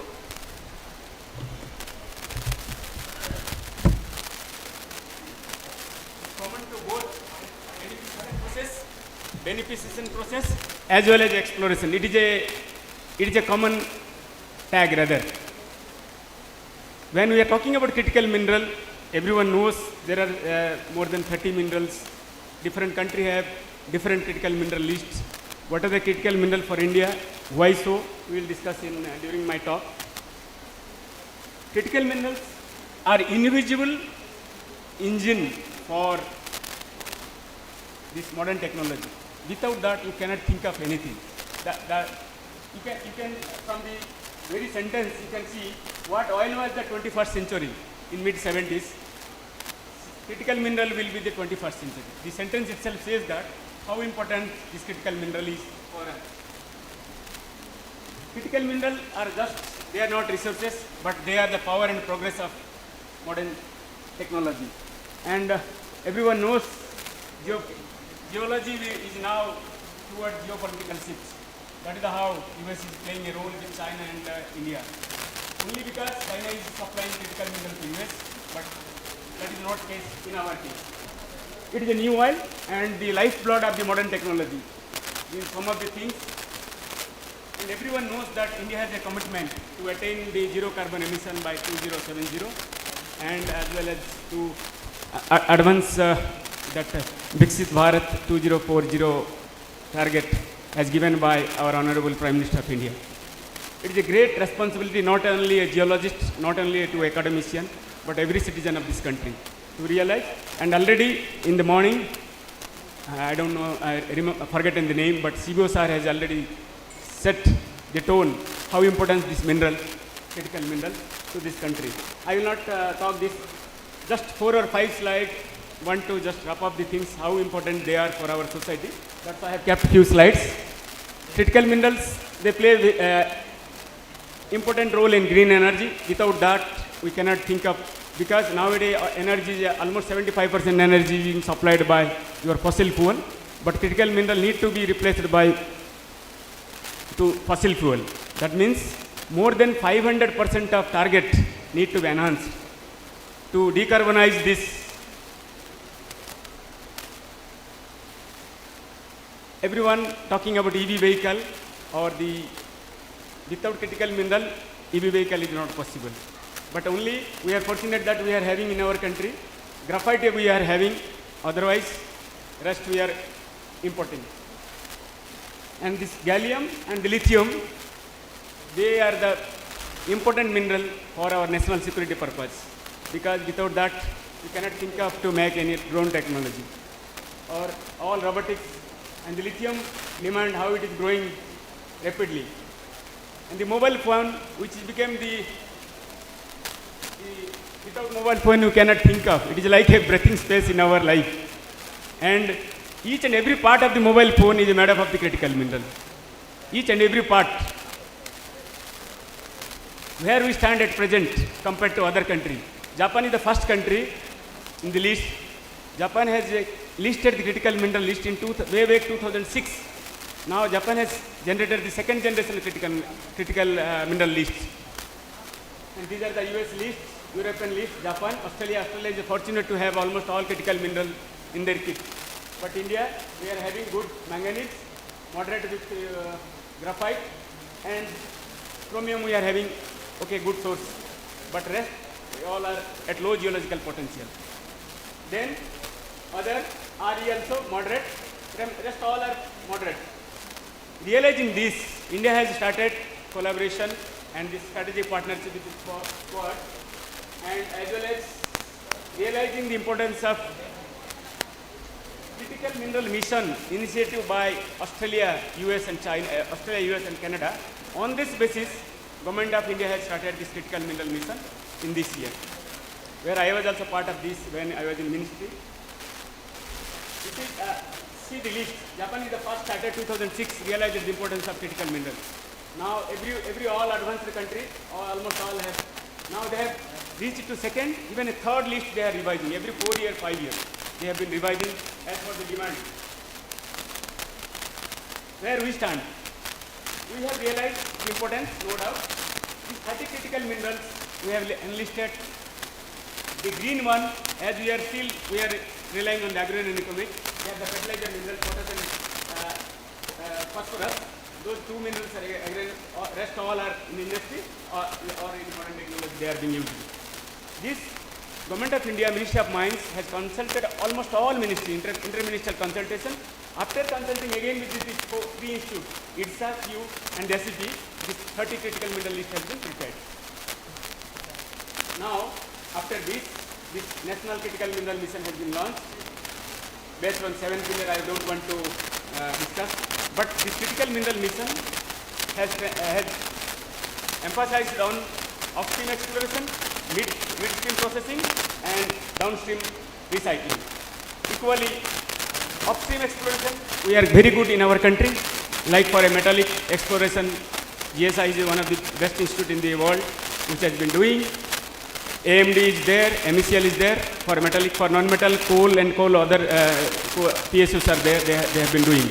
But that is not issue with mineral exploration, issue with only the midstream processing and the downstream technology. That is where we are lagging behind. And my talk, the analytical talk will enlighten that, where we are at present stand. This global supply chain also. Unfortunately, this mineral is not uniformly distributed across the globe. Very heterogeneously, they confined only few countries. Very unfortunately, the processing also confined to few countries. Now, Indonesia is playing game. They don't want to send their, export their nickel resource to other countries. If anyone want to interest, let them go to their country and process them, then final product they want to sell it, but not a raw material. If you purchase a raw material, that will be 15 rupees. If you purchase a final product, that will be 5 rupees. That is how they fixed the rates. So that nobody will bother about the raw material, everybody will purchase the product.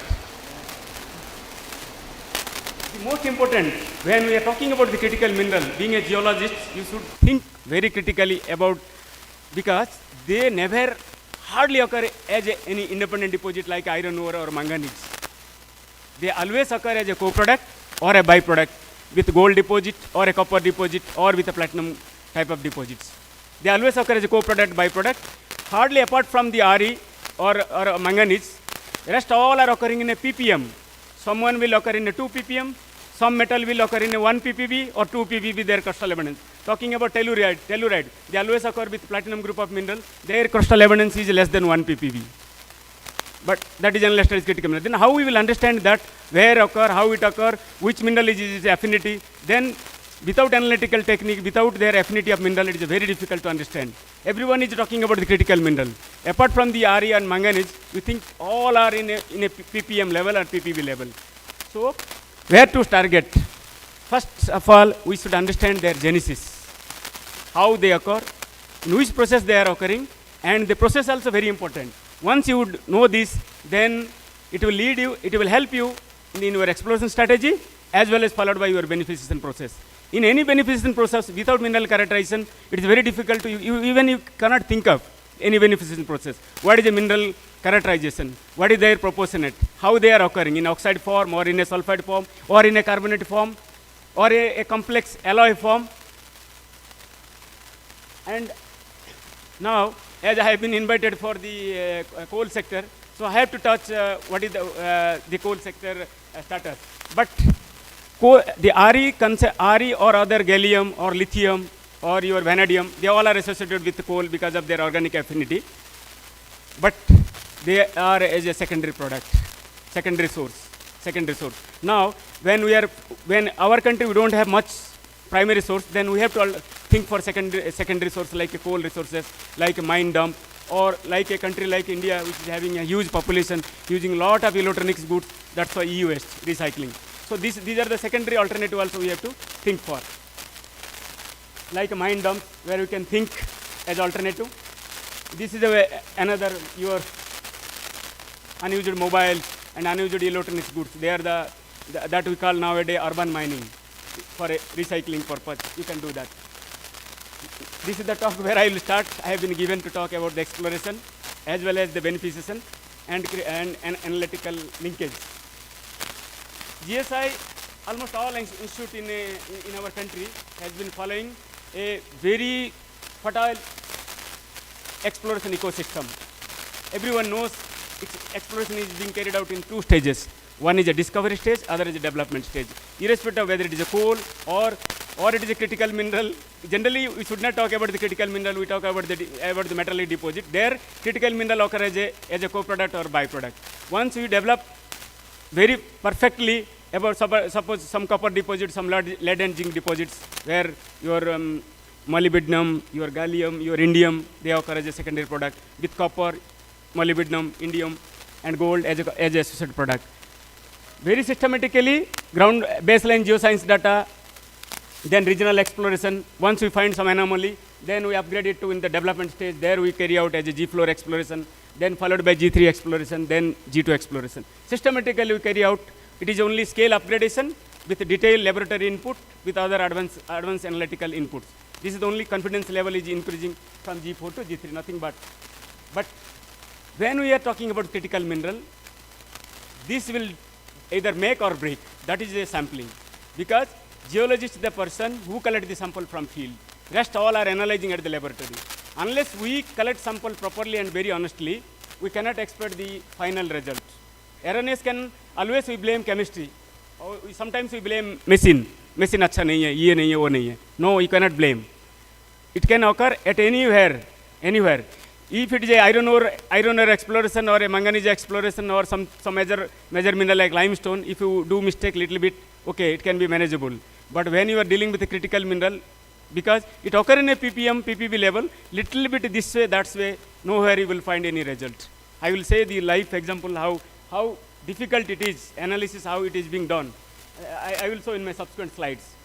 This is the critical mineral, whether it is critical mineral or a mineral, whichever mineral, it is the exploration value chain, well established by GSI, thoroughly doing each and every stage from a desktop to preliminary, pre-literary consultancy up to final auctionable stage. GSI is very extensively doing, absolute, there is no, apart from that other NEA, NPA, there are so many other institutes are there, they are doing under the NMET, MBET. Now, this is the most important slide to understand. Why? Because critical mineral, when they occur in a ppm level, ppb level, how they occur? All critical minerals, mother is mental. They occur from there.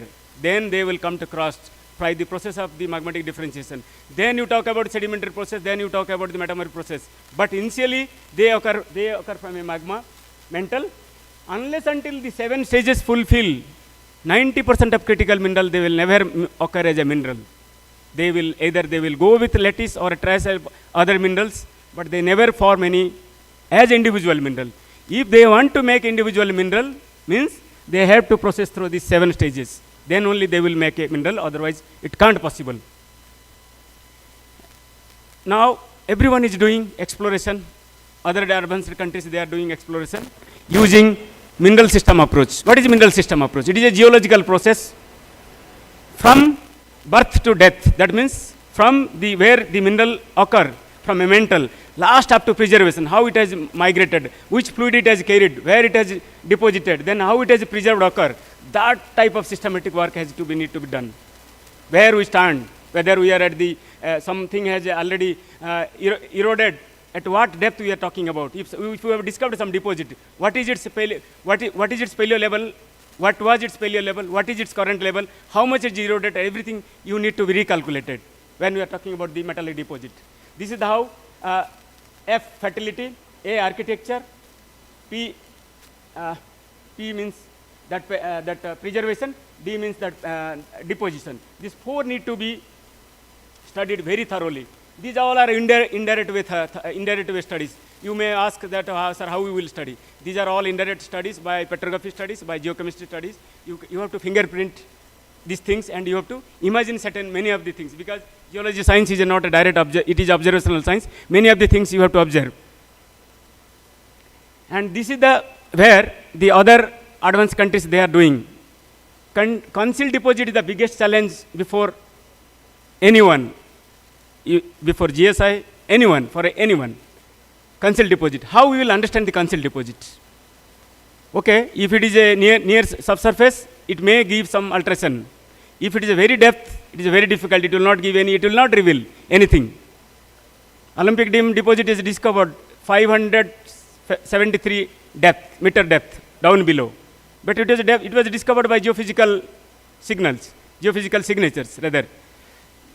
Geophysics is required, and nowadays, not only with one geophysical survey you can do wonders. You have to take the hyperspectral survey, you have to take geophysics, ground, airborne, everything you have to take, and nowadays you need to do integration survey. Integration, then ultimately you handle with large data using AI ML, you will come to some conclusion, but ground validation and the sampling play the vital role. It may give you some indications. From that indication, you need to develop prospect to deposit to mine. There is, I think, 10,000 prospect may go to one mine, as per the USGS statistics. That much, when you are talking about critical mineral, I don't know what it will be ratio.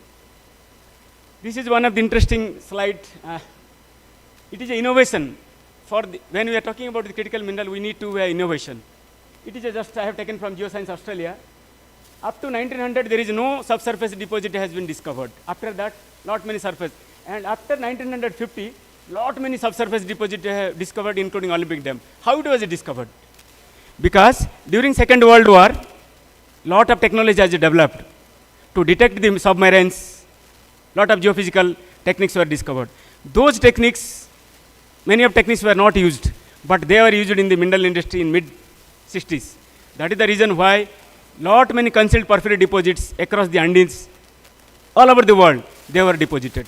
Then there is a hiatus in 70s, in that 62 up to 75, 15 years tenure, almost all porphyry deposits of the world, they were discovered. After that, there is a big hiatus. Then it was headed to mineral industry. 75 to up to 90, almost 25 years, there was no major discovery after Olympic Dam. Then Center for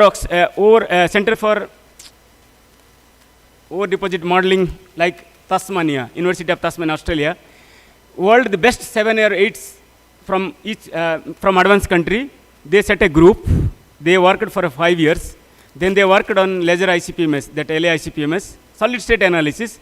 That is how the chemistry has played the role. With this chemistry, few of deposit has discovered. Then again now is a hiatus. Now it is, everyone is talking about the AIML. AIML without data, without ground solid data, you cannot do any wonders with softwares. Sitting means you cannot.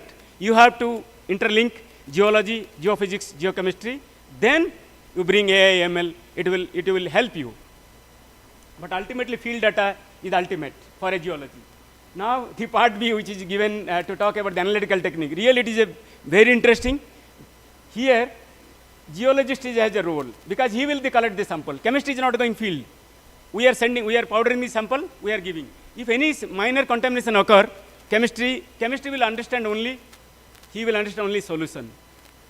Just, he cannot understand that from which rock, whether it is from felsic rock or a mineralized rock, from a non-mineralized part, he cannot understand anything. He will only digest the sample. Unless proper digestion, no chemical analysis will come correctly. Very, very difficult. And there also everyone is talking about ICP-MS, everyone is talking about XRF. It is a very easily available instruments. But the sample calibration, sample processing, and the standard matching, these all are the big headache. Geologist is collecting sampling, processing someone, analyzing someone. These are the things which are the innovative lines in our country. That need to be first settled out. Then we can talk about the critical minerals. Because the sample it will go to chemistry, there is chemistry, then it will go to engineering, where they will process the sample in a mineral process industry.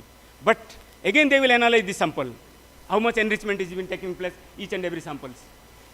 There are two ways, either you go with solution mode or you go with solid state. Solid state it is a late 2012, means of late.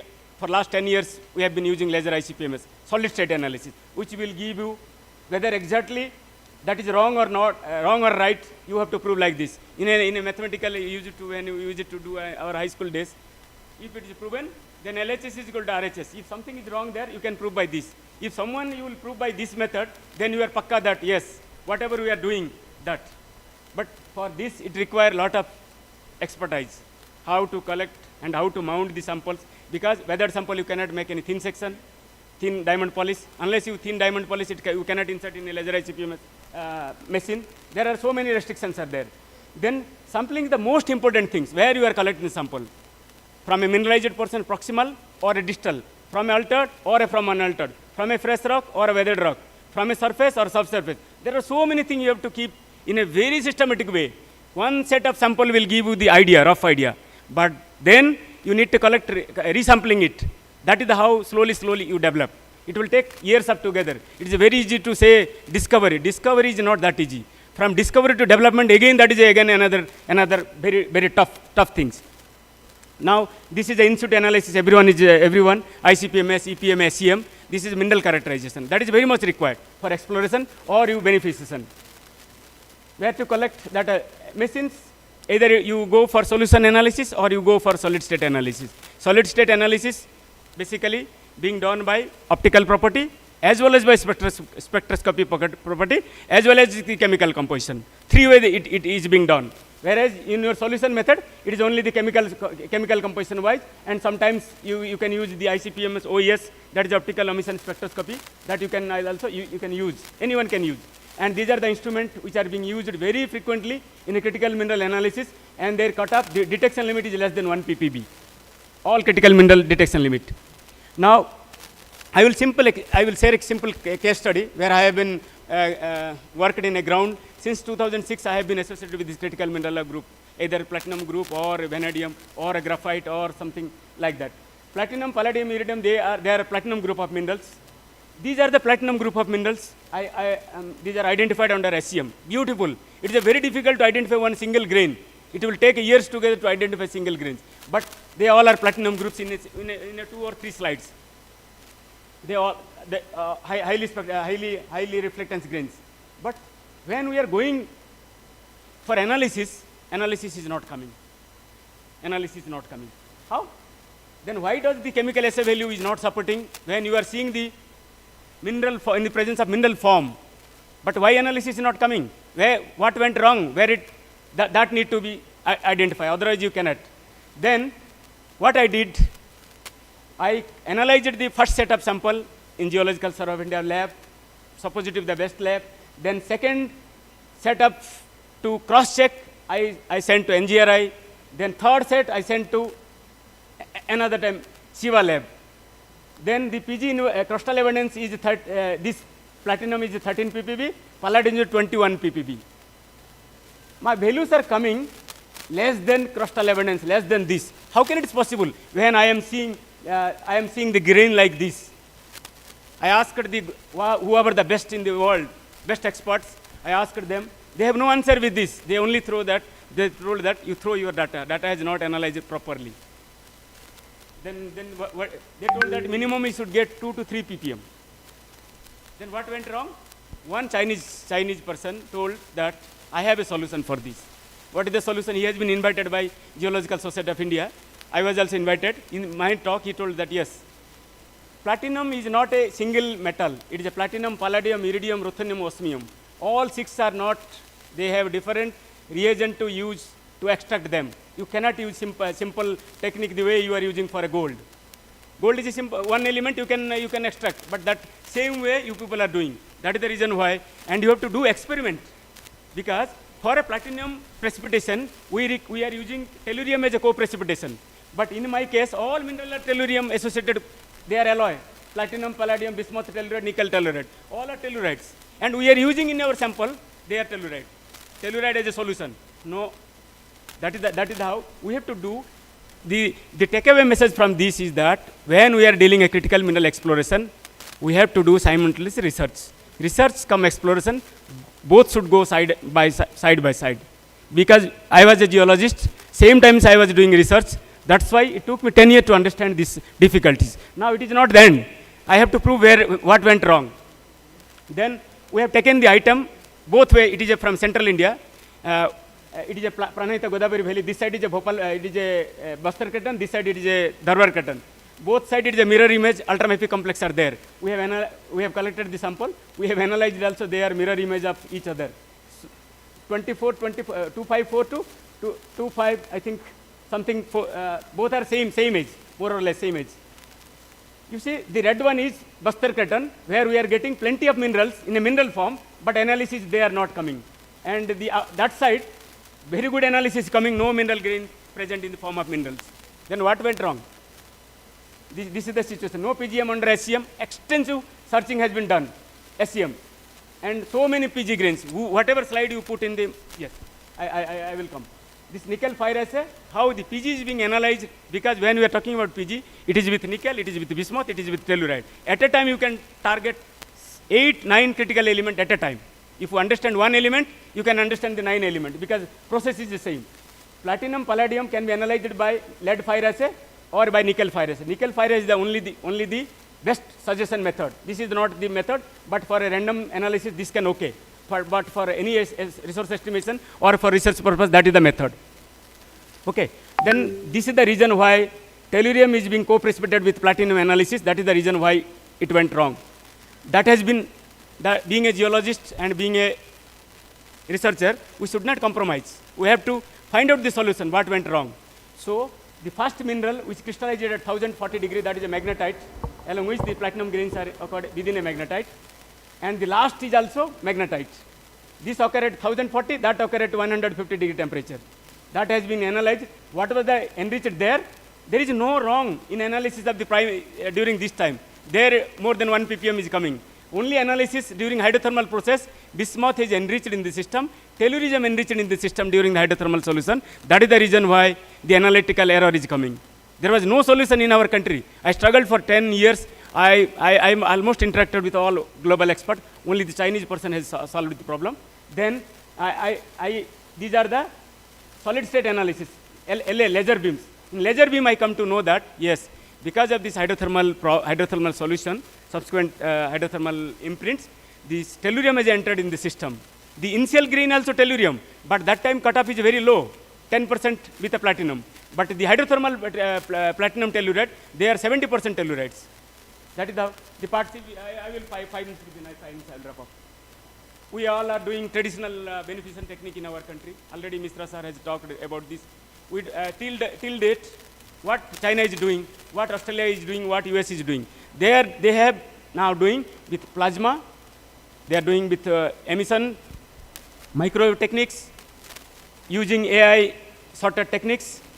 Those three we are not being used in our country. Till we are in the mid stage. Even though we are doing, maybe at the research scale, not in the even at pilot scale. Commercial scale is far up from our dream. Then why we are talking about so much critical mineral this way, that way? I told in the beginning, there is no problem in the upstream exploration. There are plenty of agencies in our country. Only we are fighting, only we are struggling with midstream processing and the last. And we are very good with last one also, refining, recycling. But only we are facing challenge with the midstream processing. That is how this analysis play. Because the coal, from a coal sector, whatever the anthropogenic waste we are calling as a waste, no, today they are not, we should not call it as a waste. They are like a gold. Fly ash, your bottom ash, both are enriched with your critical minerals, RE. And China has done extensive studies, maybe around 700 ppm, they are able to extract the RE in their countries. But I don't know much about this, where we stand in our country regarding this. Only the CSIR labs, those who have been doing this, they can only comment on this. And for the another lithium and gallium, they are also associated with this coal ashes. But different acids they have been used, and with the different experiment standards. HNO means nitric acid, sulfuric acid, hydrochloric acid. The highest concentration is acid extraction is possible with your sulfuric acid. Global best practice all in three fields. Where we stand in a exploration, we are struggling with deep drilling. We are struggling with concealed deposits. If you deposit any major deposit, you will get plenty of critical mineral there. But now you need to develop a deposit first. Any deposit, then you automatically will get critical minerals. Analysis, we are struggling. Isotope studies, we don't have much scope to do isotope studies because they are the fingerprint. They will tell about the association. They will tell about the fertility. They will tell about so many things, their association. Without understanding isotope study, how we will do? Then beneficiation also. Image, advanced microwave, plasma assisted AI sensor techniques.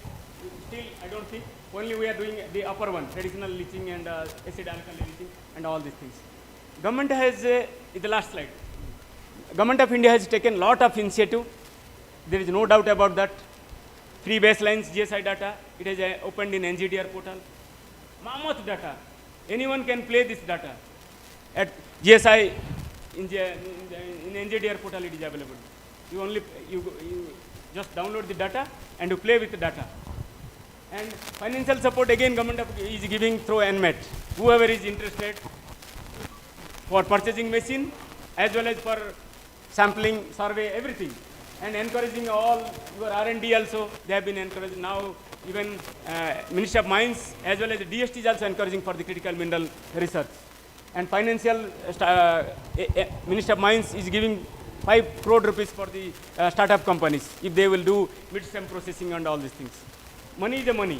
Only we need to develop the strategy. There is no dearth in money. Critical minerals are essential for the green and sustainable futures, no doubt about that. Adapting mineral system approach is very much required. Slowly, GSI is being adapting mineral system approach in mineral exploration. But without mineral system, it is very difficult to target the critical mineral. Robust beneficiation processing strategy is very much required. India holds the significant potential critical mineral, there is no doubt. India has a even if we fail in a primary target, but we have a sufficient coal resource in our country. Sufficient. We have a sufficient graphite resource in our country. We can target secondary source. But this require, because X will do field work, Y will do analyze, Z will do research. X, Y, Z never come in a common platform. That is the where in our country that is a big problem. Elsewhere in other countries, why China has come so fast? Because Beijing Geoscience Institute, that is doing research, as well as suggesting the exploration strategy. Some private mine will go and implement, or they are suggesting for their government also. They will do, and they will prove the things, whatever they are saying, correct or not. Thank you for your kind patience. Any question I would like to take?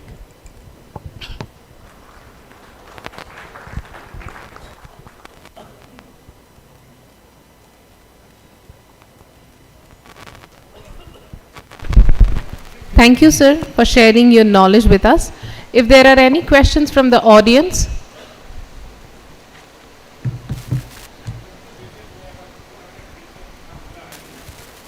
सुनाई नहीं दे रहे।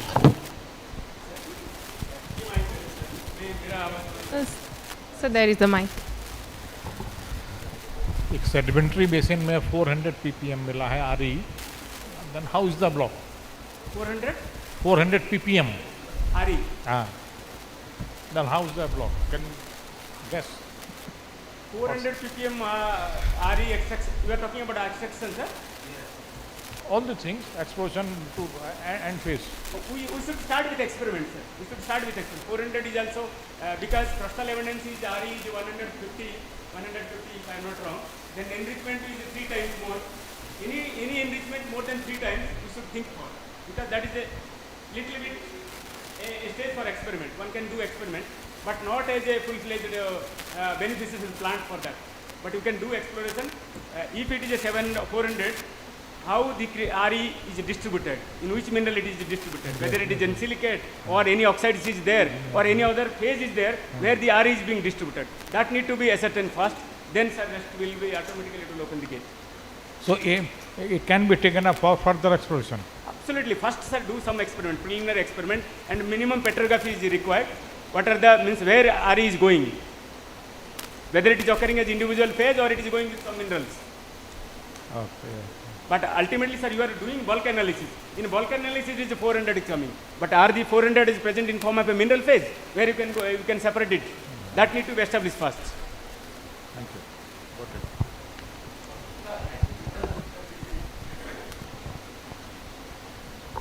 Thank you, Dr. Dora, giving a huge and very critical view of the critical minerals. So, but as go to the Alok Sharma Sahab question, I think, sir, if you go by that in stream sediment also, we are getting more than 1000 ppm. That DSI, so many places they have done that where we are getting more than 1000 ppm. Thing is that main concentration, main thing nowadays in critical mineral is that beneficiation. If you are having 400 ppm, but how much is extractable? Can you extract? Because suppose I am telling that gold is 1 ppm, if you go by beneficiation, we are extracting suppose 800 ppb. But in RE we don't know. You are having 400 ppm, but it may not be in extractable form. What is the phases of that? That's why he is telling that you should know the what phases and how it is associated.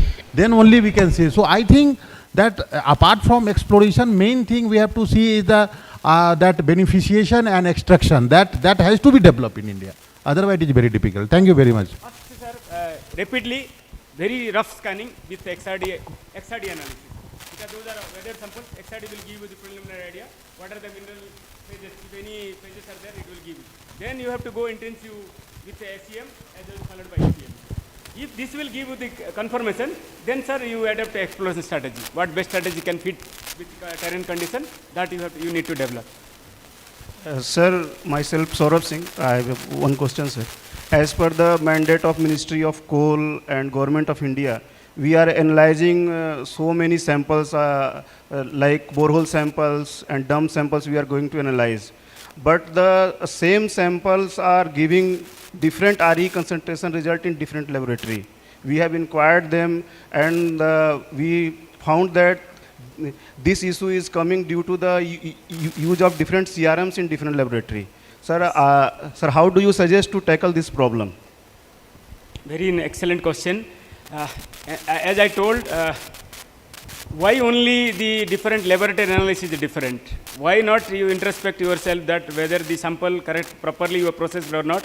Because sample size matters, fraction 200, sometimes 200 mesh size, sometimes 250. But for any RE analysis, minimum mesh size is 200 is required. More than that is required. Otherwise, you cannot nebulize in a ICP-MS machine. Okay, sir. Then thing is that it may be problem with SRM standard. More than SRM standard, match matrix that we call is a match matrix. What are the other useless material which is not required? That material how to remove from the system, that for that matching is required. If matching is not perfect, that is called match matrix, then your analysis will be erroneous. That is the reason, even though the same instrument name GSI is having, same instrument IIT Kharagpur is having, same instrument NGR is having.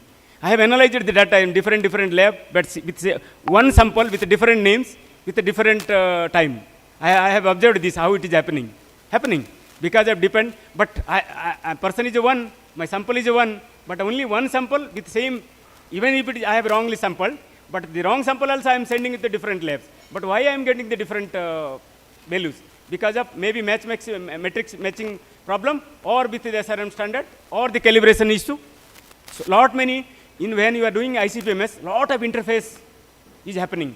Interface correction is a very important. That in EPMA you can do it because you are seeing on the screen. In a solution mode, it is very difficult to balance that. You cannot do any interface correction in solution mode. Only you can think how it is ultramafic rock. There are 50 different types of rocks are ultramafic rock. How you will calibrate that? You are only calibrating with average.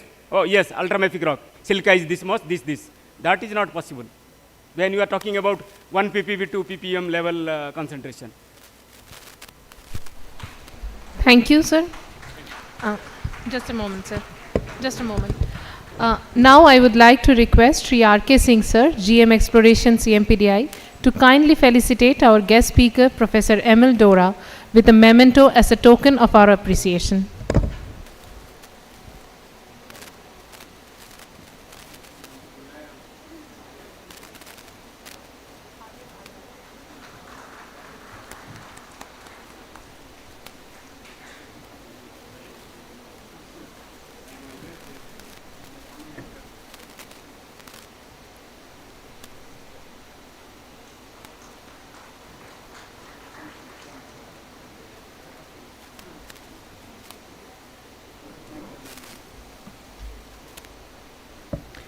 Thank you, sir. Thank you once again, CMPDI, for giving opportunity to share my thoughts. It was our pleasure, sir.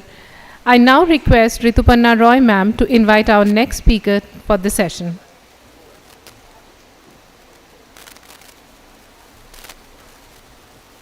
A very good afternoon. I'll welcome you all. Ladies and gentlemen, I am Rituparna Roy, your host for this session. Our next speaker is Professor Asim Tiwari from IIT Bombay. He will present his research on ore body modeling using AI/ML, special reference to critical mineralization. Sri Tiwari is currently serving as a professor in the Department of Mechanical Engineering and a faculty member of the Center for Machine Intelligence and Data Science at IIT-B. Sir has obtained his BTech from IIT Kanpur and an MS and PhD from Georgia Institute of Technology, Atlanta. Sir has 25 years of vast experience in corporate R&D, national research laboratories and application of artificial intelligence in engineering system and processes. Professor Tiwari's work focus on smart manufacturing, mineral exploration, machine learning, IoT and video comprehension in seizing new opportunities for sectors like manufacturing, defense and transportation. He is also the founder of Zuling Labs Private Limited, a deep tech startup incubated at IIT-B. We are very honored to have him with us. May I now invite Professor Asim Tiwari sir on the stage, please. Thank you very much.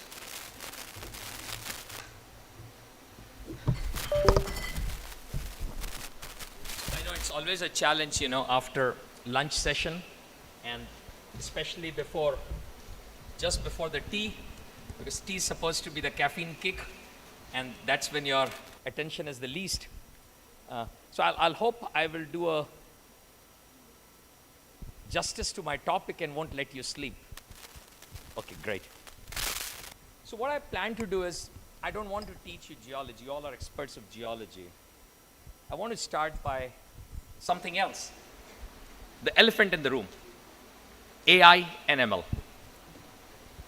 I've been teaching AI ML in IIT Bombay as a graduate elective for almost now 13, 14 years. It's the 14th time I'm teaching this semester. And never has it ever been the same. Imagine, I also teach micromechanics. Ashelby discovered it, all the equations of fourth rank tensor done in 1950s. And trust me, nothing has changed. So what I've been teaching almost 26 years back is still what I'm teaching. In machine learning, which I started about 13, 14 years back, every single year, the subject has changed so drastically that it changes. As a matter of fact, I was in Oman conducting a short course for the oil and gas industry in machine learning. And from that to today, the things have changed a lot. So AI ML is an area where a teacher is the student, because you need to keep reading every single day. And thus, it is not really wrong to say that we all don't understand AI ML. I'm sure in the audience, you have an understanding of AI ML. And what I want to tell is that that's not really the right understanding. What I'm showing you is some of the work which we have published work. I'll talk about it as we go about. I want to talk about ore body modeling using AI ML. I'll of course talk about critical minerals as well, but I want to focus more on AI ML and how you could use AI ML for that purpose. So I want to start by what is AI, artificial intelligence. So believe it or not, it's almost 75 years old topic. AI was first coined in 1950s. So it's like 75 years back. It's older than any one of us. And when it was coined, it was thought that this is the next big thing. It will change the world. But nothing happened. Nothing happened till almost 80s. The basic definition then is still kind of the same now, a capability of a machine to imitate intelligent human behavior. But which human? Me or Albert Einstein, you know? And now we are trying to push beyond that. So then something happened in the 80s. And this was a major step forward in AI, where ML got attached to it. So artificial intelligence had a subdomain known as machine learning. So before that, you had to train a computer to learn what it has to do. But now you train the computer to learn itself what it has to do. So now you write a code, and then you let the code learn from the data. So you have 10 different use cases. You don't have to write 10 codes. You just write one code.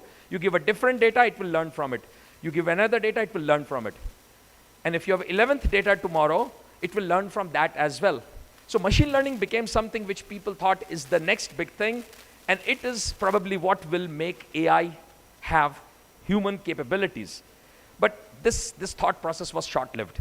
Very soon people realized that machine learning is incapable of learning beyond a specific value. So if you look at the performance curve of machine learning has a very rapid initial growth of performance as you give more data. But once it reaches a certain level, the performance tapers. You can't have any more performance gain. You keep feeding it more and more data, no performance gain. And human intelligence, mind you, is much, much above it.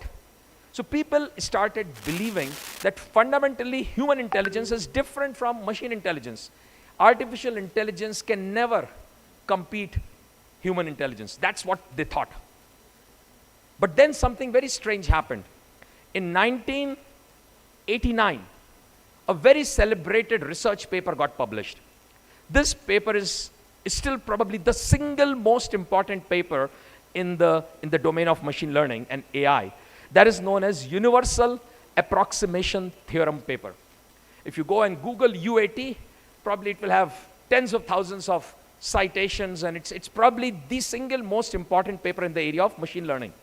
What this paper said that there are some functions known as universal approximators.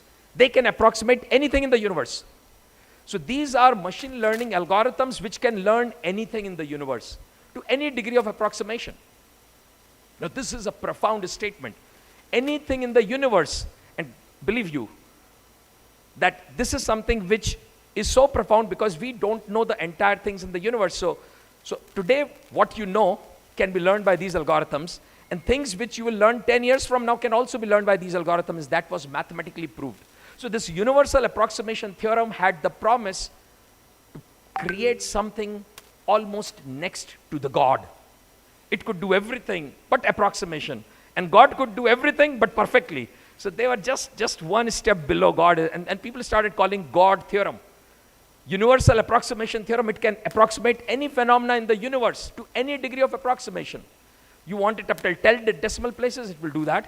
You want it up till 10,000 decimal places, it will do that. And this was mathematically proved. This was not a conjecture. This was not a theory. It was proved. However, this happened in 1989, and nothing happened. Time went on and on and on.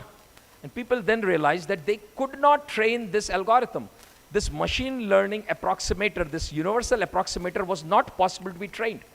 It was impossible for you to train it. No one could train it. They realized it's just a mathematical construct which can be proved on paper, but you cannot train it with the data. You have to make the machine learn. You could not make this algorithm learn. People almost realize that it's almost like, the faster than speed of light. If you go, you can go back to the future. Those are all fictions. That's how this is. This is not really possible. So people almost gave up, but again, scientists are strange people. They work in spite of all odds. And then something happened, the breakthrough. The breakthrough happened in the early 2010, 11, and 12. What they did is that they realized they are not able to train this algorithm because the CPUs, our computers, are not fast enough. But then they realized that if they can fool a hardware which is known as graphical processing unit, if they can fool that hardware to believe that what it is manipulating is not an image, but it is a set of data, and then they can actually solve their problems. So there was a very powerful processing unit, which was known as graphical processing unit, available at that time, which used to be used for PlayStations, video games, all the fast actions, graphics, all the videos running on a video game were run by GPUs. They were never run by CPUs. But now they realize that if I can fool a GPU to believe that it's an image, but instead of image, if I give my data, how would GPU know that it's not an image? It will think it's an image. It will do all the transformations which I want. And if I do that, I will be able to solve my age-old problem of universal approximators. And that is when the real change happened. So in 2010, the first confident, first reliable AI of deep learning universal approximator was trained. By 2012, it was established, and the world was doing it on every single continent. And this is the birth of deep learning. That's when the deep learning started. Why are we talking about, after 75 years of AI today, that AI is going to take over? It's because of this. This is a reaction which is an unstoppable autocatalytic chain reaction. This was based on the UAT, which finally got realized in 2010. And now, there is nothing which can stop it. This is the curve, the red curve, the deep learning curve. This has no limitation. This curve goes till infinity. This is backed by mathematics of UAT, Universal Approximation Theorem. It can learn everything whichever can be learned. There are only two kinds of things in maths. Some things which are proved cannot be learned, and that it cannot learn. And then there are other things which are proved, it can be learned, but you may not have been able to learn it. So anything which can be learned by this. And this curve goes till infinity. Nothing can stop it, or almost nothing can stop it. So if you don't give it data, you can certainly stop it. So that's one thing. If you don't give it data, you can stop it. You can also stop it if you don't give it enough compute resources. Now you're having people buying billions and billions of dollars of GPUs. If you don't give it GPUs, you have a lot of data, but you can't compute. Unfortunately, so I was in Oman, as I was mentioning, and I was talking to the Ministry of Minerals, and they are trying to diversify beyond petroleum.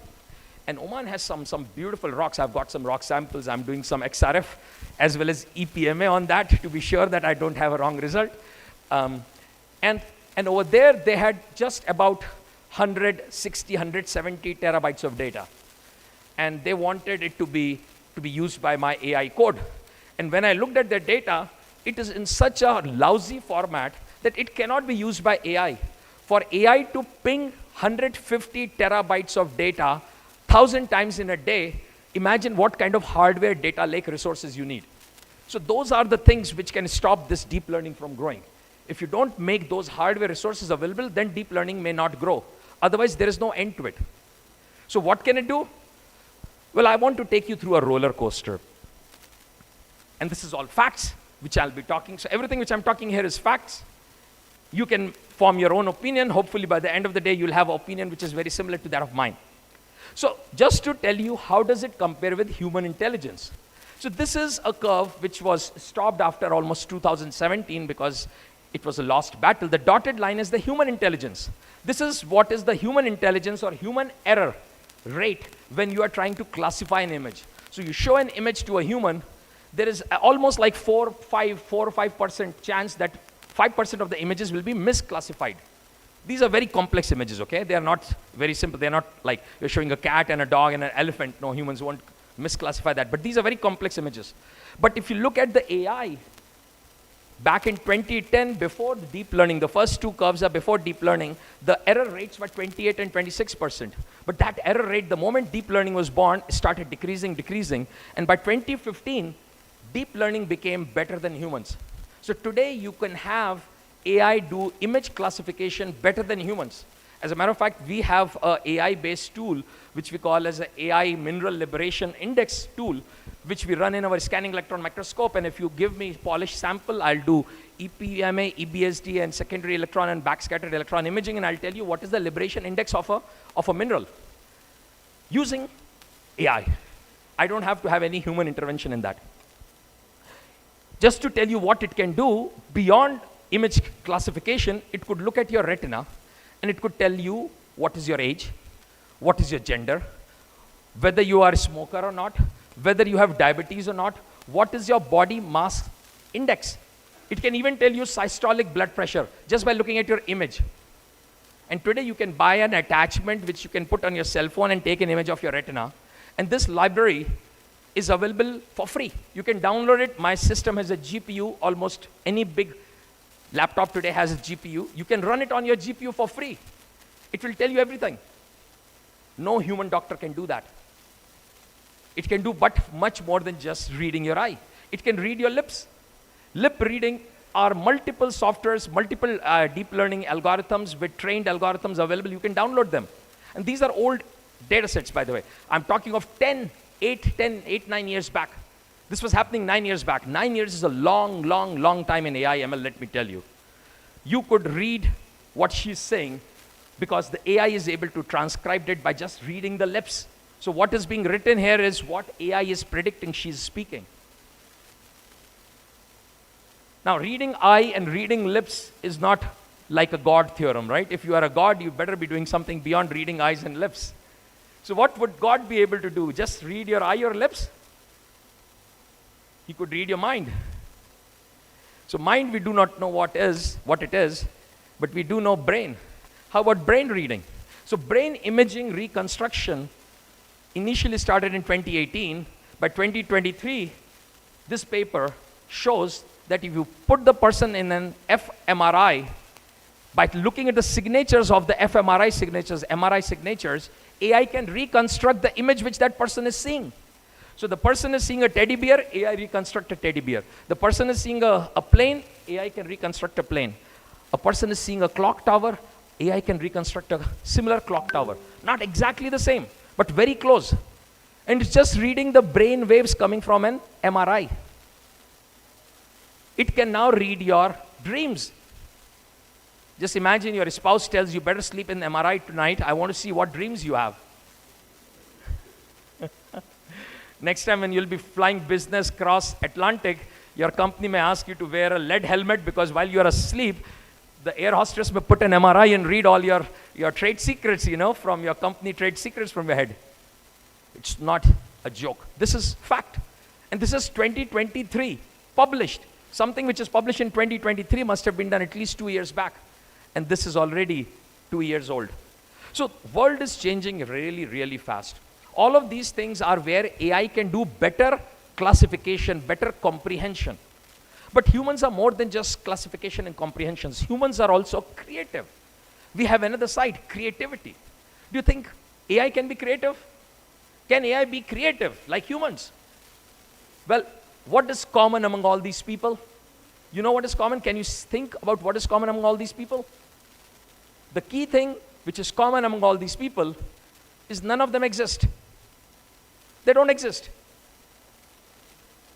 They have been created by AI from scratch.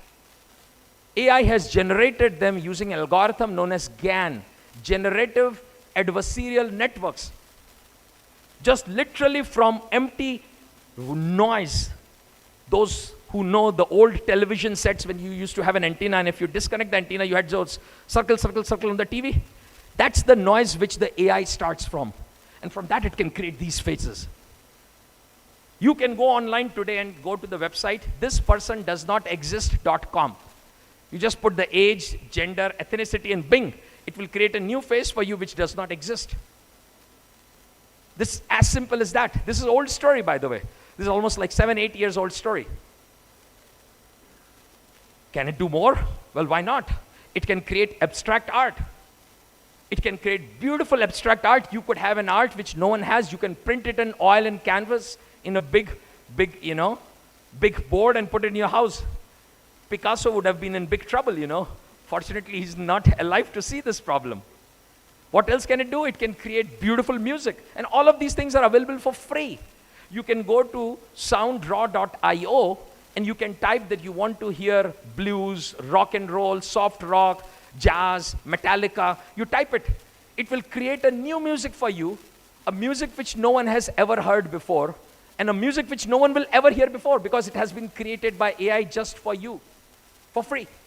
And trust me, when you hear that music, you say, wow, this is good music. May not be Beethoven and Mozart, but trust me, they would have been in trouble as well had it been that they were alive now. So creativity is not something which is very specific to humans. There's a question which I keep asking my students when I start my course. And this I've been doing for the last 14 years. So the question is the same. The answers are different.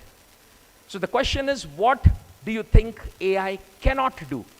I remember 14 years back, the NLP, the natural language processing, was very bad. There were this NTK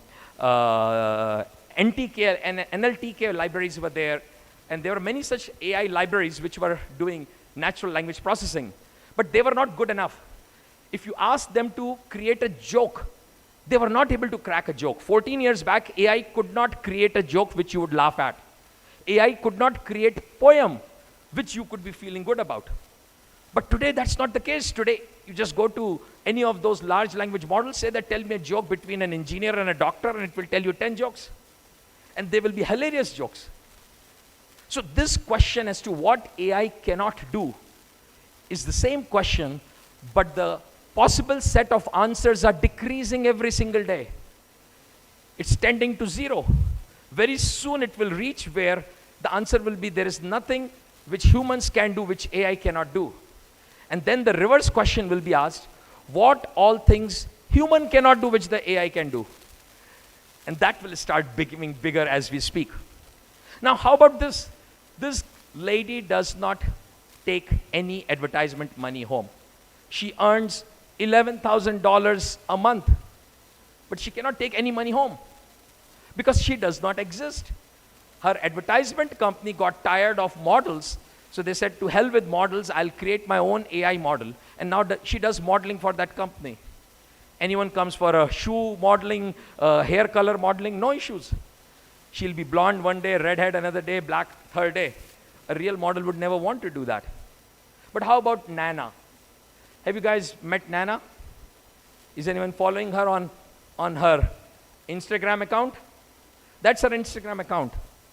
You could see her. She has a podcast almost every, I think, 15 days or every week. She interviews celebrities.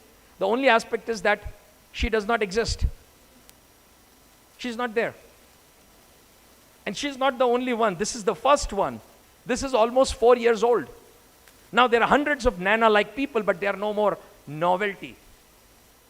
Now there are tons of such things. They are no more novelty, so they probably don't have such a large following, and still she has a very large following because people got hooked to this Nana first time, and now they don't want to switch to another AI-created bot. Just imagine what it can do to the Bollywood, place where I come from. I come from Mumbai. Imagine the story is written by AI, the songs are written by AI, the songs are sung by AI, music is created by AI, and the actors are also AI. The entire Bollywood industry will be gone. It can do some very complex maths, phenomenal maths. If you go to the US, and this is almost like 8 years back, Waymo One used to have self-driven cars in multiple airports. You go to LA, you go to Phoenix. Phoenix was the first one, if I recollect right. Austin, LA, San Francisco. You'll have a car which will drive by itself. You don't need a driver. Just imagine you are in the US road, highways are 55 miles an hour. If it can become even 75 miles an hour when you go outside interstates. And you are having a car which is going at 75 miles an hour with two 18-wheelers on the side, and you are driving in between with no driver, And it's 12 in the night. It's pitch dark outside. And guess, it starts raining heavily. You can't see a thing outside, but it's driving. Would you be scared? I probably would be. But you should not be, because this is far, far safer than a human driver. But what else can it do apart from driving cars and replacing actors and actresses? Well, how about a CEO? So AI CEO is reality. She, or it, if I may call, is a CEO for last 2 years, running a major European corporate. What does a CEO do? CEO looks at all the available information and makes the business decision most opportune for growth of their shareholders. That's what she does. And she does that phenomenally. She never takes off. She works 24/7, never sleeps. She never goes on vacation. And best of all, she never asks for a raise. But just imagine if you are a VP or a director working under her.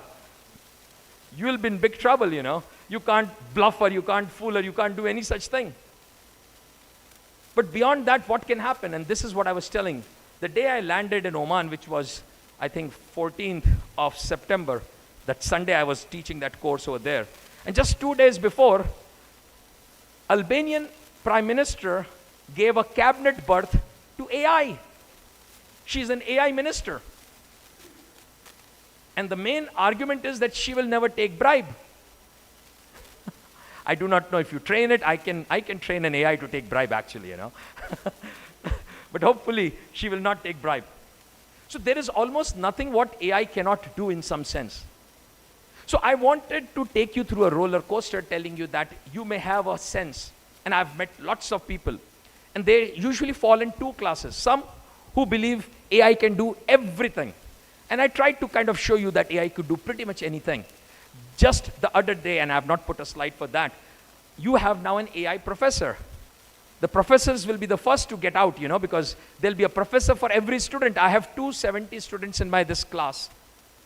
I teach all of them, one person teaching 270 people. Now imagine there are 270 of me copies of me, teaching each of them one individual. Why not? A student would love that. They can take their own time, they can say, I want at 2 in the morning for my teacher to teach me.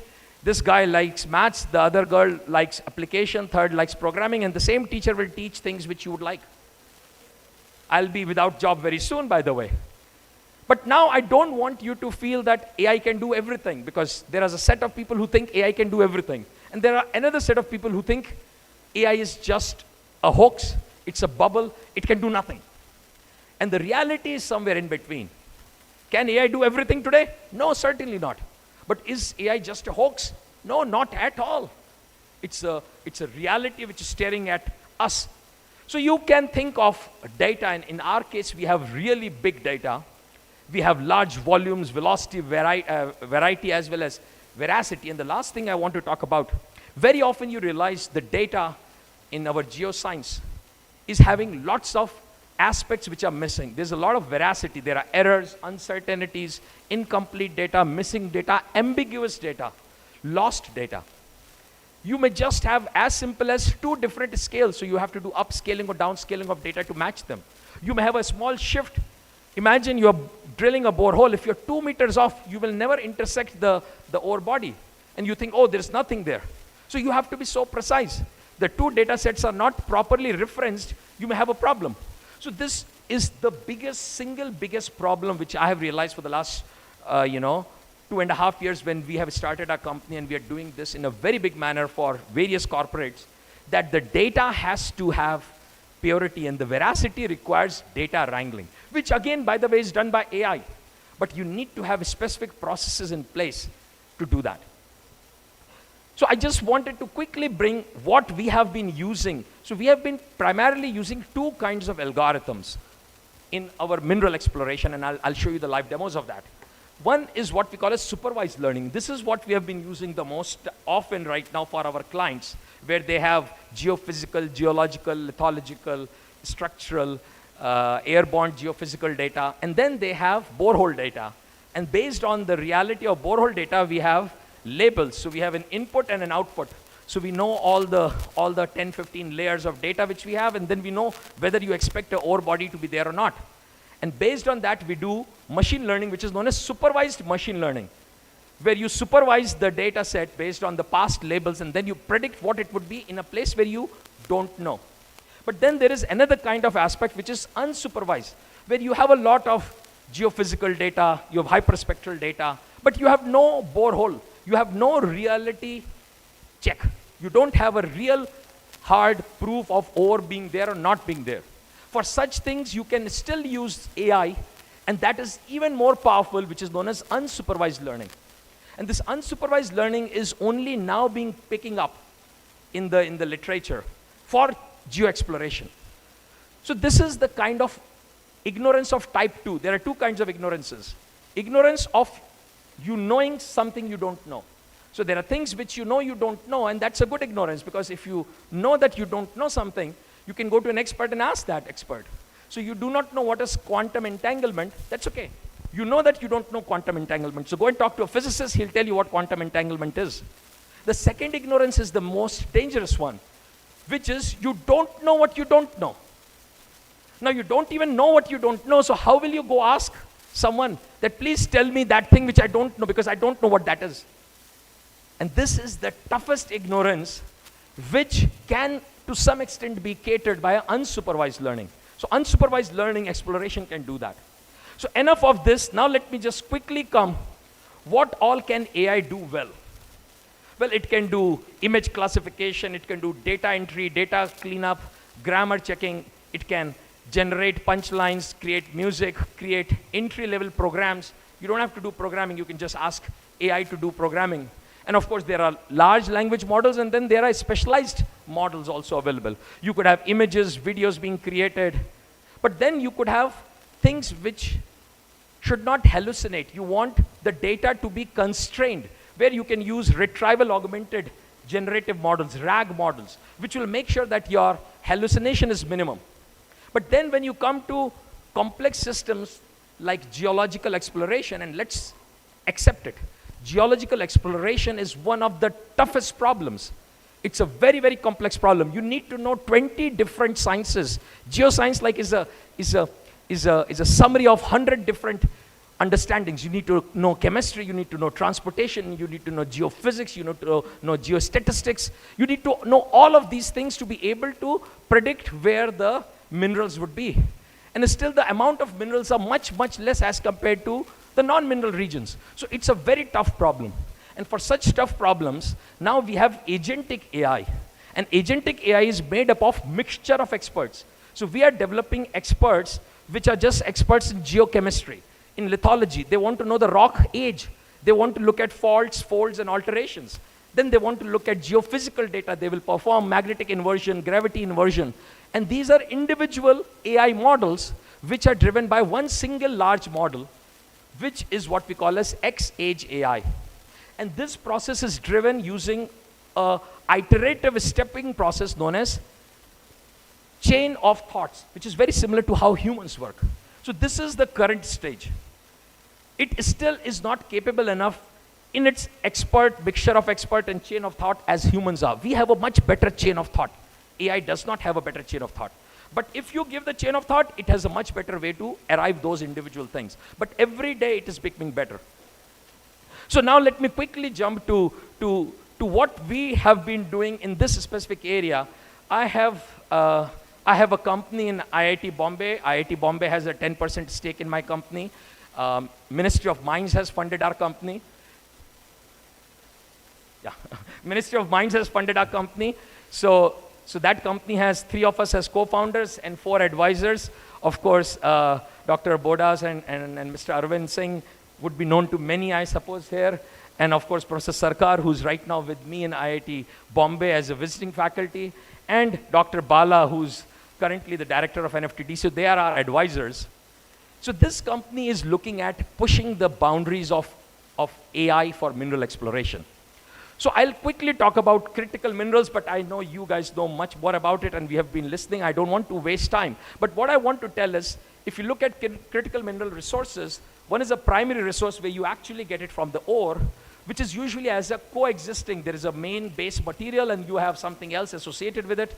Then of course there are secondary sources, which could be the ore mines rejects, or this could be the slags and other things, fly ashes. And then of course recycling is the tertiary. And we are going to be talking about just the first part for application of AI.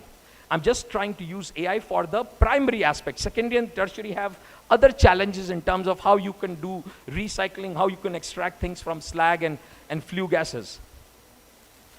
So now the key challenges are that they occur. So I think I can just skip this. I can skip this. So now what I want you to understand is that the 3 aspects which mineral exploration of AI can do. First is the capability. So this is, to me, the biggest, I think, advantage. However, industry is looking for the second as the biggest advantage, and I'll tell you what. So currently, humans can think very well in lower dimensional spaces. But when it comes to very high dimensional spaces, you have 14, 15 layers, they just go with a fold or alteration. So I'm a geologist, I have 20 years of experience, and I know this is an alteration, this could be the region. I see this and I say, oh, there is a small magnetic inversion. I'm not able to put 20 different layers all at the same time. I'm only looking at 2 or 3 layers and I have a gut feeling. When it comes to high dimensional data, the capability of AI is far beyond what a human can do. So that is the first thing. AI can enhance the capability. Second aspect is capacity. Now you are a phenomenal geologist. If I give you data, you can find it in no time. But you are one. Maybe you are 100. But I need 10,000 geologists to look at the entire nation's. I don't have that capacity, but AI can do that capacity. So if you can do it once, you can just make 10,000 programs running simultaneously. So it can create capacity to a scale where humans cannot. And finally, compliance. These are aspects where you make sure that you fill all the forms, you are not creating environmental problems, socio-economic aspects. So those who are into actual mining industries, they are very, very, very concerned about the last part. And AI can very easily handle that. And that already is being done by large language models, and I will not talk about that. So primarily, I'll talk about the first thing. Second thing also I won't talk, but it's just an extension of the first thing. So what can AI do? So higher dimensional data processing, AI is fabulous as that. Humans can't. Create unified prospectivity models. Now, if you look at another adjacent exploration area, petroleum. Petroleum started, I would say, much later than mineral exploration in the history of humanity, but petroleum has gone far beyond. If you look at, and I work with oil and gas companies as well, if you look at them, they have a much more robust, systematic, data-driven approach. Of course, sometimes I feel they have a slightly easier way out. Seismic data has 90% of the answers, and you can go ahead with that. But trust me, their processes are far more robust. Their data, even in India, is far better than what we have. We have NGDR now. The petroleum data repository existed much before. So we need to learn from them. They, of course, have a slightly different problem. So that is one aspect. 1 in 3 in the world today, explorations of oil and gas leads to a positive result. It's less than 10% for minerals. Why? The other aspect is that, so this can be really addressed because you have much better capability. The second aspect I talked about, scale capacity, I really don't want to talk more about it. I have more interesting thing in regulatory compliance. So what I still would like to tell, and people, when I talk to, and I was in Australia in the beginning of this year, went to multiple places, talked to lots of mining companies, we are talking to Rio Tinto. Unfortunately, there's a huge misconception. They say, we have done 25 boreholes. You tell me what one borehole I should dig based on your AI that I'll get this right. So the companies often expect AI to suggest a single best borehole. I have 25 boreholes to dig. I've already dug 20. Give me one, next one, which should be the right one. Now, this is not what AI is supposed to be doing. Imagine you are playing chess with a grandmaster, and suddenly you are playing chess with your friend, and you are 20 moves down, and then a grandmaster walks in, and you say, tell me one move which I should do so that I beat the person. You can't move the person in one move. You need to have an entire process, a design of how you will do boreholes to figure that out. So this is a very, very big problem. This is a flawed answer because AI is not a fortune teller.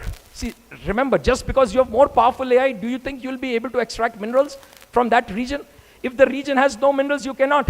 Exploration strategy. So one needs to understand that it can increase precision efficiency, but it cannot create minerals if there are none. AI will only let you arrive at the reality much faster in a more resource, efficient manner. But if this topo sheet has, or this region has no minerals, just because you are using AI, you won't get minerals. One needs to understand that. Although I want to say that you could always go deeper, and humans have a limit. So right now we are looking at maybe 1,000 meters. But AI could probably predict even below that. Again, you require much better geophysical data and other things. So now, what I want to say that what it can do, it can design exploration strategies. Not just a single borehole, but once you have initially, let's say, 5-10 boreholes done, then AI can tell that now if your objective is to make sure that you have an entire resource or resource estimation, then do a hole here, do a hole here, do a hole here.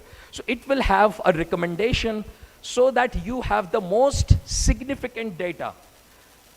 This will be something where it will not give you all the remaining 20 holes where to do. It will tell you these are the 3 best holes. You do that. Once you give that data, AI will further learn from that and suggest another 3 holes. So it's a continuous learning process. So that's the first thing. Integrate multi-source data. This is, as I said, I can't say that enough. We can't do work with Oman because their data is just in a S3 AWS account. It needs a very specific kind of a database which can be pinged. They don't have it. So that is very important. None of the softwares, you have tons of softwares today, expensive software. They are not meant for actually AI ML. They are meant for a human to see and visualize. So these softwares are very good for visualization. And then a human mind works to tell what is what. These softwares are not really the right sources for that. And that's why they don't know how to integrate multi-source data.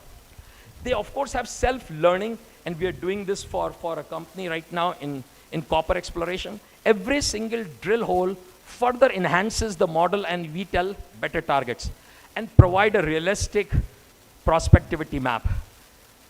What it cannot do, it cannot guarantee discovery. Even with advanced AI, if minerals don't exist, they won't be found. So this has to be very clear. Don't just think, oh, I have AI, I should be able to do everything. No, no. You can figure out the reality, but if the reality is different, you can't. Predict winning moves. No, you cannot. You have to identify a set of boreholes which will very quickly reach you there. Geological domain knowledge is still needed, and that was being told in the morning as well, and just before me as well. You cannot have brute force data-driven approach. You need what we call as feature engineering. You need domain expertise to generate those features. So a geologist is still needed to create those domain-specific features, which we call as feature engineering. Once the features are engineered, then AI can take over. You also still have to label data, which again requires domain knowledge. So, and finally, of course, so it cannot replace a domain knowledge expert. It needs domain knowledge, but it can minimize that. And once it learns, it can take over. And finally, it can't change the nature of reality. It can analyze, not create deposits. So enough of what it can, what it cannot. Let's just talk about what our system does. And I want to very quickly bring now as to what our system takes. So we have a very comprehensive cloud-based deep learning AI model. We have actually a series of models in that. This is known as AI Mineral Explorer. And within that, one of the ones which I'll be demonstrating today is Dhatu Veda, which is just for mineral exploration based on all of this data. So it takes geological data, lithology, structure, mode of occurrence, stratigraphic data, alterations, faults. Then it can take geochemical data, all aspects, surface, stream, co-occurring ratios, anomalies, geophysical data, magnetic, gravity, radiometry, electromagnetic resistivity, seismic, remote sensing data, hyperspectral images, and it can take geostatistical data. This is something which is extremely important. You drill a hole here, you drill a hole here, you have to have a spatial statistics. Geostatistics is an extremely advanced subject worldwide. Somehow in India, we have not given it enough, I would say backing. Aspects, how you create variograms, how you do directional kriging. It's not just an isotropic kriging, you need to have directional kriging. All of these things have to be done. So our system can take, and these are actual outputs of a system, and I'll just show you in live how this does. So it essentially takes a very large set of data, and then it combines them and performs feature engineering, and then goes through the prospectivity, and then provides prospectivity maps for various systems. This is at a very early stage. The aspect when you start doing the borehole recommendations, that becomes more specific once you have the borehole data available. So you have to provide the collar, lat, long, you have to provide the entire essay of the borehole, you have to provide all aspects, and then our system will ingest all of that data and will start creating where would be the next most potential borehole for a specific objective. And we have two separate objectives. Imagine your objective is to find an ore, and one of the borehole tells you that there is an ore here. What would be your next option? Just dig a hole besides it, you'll again get the ore. You don't want that. So you have to constrain that it does not go to a trivial solution. What non-triviality you have to bring in is something which a human has to say, okay, I want it to be outside the radius of influence. Based on this, create a supervised learning algorithm and go to a place where I have not done any boreholes, but I have geophysical data, I have airborne magnetic data, I have Boger anomaly data. Based on this learning, predict what would happen over there.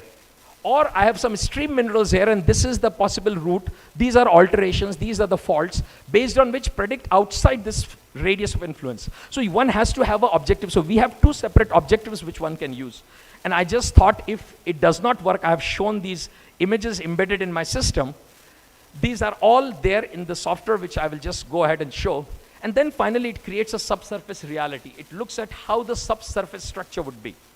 And it provides not just the tonnage as a function of grade, it provides an upper and a lower bound with a 95% confidence interval.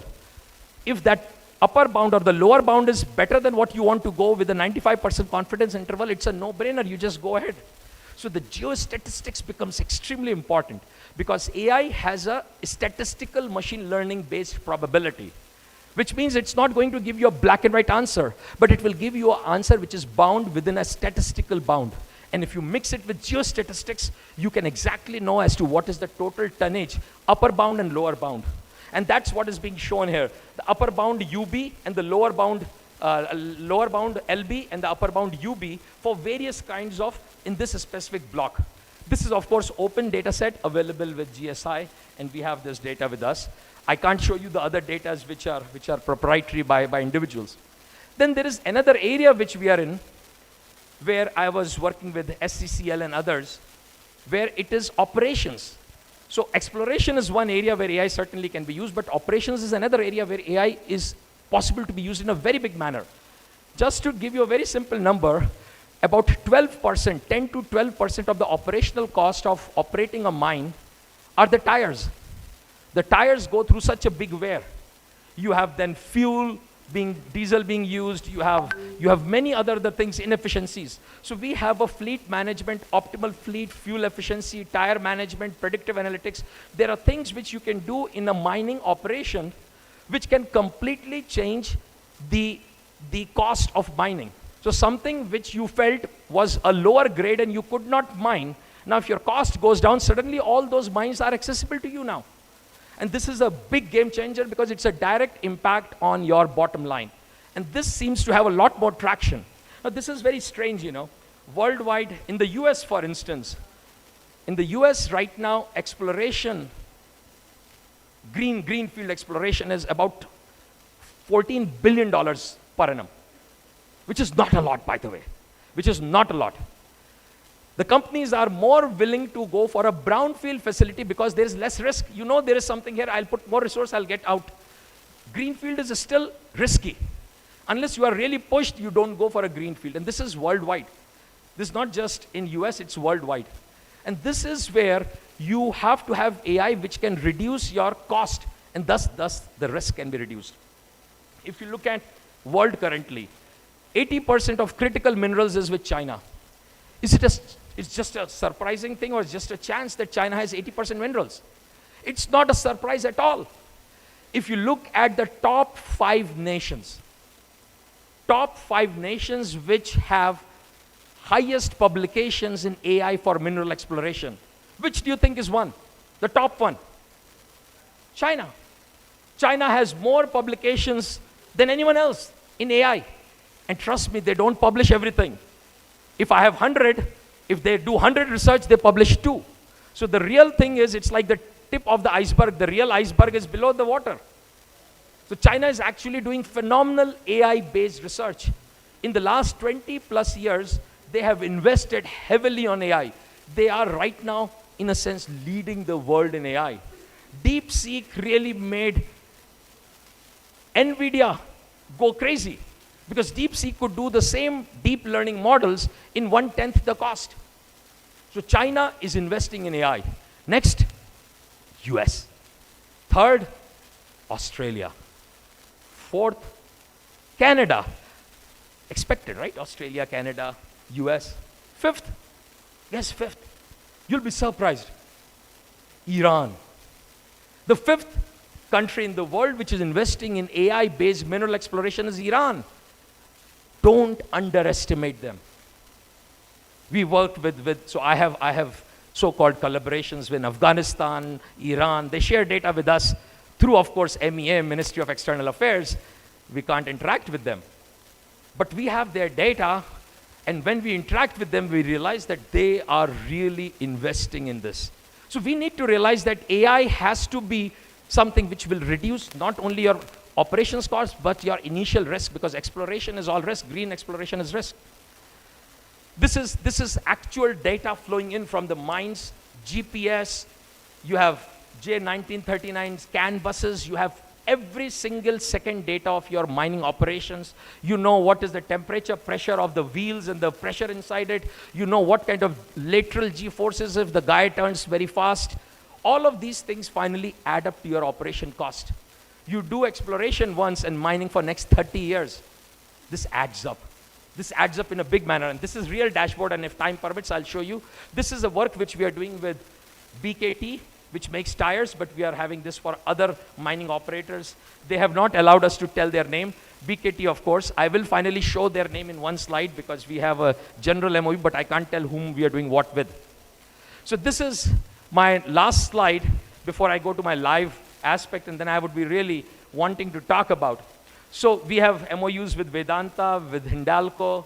Ministry of Mines has already funded us in a big manner. We conducted a 5-day course for Coal India on AI and geostatistics in exploration in IIT Bombay with Professor Sarkar and myself. And then we are working with SCCL on their current coal mines and are now also looking at their composite license for gold in Karnataka. We are certainly working with, at initial stages, with people in Oman. We are working with people in Australia, but they are still at a very early stage. So this is just to give you that the AI has huge potential, but it still requires hand-holding. But don't just write it off.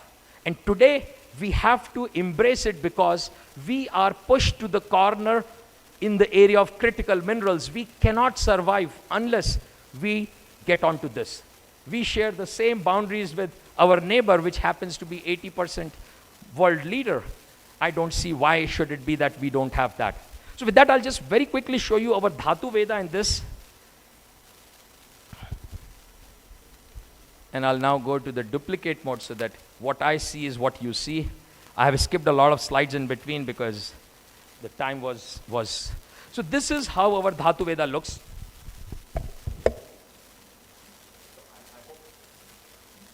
Can you switch this on now?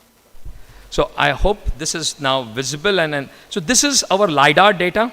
We have superimposed LiDAR data which has been acquired through drones of a specific region.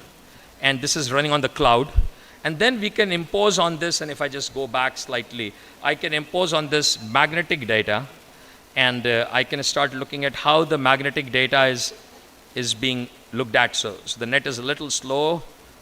And so this is magnetic data which has been inverted by us. So now we have a subsurface information. So this is terrain hopping, magnetic data which has been taken, magnetic inversion has been performed, and based on that we have now created the subsurface magnetic data, and that is where AI has learned from that, and then AI is providing specific prospectivity, and these are the boreholes which it is predicting one should be digging. So we have several boreholes available with us, and the other boreholes are being suggested by it as to where it should be.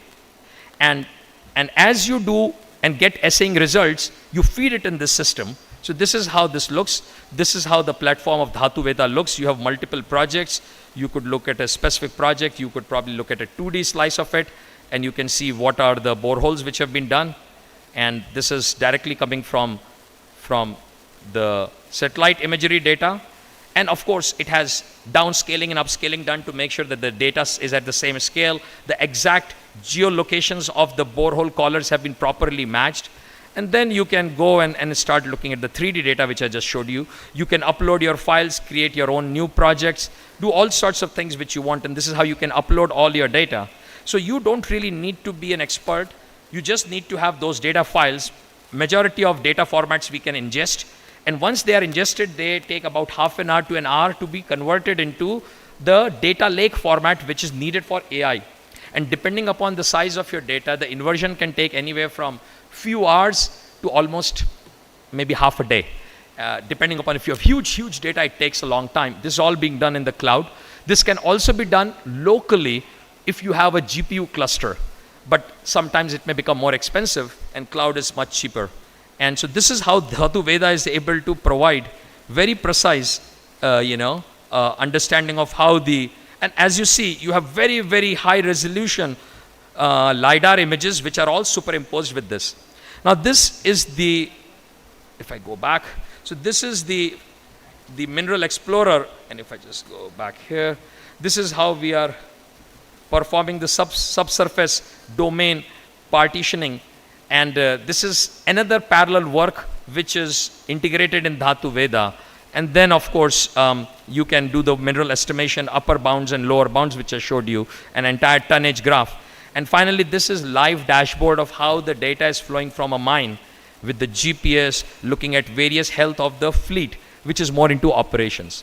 So all of this put together finally gives you aspects from exploration to mine planning, borehole design, and finally operations. And in all aspects, AI is playing a pivotal role. So with that, I will stop. I'll be happy to take any questions if there are. Thank you.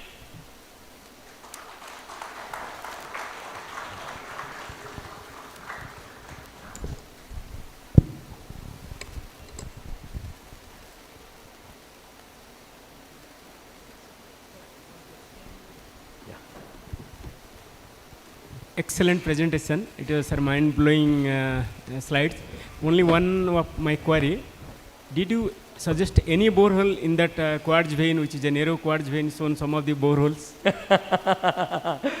Did you experiment with that? So each experiment is a very expensive experiment, remember. Okay. That is discovered by me. Let's not talk about this specific thing. We'll take it offline. Otherwise, my industry partner will start jumping. It is a Hindalco project that was discovered by me only. I know you know too much about it. So, yeah. I'll show you the entire project. Any other question? Too personal a question, intimidating question. No questions? Yeah. Can you? Yeah. there is a question answer session. So you can skip it now. Could someone repeat the question? Acha, oh, okay. Oh. All right, it's okay. So if there are no questions, I could even stop because there'll be a separate question answer session. I'm sorry. We have a separate question answer session at the later, so I don't want to hold people before the tea. I have one small question, sir. Indeed, small that's a question, great, okay, insightful presentation. I'm Dr. Naresh Kumar, Senior Manager. Sir, I've been working with lithological predictions, and while we are dealing with this minority samples and all, our prediction improved from 15% to 60%. Reviewer pointed out that with this, do you think is this sufficient for your actual working? So, as per your opinion, what will be the optimum percentage, the model you consider as a working fine? Like if it is 100%, we will be saying, calling it as a overfitting. So whether 60% they said, no, it's not working fine. So as per you, what will be the optimum percentage that we should consider? So let me answer it in a slightly different manner. So we have done this for a lot of open source data, and we have done it for free for some companies just to tell them what our system can do. And these are mines which they are already operating, and they just wanted to try a proof of concept. So what really happens is that if you are finally what you are trying to do is you are trying to plot a tonnage grade curve. You should be able to find that in the minimum possible borehole so that you really know what is the tonnage at what grade. But this one line is a mean tonnage for a given grade. But what you are interested in is the statistical upper and lower bound, because this is approximation. Mean is always an approximation, so you need to know what is upper and lower bound. And with our system, I would say in a very robust manner, we can give a 95% upper and lower confidence interval. And I was talking about two strategies. One strategy is to push the mean. So sometimes a company says that tell me a borehole so that my average tonnage goes up.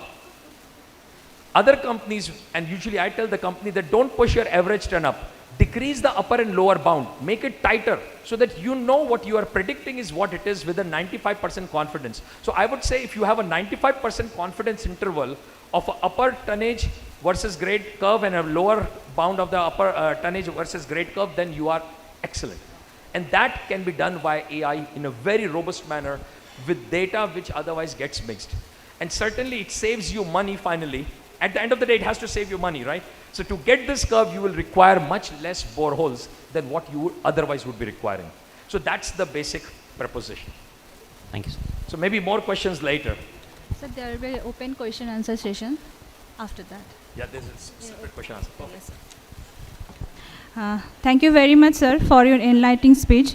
Now I am requesting our GM Exploration, Sri R.K. Singh, sir, to felicitate our guest speaker, Professor Asim Tiwari, sir, with a memento.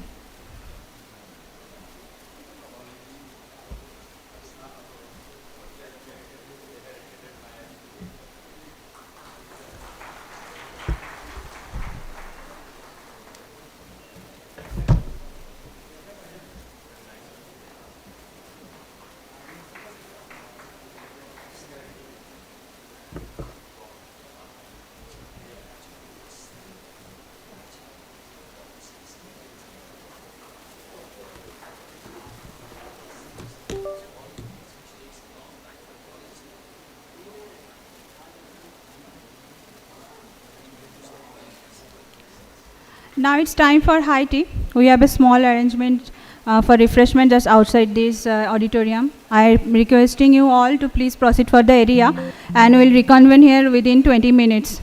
Thank you.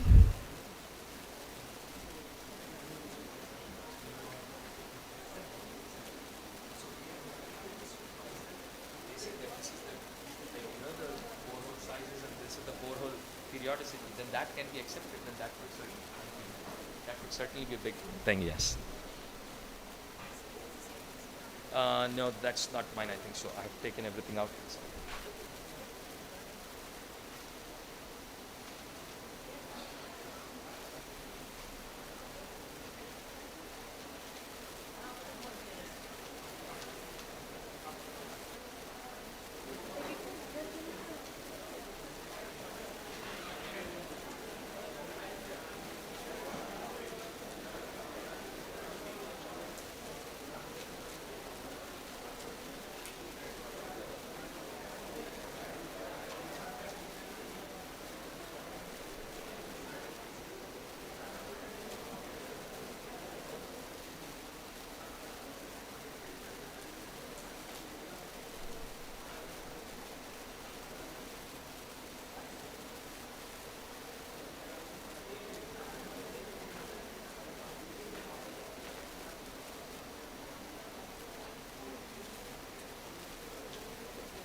I'd like to request you all to please take your seats so that we can proceed for our next session.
Ladies and gentlemen, I hope you all enjoyed the afternoon tea and feel refreshed.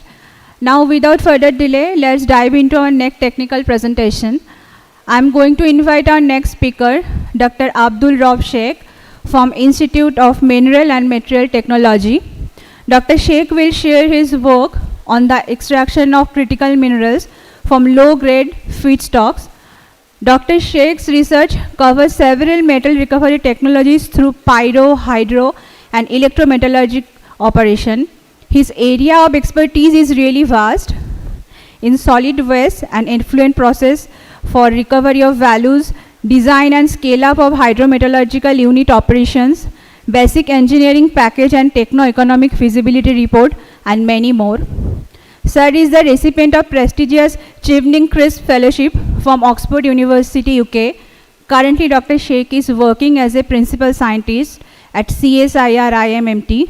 Sir, you are welcome to the stage.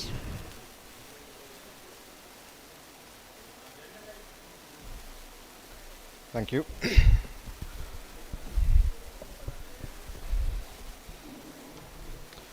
Good evening, everyone. Thank you for having me here.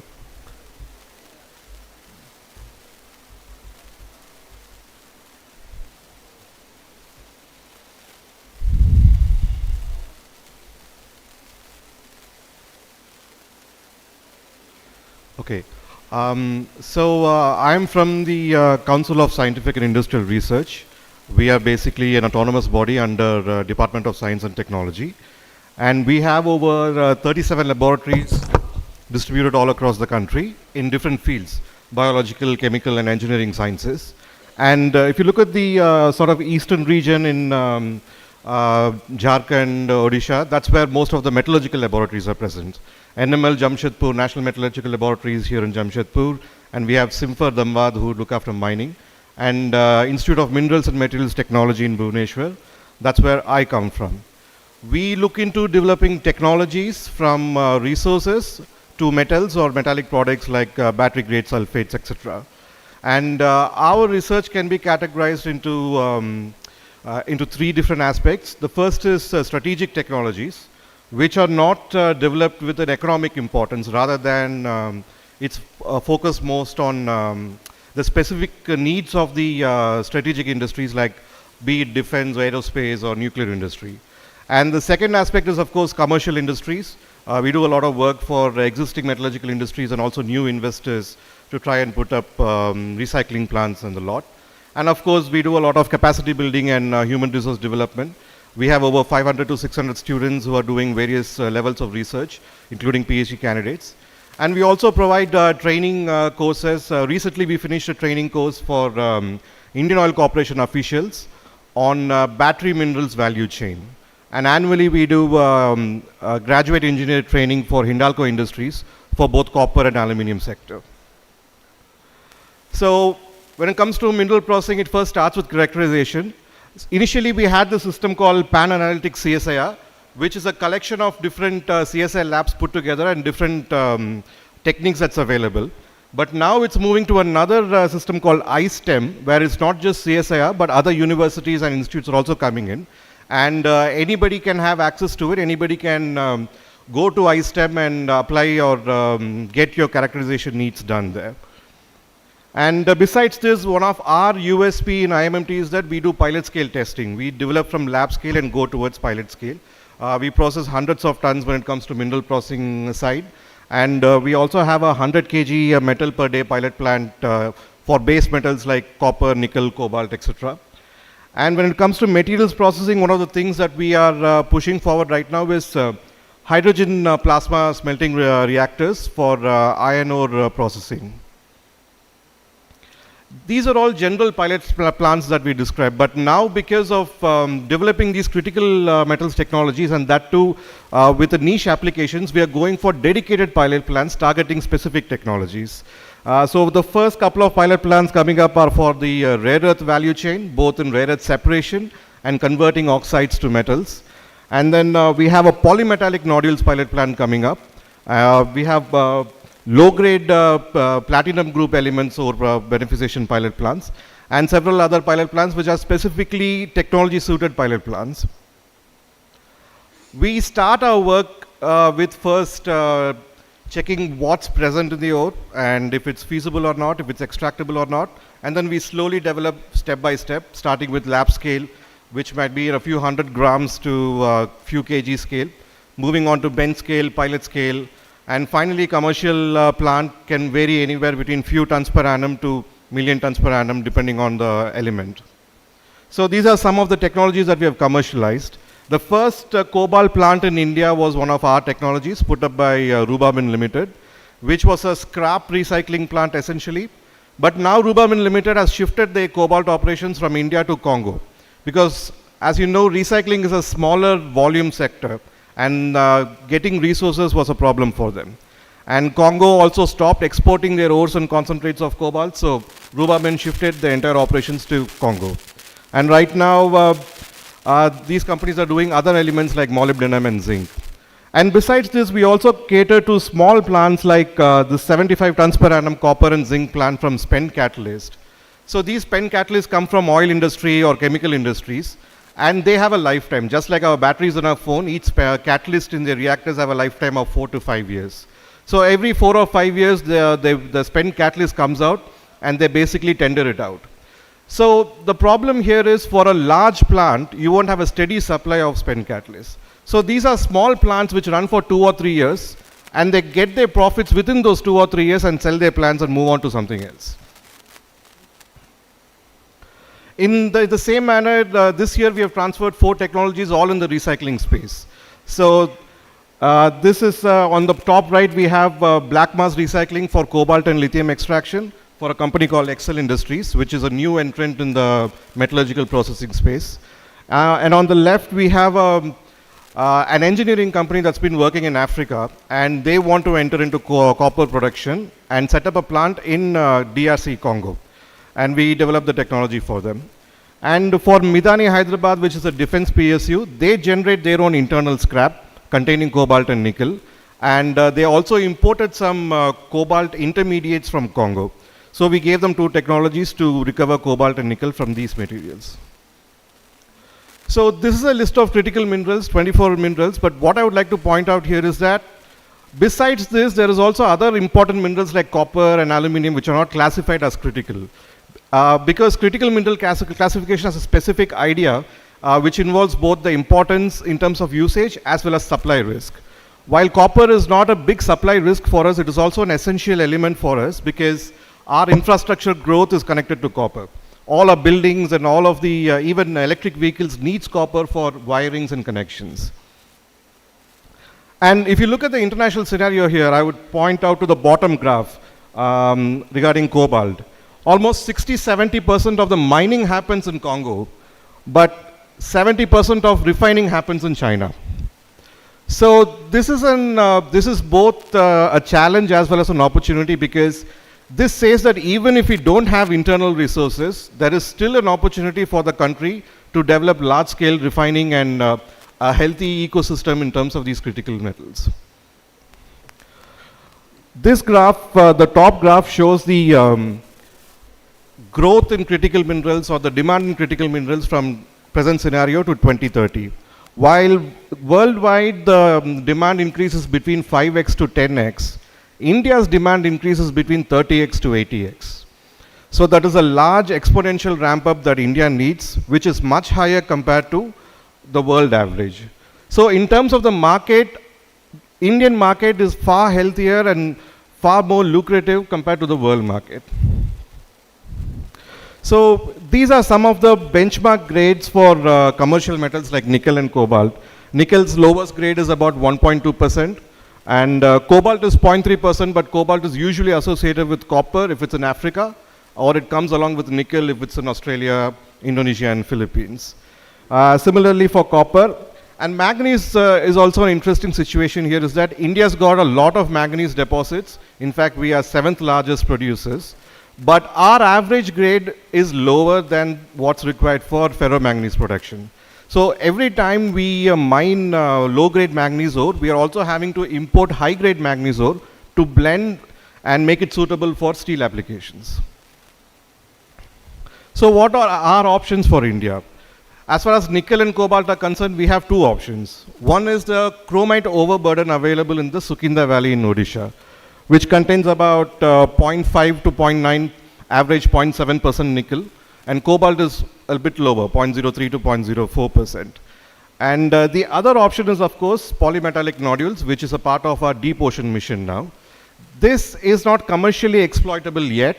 The United Nations International Seabed Authority has given contracts to several nations across the world for exploration. It hasn't come to exploitation yet. But this is a very good material because it's multimetallic. While it contains 1% nickel, which is close to commercial benchmark, it also contains 1% copper, 0.1% cobalt, and 20+% manganese. Of course, the challenge here is mining, because we have a contract to explore in Indian Ocean, which is one of the deepest deposits we found. We have to go around 6 kilometers depth to the sea floor and pick up these nodules. Whereas Pacific Ocean, where we have other countries like the European Union and Korea exploring, that the depth is much lower. It's about 2 to 3 kilometers, and the abundance is also higher. Considering this, these two are one of our big options for India. We have earlier put up a pilot plant at 10 tons per day based on a process called Caron's process for overburden. This process involves basically ammonia as a leachant. So the advantage with ammonia is that it picks up nickel and cobalt and rejects iron. So therefore, the purification steps are far lower when we use this process. But the disadvantage is ammonia is a much costlier reagent compared to mineral acids like sulfuric or hydrochloric acid. So now we are developing high pressure acid leaching, which is the benchmark technology when it comes to laterites. Laterites available in Philippines, Australia, and Indonesia, it's about 1.2 to 1.8%. They're all processed using high pressure acid leaching. We are targeting the same technology for a grade with as high as or maximum about 0.9%. Of course, it has many advantages in terms of both energies as well as emissions.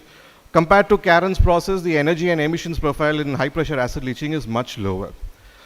But the challenge when it comes to low grade ore is that what you're seeing here is the emissions and the energy for different processes with regards to the grade. So what happens is that when the grade becomes lower, the energy demand becomes exponentially higher. So for example, the benchmark is for a 1% nickel grade, the maximum acid that's used is about 1 ton per ton of ore. So for a 0.5% nickel grade, intuitively you might think that you will require half a ton of acid. But the case is reverse. Because when it comes to kinetics, it's not related to the ratio, but it's related to the concentration. So for a lower grade ore, you need more concentration in the solution for it to penetrate the pores and pick out the nickel. So you have to use excess acid. When you use excess acid, now you also need more lime and neutralization agent to neutralize this acid. So it becomes a compound effect. So every time you go for a low grade ore, the amount of reagents and the energy that is required becomes exponentially higher and higher. While this definitely adds cost to the process, the advantage with chromite overburden is that it's an already mined material and it is basically a waste. So while an ore is sold around 30% to 50% of LME cost, this material could be sold as low as 5 to 10% cost. So a business case already exists here, even though technical challenges are much higher compared to benchmark grades. besides chromite overburden, polymetallic nodules. Initially, we put up a pilot plant at CRDL Udaipur, about 500 kg per day, focused on copper, nickel, and cobalt. But of late, manganese has also become important in terms of battery metals. And manganese, while most of its applications or volume goes towards steel and ferromanganese applications, there are other manganese compounds like electrolytic manganese dioxide, manganese carbonate, etc., which goes into battery making. And in fact, more and more batteries are now accepting more manganese, replacing cobalt. So manganese carbonate becomes essential, and now we are revising and reworking this flow sheet to include a diverse product portfolio, which includes manganese alloys, manganese carbonate, electrolytic manganese dioxide, and the likes. Manganese Ore India Limited already has an electrolytic manganese dioxide plant in near Nagpur in Maharashtra. But that plant is designed for dry cell batteries. The BIS grade is designed for the alkaline dry cell batteries we are using, which has a higher impurity specification. When they came to us and NML to look into lithium-ion battery specifications, the first challenge was there is no standardized specifications for battery materials. Unlike metals where you have standard specifications in LME, let's say class A, class B, but for these kinds of battery materials, there is no standard specifications. So our first job was to talk to people and find out what is the spec. And that is also a one-to-one purchase. When it comes to metals, it's all sort of regulated by the exchanges. But when it comes to batteries market, it's a one-to-one. You have to actually find a buyer and get your process optimized to the buyer's expectations. Toshiba has a different spec. Panasonic has a different spec. So we found our first job was market survey and found out what needs to be the spec. And we worked on different processes, and we gave a process intervention at their existing plant, which is a 1,000 tons per annum capacity plant, to both increase recoveries as well as increase the purity. And based on this, we then went forward to designing a 10,000 tons per annum plant, along with Mekon in Ranchi. In fact, my first time at Ranchi was for this project with Mekon. And we did a basic engineering package which includes all of these aspects, including sizing and specifications for close to 2,000 individual equipment, including reactors, motors, and then we have piping and instrumentation, plant layout. And when it comes to critical equipment like electrowinning cells, for example, if you look at a standard general equipment like, let's say, a ball mill or a leaching tank or a reactor, that's a general equipment. You could just specify what size you need, what sort of temperatures you need, and you'll have plenty of manufacturers in India who can make it for you. But when it comes to these kinds of equipments like electrowinning cells, it's not standardized or it's not general. What could work for copper might not work for manganese. And even for copper, one design that's been designed in a certain process conditions might not work for a different plant. So therefore, we give detailed design for this, including each nuts and bolts, in ensuring the dimensions are designed as per the process conditions. So sticking to manganese, there's another product in manganese called electrolytic manganese metal, which is crucial for battery making too. And one of the additives that's required for manganese metal is selenium. In fact, in China, half the selenium consumption goes to manganese metal making. But selenium and tellurium is a byproduct of copper industry. In fact, 90% of world's selenium and tellurium production comes from copper industry byproducts. So we already have a process and a patent with Hindalco Industries to extract tellurium from the anode slimes. So what happens is these elements, selenium and tellurium, and to an extent gold and silver as well, are in ppm levels in the copper ore. And while the copper ore is processed step by step, they get upgraded along with the copper. First into the concentrate, then into blister copper, then into copper anodes. And finally, in the copper refining, the copper dissolves and deposits as pure copper in the cathode, whereas these nobler metals, they fall in the bottom like a slime. And that's called anode slime. So typically, anode slime contains about a few percentage of gold and silver, and there's also some junk material like arsenic and lead. But the major values here being gold, silver, selenium, and tellurium.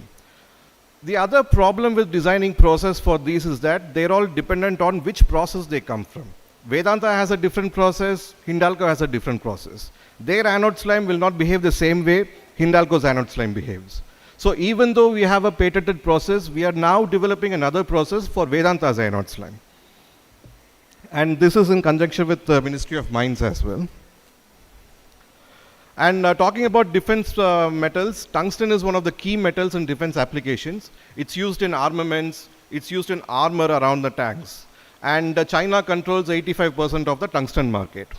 So DMRL, which is a defense lab, came to us saying there are two resources to extract tungsten from. One is the tailings from the Hatti gold mine, which contains 0.02% WO3. And the other is a scrap that's produced from HAPP plant in Trichy. And both of these, from 0.02%, our directive was to produce 99.9% pure tungsten, specific to something called CQAM 58 specifications, which is a defense specific specification and not a commercial specification. And because these tungsten powders are again going to go into defense applications. So we processed about 100 tons of Hatti tailings and we developed the process from it. And similarly, we processed about 300 to 400 kg of the scrap, and we produced close to 20-30 kg of tungsten powders, which we gave to DRDO, and then they tested in the actual applications that needs to be tested, and it was passed through. So besides low-grade ores that we have in India, the other option is that we look into international resources. So these are discarded copper dumps from a previously operated mine in Australia, in Mount Isa. This company had already operated the copper mines. They had extracted all the economical copper they could, like 15-20 years ago, and then discarded it. Now, since the copper rate has now been improving, an Indian company is looking to buy these mines. So they came to us with samples and said to give them an assay of copper, and along with that, what is the leachability of copper, so that they can make a decision of whether it's profitable to go ahead and buy these mines. So this used to be essentially a tailing or a dump back in the day, but now it's become a relevant resource. Besides Australia, another great partner or a great source is, of course, Africa. And onshore construction company is essentially an EPC contractor in the African region. They've been working on engineering contracts for mineral industry as well as oil and gas industry. And they realized there's a big market to be utilized, and they wanted to put up a copper plant. So we started with a 5% copper ore for a 10,000 TPA capacity copper, and associated cobalt as 1000 TPA cobalt. But after process development, what we realized was the economics wasn't suitable, precisely because the copper ore is very expensive. If you own your own mines, then the ore cost is not so high. But if you're buying ore from somewhere else, they sell it at about 40 to 60% LME cost. And at that cost, it was not suitable. But fortunately for us, a lot of our students and alumnus from IMMT work in these copper plants in Zambia and Congo. So we spoke to them and we realized that low-grade ores are sold cheaper. 1%, 2% copper ores are sold at 20%, sometimes even 15% LME price. So we changed the process from high-grade ore to low-grade ore, and went on to develop this process, and it became much more profitable for this 2%. Now we have a 1 to 2.5% copper ore with 0.3 to 0.4% cobalt. But the difficulty when it comes to Congo is that everything is expensive. Energy is expensive, reagents are expensive. It's a landlocked country, and they don't have local resources for sulfuric acid. So sulfuric acid in India is about 8 rupees per kg, 8 to 10 rupees per kg, and in Congo it's about 5 times that. So what happens is, in the bottom there's a scenario. I can use 2 tons of acid and get 95% recovery, which will cost me $1,000. If I need 99% recovery, then I'll have to use 3 tons of acid, which is going to cost me another $500. This extra 4% recovery is not worth the $500. So the recovery has to be cut off at 90. In fact, we heard that there are plants in Congo operating at 65% recovery because beyond that it's too expensive to recover. And here, besides copper, we are also cutting the cobalt recovery at 40-50% because we can extract the cobalt up to 99%, but that means there won't be any profit at all because the amount of acid we use will be so expensive. Besides Africa, Australia, India also recently signed a critical minerals partnership with Australia, and we've been working with Australia for their nickel resources as well as their titanium and vanadium resources. With University of South Australia, we have a joint project through DST. It's called Australia-India Strategic Research Fund. We are working with commercial laterites that Australia has. And similarly with CSIRO, we are working for titanium and vanadium extraction from both Indian as well as Australian resources. Over and above Australia, another great partner for us is Russia. Giredmet Rosatom is basically a Russian atomic energy institute or a company, their metallurgical wing. And their expertise is into high purity materials, high pure silicon, high pure nickel and cobalt sulfate. So we've just made a tie-up with Giredmet to work on high pure materials. Similarly, University of Saskatchewan in Canada also looking to market their resources to India, because they just want to mine and sell to India, and they want a model where India does the processing, Canada just does the mining. And they are quite aggressive in this, and there's a lot of Canadian delegates coming and going. And we've just signed a contract with, a JDI with University of Saskatchewan to work on different resources like both rare earths as well as their nickel resources in their state. Of course, we've heard a lot about RE demand previously, but the two key demands for rare earths is, of course, wind turbines and electric vehicles. And in both of these scenarios, the main element that is required is Nd and Pr. And as an additive, we require dysprosium and terbium. We have three stages of extraction when it comes to rare earths. The first stage is to prepare a concentrate. So we started a project for recovering alumina from fly ash for NALCO, because NALCO's interest is in aluminium. So we started working on recovering alumina. But very quickly we realized that alumina alone will not give us a good economics. So what we have here is a holistic utilization process. It has about 25% alumina and about 60% silica. Half of that silica is in quartz form, and the other half is in amorphous form. The amorphous silica is recovered as calcium silicate, which goes into different ceramic makings and also these kinds of false roofings. And the quartz-bearing silica comes out as a residue, which can go into glass making. This quartz is not high pure quartz, so you can't make clear glass. So because of the impurities, it gives a slight tinge, might be pink or a green color tinge. But still, these glasses can be used as structural glasses. And finally, of course, we have alumina, which goes into aluminium production. What we incidentally found is that there's a small byproduct, iron hydroxide. We found that the REs are getting concentrated from 450 ppm initial to 7,000 ppm in the hydroxide residue. And particularly of interest is scandium. It upgrades from 15 ppm to 300 ppm. There has been a feasibility study in Australia where 400 ppm scandium has been established as feasible, which includes mining, high pressure acid leaching, and followed by downstream processing. So compared to that, this material doesn't require mining. It doesn't require high pressure leaching because it's already a precipitate. So 300 ppm scandium is an extremely profitable enterprise when we go to this material.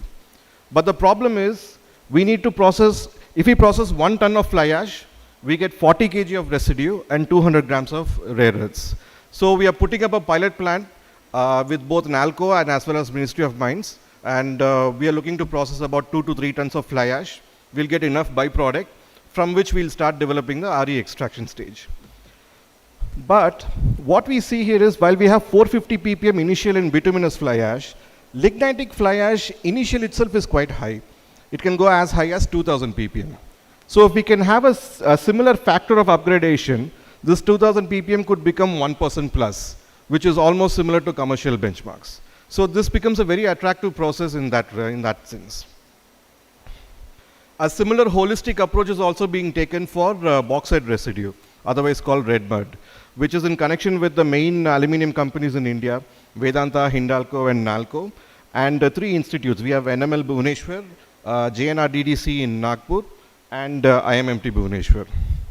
In this process, our main values include iron, titanium dioxide, and alumina. And again, as a byproduct, we get rare earths out of it.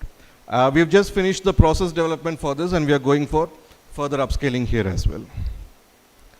The curious case with RE is, if you look at the graph on the left, cerium and lanthanum takes about 50%, 60% of the mass.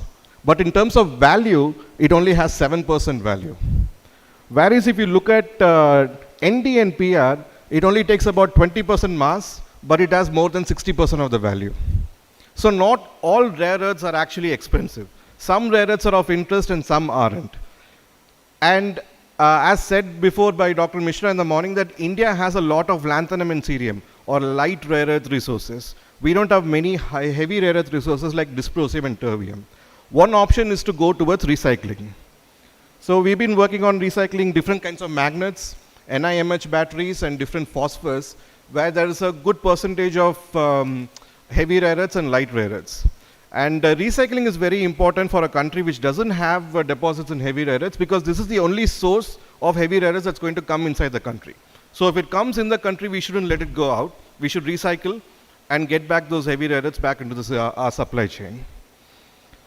So that what we saw now is stage 1, and stage 2 is once we have the concentrate to get individual rare earth elements out. So for example, in solvent extraction, if you want to, so what we have on the right is our pilot plant for base metals like copper and nickel. To separate nickel and cobalt, we'll need about 6-7 stages. But to separate NdPr into one side, lanthanum and cerium into one side, we need 70 stages. Mind you, at this point, we haven't even separated individually elements. We've just separated element groups. We need another 70 stages to separate lanthanum from cerium, and another 50 stages to separate Nd from Pr. So we are now setting up a dedicated pilot plant with 200 mixer settler stages with a smaller throughput, but the number of stages is higher. And out of this, we'll get individual rare earth products like either in carbonate, oxalate, or oxide forms. So once we have the oxides, our next step is to convert them into metals. If you look at the magnet value chain, it starts with beach sand and it ends in magnet, but in the middle there's a step where we convert the oxides to metals. That technology is not available in India yet. A few companies are coming up, but this has been a guarded technology in China since the 1960s. So there are different ways of doing this, starting from calciothermic reduction, where we use calcium metal to reduce the neodymium oxide to get Nd metal. But the problem here is calcium metal is also done through molten salt electrolysis. We don't have indigenous calcium metal production. That needs to be imported. So the next option is molten salt electrolysis, which is similar to copper electrolysis, but it's in a high temperature. It's about 1000 to 1200 degrees Celsius. And you have very corrosive elements like fluoride-based salts or chloride-based salts. But this is the process that needs to be done. This is the commercially established process.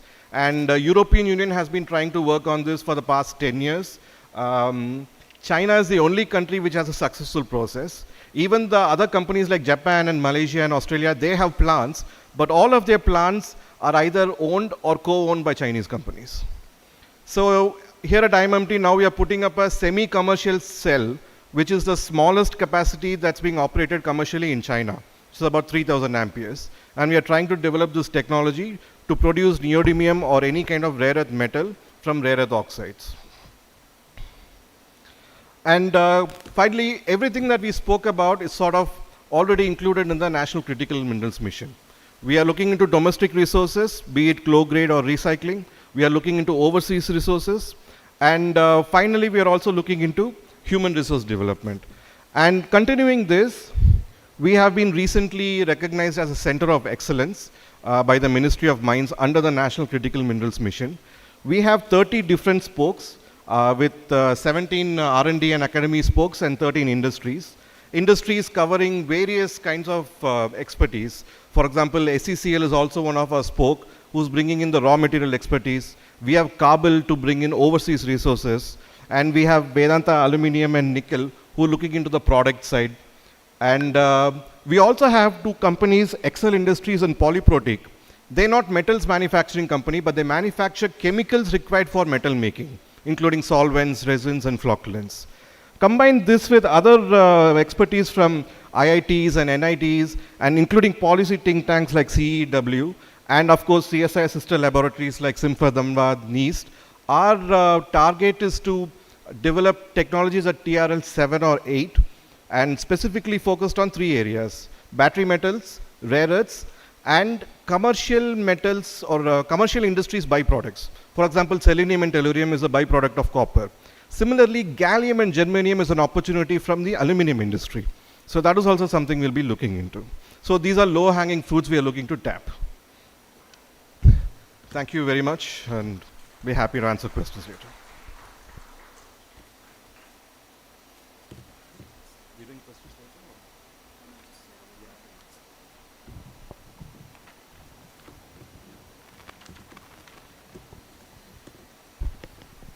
Dr. Sheikh highlighted the critical role of extraction of REE from low-grade feedstock in advancing mineral exploration, emphasizing innovation in overcoming the challenges India faces in this sector. Truly a forward-looking approach to this industry. Thank you very much, sir. Now I am requesting GM Coordination, Sri Rajiv Sinha, sir, to facilitate our guest speaker, Dr. Abdul Rauf Sheikh, sir, with a memento.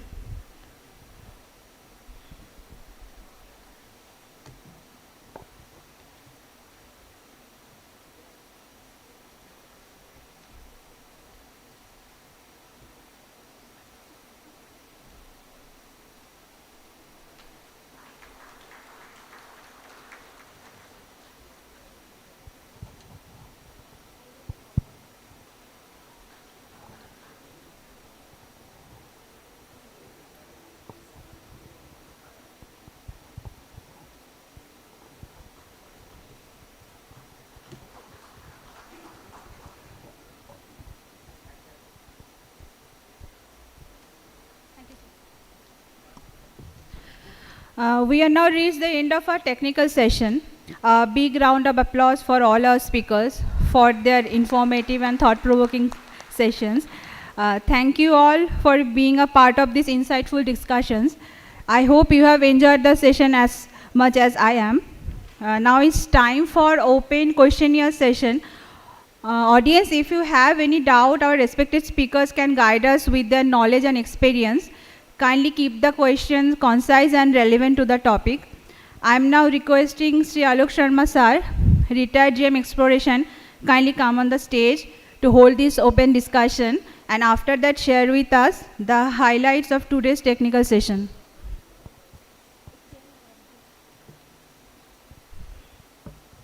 Sir, please come on the stage.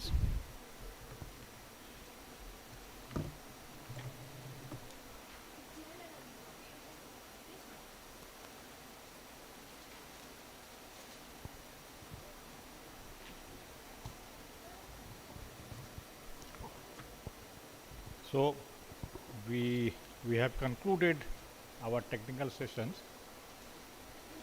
Now I will give a brief what we have done today, and if any questions are left to be asked from the authors, they can go through it. So we started with Dr. Yamuna Singh. He is ex-AMD person, scientist H.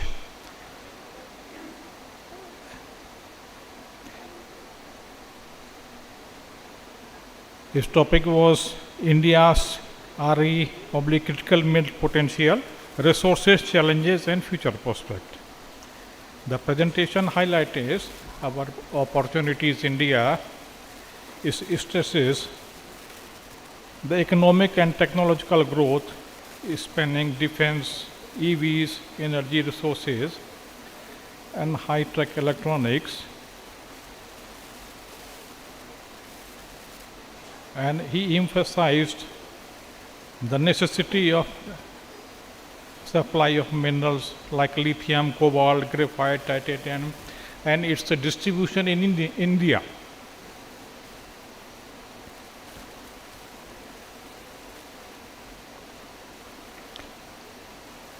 The presentation outlines potential sources, discuss India's lithium and graphite prospect, and international partnerships like Kabil and etc. A SWOT analysis showing the strengths and weaknesses was also presented. Next, there was a very good. So, is there any question from Mr. Yamuna Singh sir?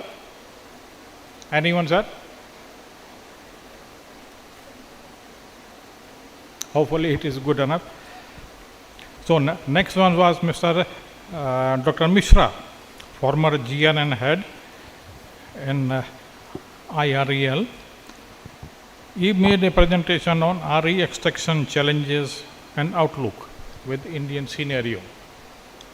The rare elements are critical for the modern technologies. He gave a very thoughtful presentation. Its supply chain, processing, production, etc., etc.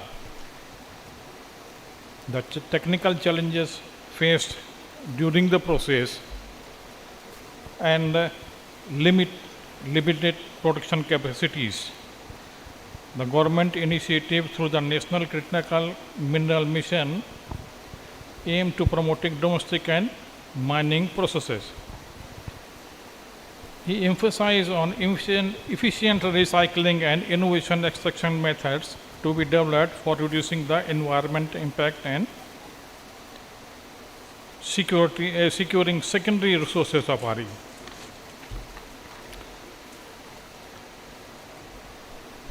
Any questions for Dr. Mishra?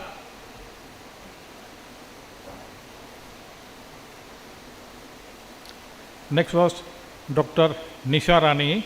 She is director from GSI, and hyperspectral insight, a new frontier in mineral exploration. Dr. Nisha made a presentation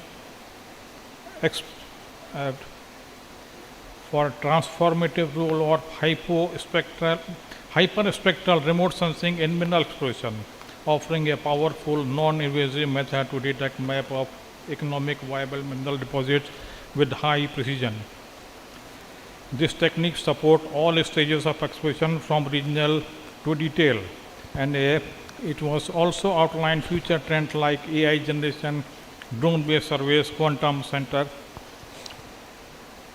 etc.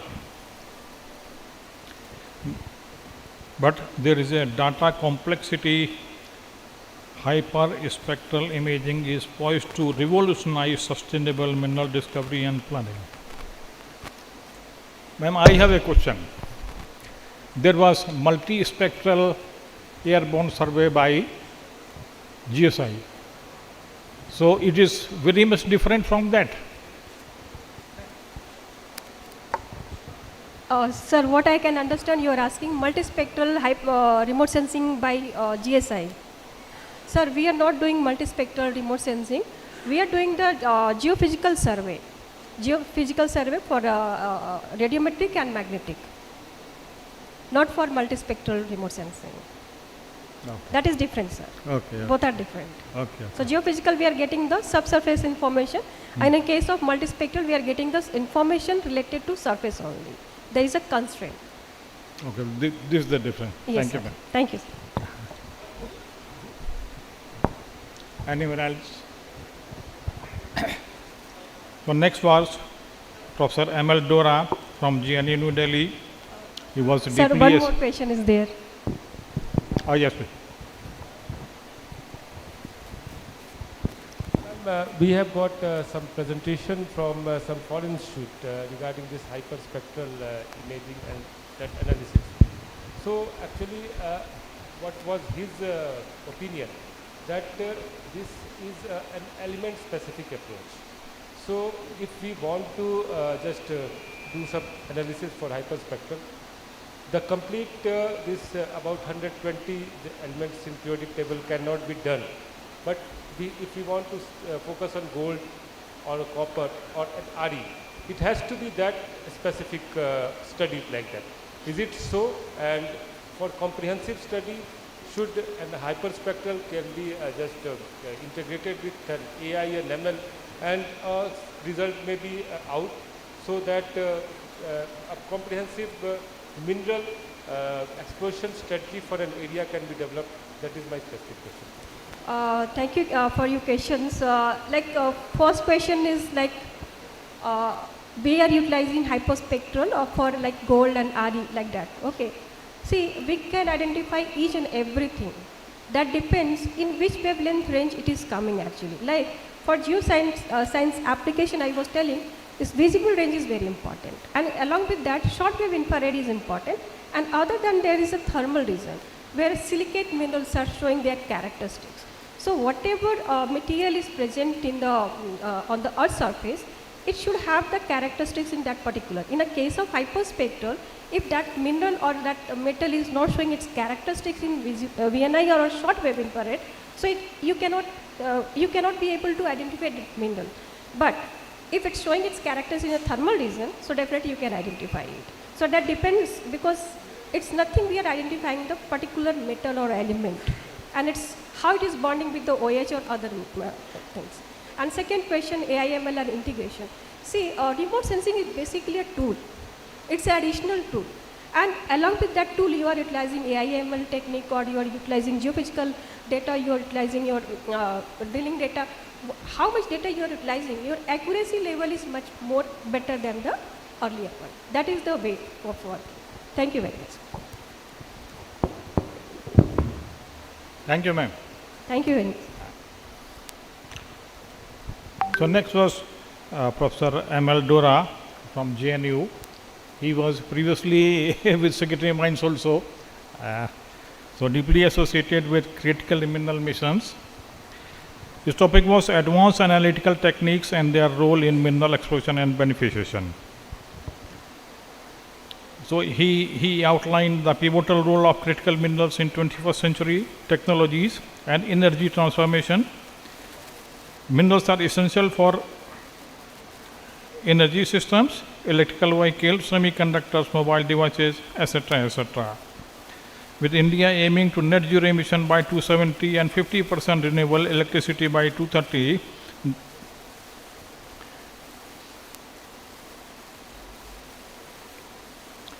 the demand for lithium, cobalt, nickel, rare earth element is set to surge dramatically.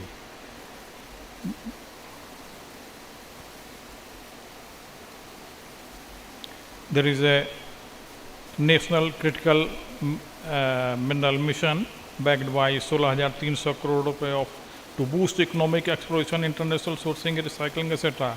The presentation also highlighted geological setting of critical mineral formation, secondary sources like coal, etc., etc. A mineral system approach coupled with AI-driven geoscience is emphasized for deep-seated and unconventional resource targeting. Sir, any questions for Professor Dora? His talk was basically aligned with the government policies, and he's in JNU teaching with them.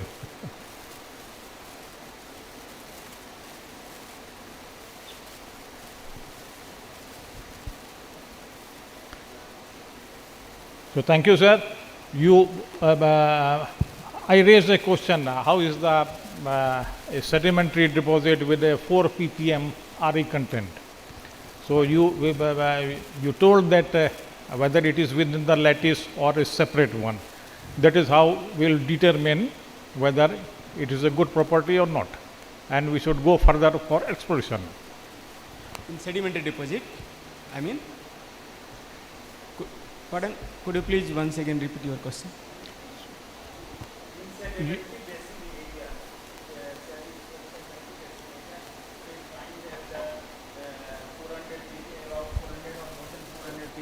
In coal or that coal layers, what will be the scope? Future already you have explained. What will the scope for this? Sir, first we need to do religiously sampling first. Then after sampling logging, then you need to have a petrography studies. First mineral characterization, then sir chemical characterization. Yes. Once chemical characterization, mineral characterizations, they are correlating each other, then sir advanced study is required. Then you can think for subsurface is subsurface continuity or its strike continuity. Then sir you see its scalar vector both. But first you need to know how this 400 ppm is distributed, in which phase, whether silicate phase or oxide phase or any other phases are there. That mineral characterization by petrography microscope is very much required, because petrography is the only thing which will link with field and lab. That is a junction. Without petrography you cannot link field data with lab data.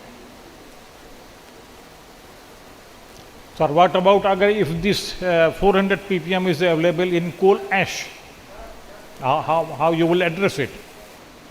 Sir, in coal ash also, sir, what I my little understanding regarding the secondary source of coal ash, it takes some amount of coal ash, then make a stub, because coal ash is a fine powder.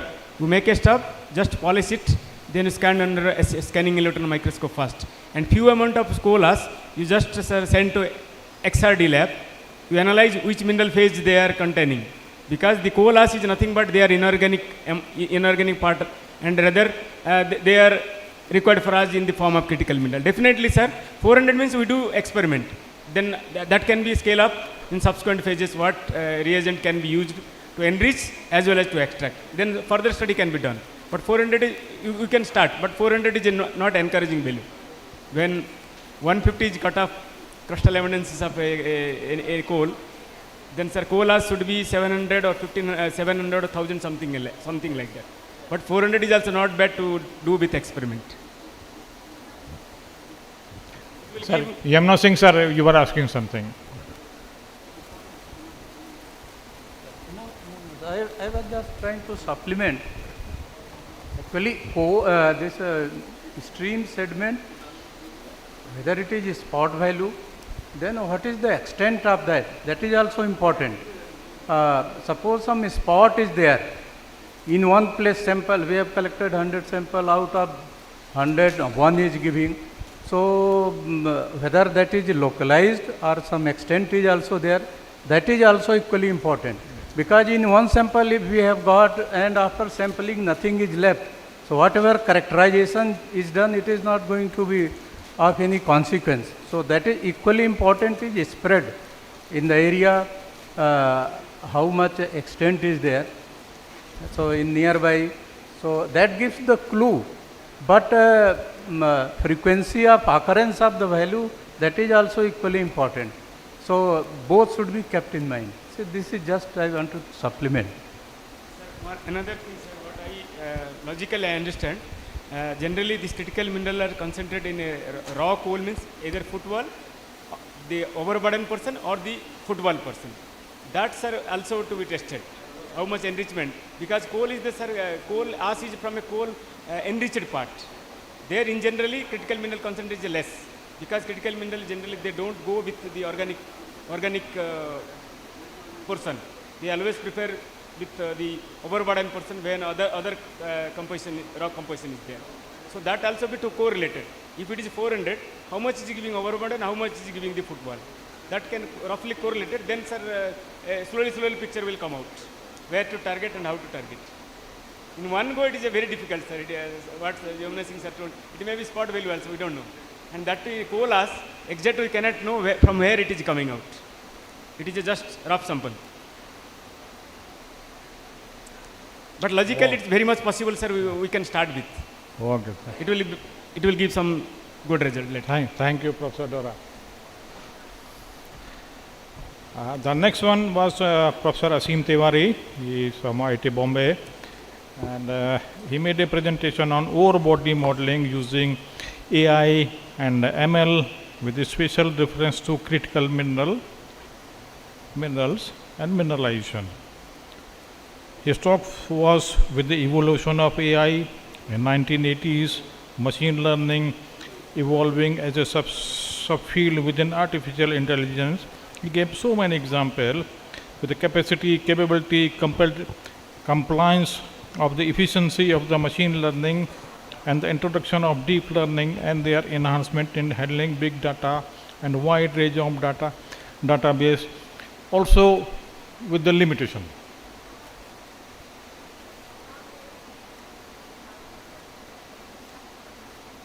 He also emphasized handling and integrating multiple available geological, geophysical, geochemical and geostatical data at a single platform.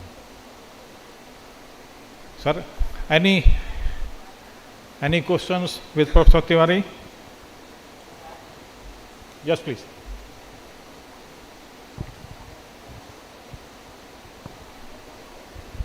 Professor Tiwari, actually, I just want to have simple question that as you have told that you are using for AI ML or something for RE minerals. So in India we are having very few deposits which are like Ambadungar or anything. Have you tested your model on that? Because it is necessary. Sometimes suppose we are developing something for landslide, then we are testing those things for the landslide which has already been occurred.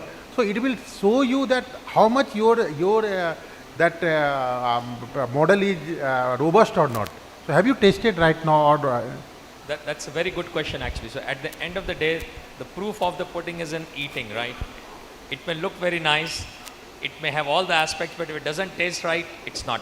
So what you rightly said, and actually you gave the answer as well, is that the way we perform this can be done in two manner.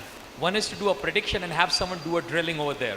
But the other method, as Pankaj just mentioned, is that you could actually have a large data set where you know already the answers, but you only expose a part of that data set to AI to train.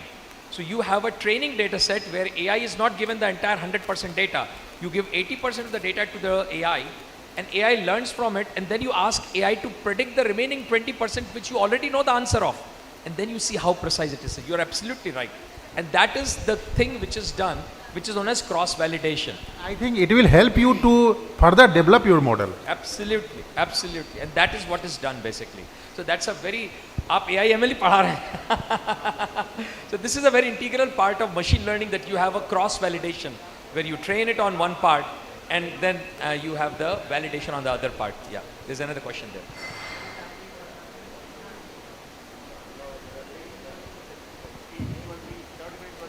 So the question is that how do you decide the training and the testing size? So actually it's a little more complicated. I wanted to just give a kind of a passing answer. So there are three sets. There is a training, validation and testing. Actually there are three sets. And the training and the validation sets are done using cross-validation. And the testing is kept completely outside. And there are specific statistical theories how to extract this testing data set from the original data set. So you don't just randomize it, you create what we call as a disjoint, spatially disjoint convex hull sets. So there is a specific process, because you don't want to do interpolation, you don't want to have data somewhere in between. Your model is more likely to provide a better interpolation but a poorer extrapolation. So you want to test it against the most severe condition. So there is a specific statistical theory, geospatial theory, to take the testing data set. Now coming to the validation, you have a training data set and a validation data set, and they go through a process known as cross-validation. And you can have multiple strategies depending upon your compute power and data size. So if your data size is not large and you have enough compute power, you do LOC, so you do leave one out. So that is a very, very common thing, LOO, leave one out criteria. But if your data set is very large and your compute is not enough, which is always the case, so you do something known as a k-mean fold. So you do k-mean fold cross-validation.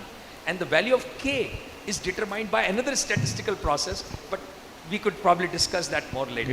Yes, Dr. Tiwari. Thank you very much, sir.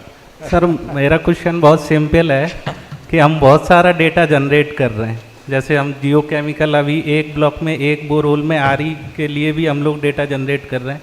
Lithological data हमारे पास है, geophysical data हमारे पास है, हम seismic भी कर रहे हैं, वो डेटा भी हमारे पास आ रहे हैं. तो इतना से सारा जो डेटा हम इकट्ठा कर रहे हैं उसको एक स्ट्रक्चरल डेटा सेट होना चाहिए, जिससे कि कल को मैं आपका मॉडल यूज करने जाऊं तो आसानी से गो थ्रू कर सकूं.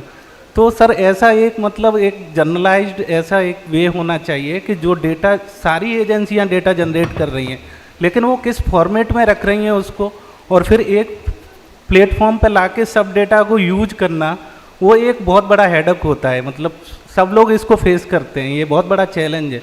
तो इसके लिए कम से कम विद इन इंडिया में एक ऐसा होना चाहिए कि ये आप डेटा जनरेट कर रहे हैं, और फ्यूचर में क्योंकि एआई और एमएल को तो नेग्लिजेंस नहीं किया जा सकता है, तो हमें यूज ही करना है. तो उसके लिए एक स्ट्रक्चरल डेटा सेट के लिए जगह होना चाहिए कि उसको कैसे रखा जाए. आपने जो बोला that is very true, and that's what I highlighted briefly. Essentially, you need something known as a vectorized database. The regular relational database don't work. And most of the data set which exists in the models, you can have lots of software. There are hundreds of softwares which you can buy, and they primarily use a relational database.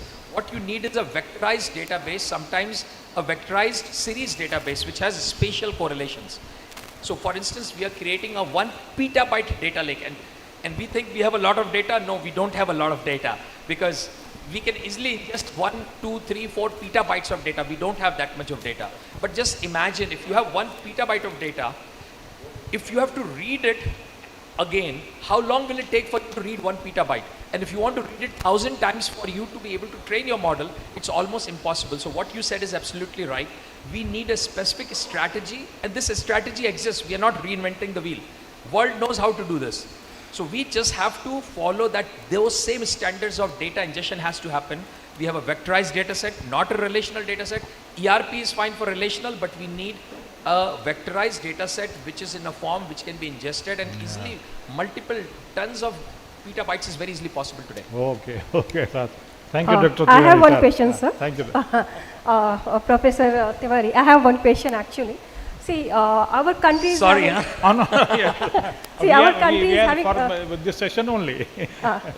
so our country is having very diverse geographic condition, and if you see, somewhere we have arid condition, somewhere we have dense forest area, we have some sparse vegetation condition.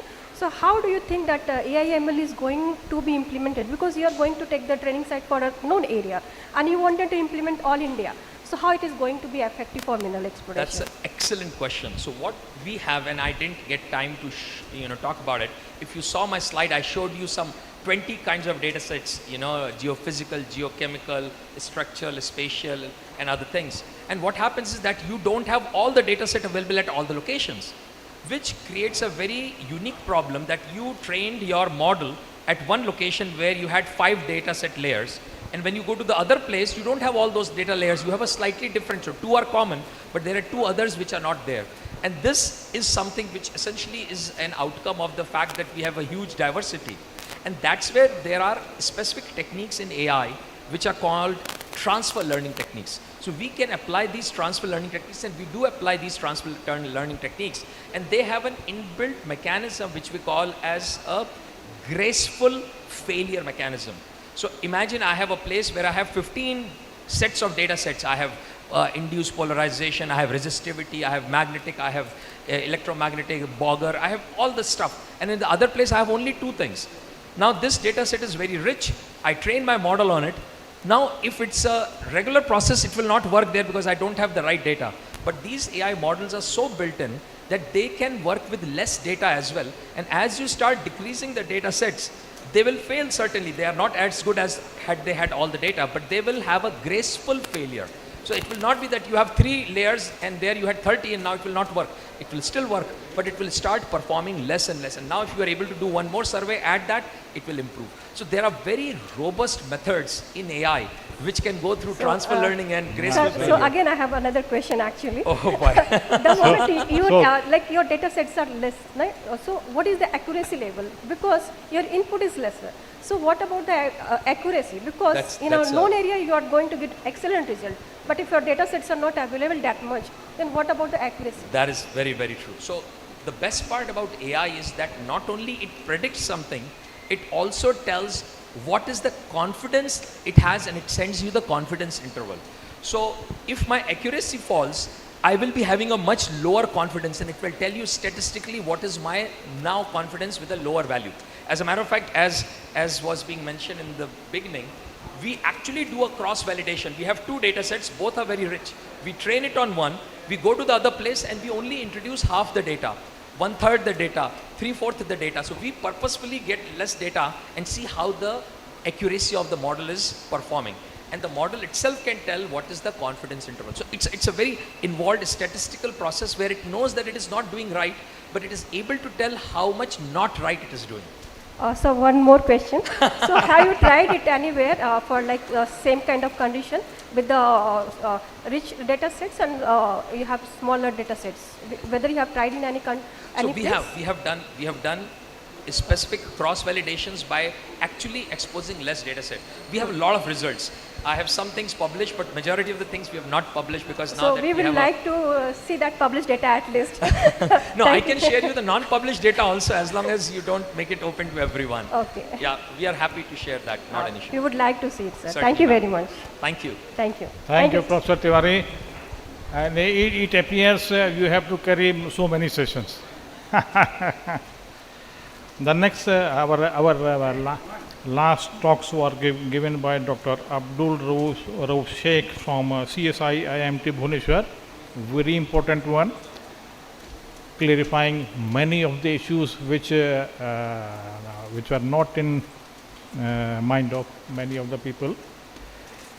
This is regarding highlights India's advance. The topic was extracting RE and critical minerals from the low-grade feedstock. Not so many persons, I have not come across so many persons who know how to extract it, and they are not very sure whether we are doing everything, so whether it is going to be extracted at all or not. So Dr. Rauf highlighted India's advance in developing indigenous technologies for extracting rare earth RE and critical minerals from the low-grade ore, secondary resources and seabed nodules. It showcased CSIR IMT's extensive R&D infrastructure, pilot scale plant, innovation in hydrometallurgy, pyrometallurgy and mineral prospecting, supporting projects on cobalt, nickel, copper, manganese, tungsten recovery. The institute has commercialized multiple technology with industry partners, transferring several of the 2025 for lithium-ion battery recycling and cobalt nickel recovery. India's strategy emphasizes utilizing low-grade domestic and secondary resources through the efficient process of such as carons and high-pressure acid leaching. He also emphasized national critical mission and its aim to strengthen India's self-reliance and sustained capability in the global critical mission minerals and clean energy value. Well done, Dr. Rauf. And this was the end of today's seminar. Any question for Dr. Rauf? Please. He has highlighted really very important area. Many of us is not knowing that ultimately the elements will come out.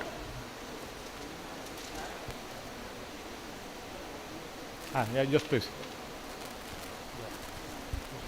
Actually, I was there only, Bhumeshwar. GSI is doing many work in basically in critical mineral, especially in RE. You have told so many things about how you are developing for copper, cobalt, nickel. For those minerals, we are having something. You are trying to improve it. But what about the RE minerals especially? And as you are aware that we have given some samples to, I just not want to disclose those things, but we have given some sample from Odisha also. So what is their result? Whether you are able to do something in that, or because see, only 2-3 institutes are there which is doing work on beneficiation. Like you, one is IBM, mainly two things, two institute only. So you are having a big role on you. So what about the RE minerals beneficiation? Yes, sir. So when it comes to RE minerals, the first thing that we need to look at whether we can upgrade it, whether we can beneficiate it, and then follows extraction. When it comes to RE, sir, not all the REs are valuable. So there are certain REs like neodymium, praseodymium, they are very valuable for magnet. Then you got dysprosium, yttrium and terbium. They are very valuable for magnets. Then you got other REs in the lower end which are in a very few ppm, which are required for nuclear applications and strategic applications. But the problem is, unless we come through a fully extractable version and we have beneficiated to a certain point, or if it's, for instance, in case of a fly ash, we are getting it in a very soft material. It is a form of a hydroxide material. We don't need to beneficiate it because extraction is easy from a hydroxide material. But when it comes to ores, first it starts with brittle beneficiation process. That's why we are waiting for some results to come in. And the problem with beneficiation, sir, it works better at higher scale.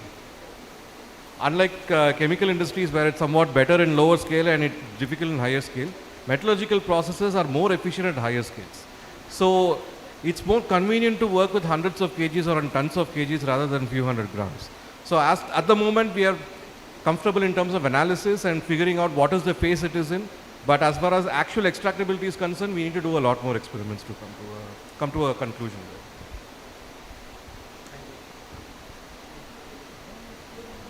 Any minerals? Sir, Saurabh Singh. Sir, I have two questions, sir. As related to the coal industry, we are more concentrated about overburdens, coal washery rejects, and other these things.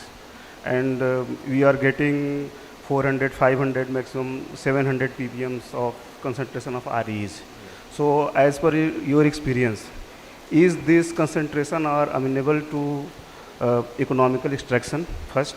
Second thing, is it more beneficial to extract REs from raw coal than the fly ash? Which one is more easier and more economical? So when it comes to 400 ppm, sir, it's not economical. But it works for our fly ash process because we are not only targeting REs, we are targeting everything else present in the fly ash. So the profit comes not just from one component, profit comes from 4 or 5 different components. And in the process of extracting the major components, we're able to get REs in an upgraded form at 7000 ppm.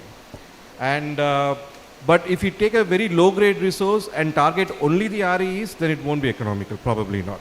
So when it comes to overburden, we'll have to see what other values are present in the major mass. Second, sir, when it comes to whether it's better in fly ash or coal, we'll have to see, but the interesting thing is when it is in coal, it might be a little bit more segregated, because when it comes to a fly ash, it's already burned in the boiler and it goes through a phase change while it's getting burned in the boiler. And what we find is when it's in fly ash, it's hard to beneficiate the fly ash.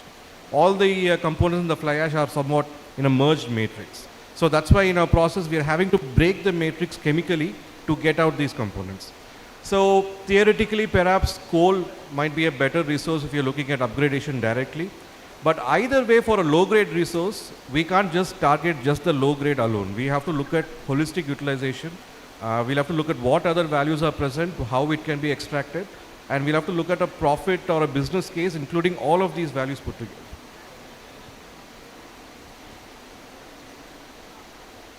Not as such, sir, because it depends on what technology you have to go through. Because when you take beach sand goes through extraction, and also beach sand gives you 6 or 7 different products. Those products fetch you a good margin compared to the REs itself.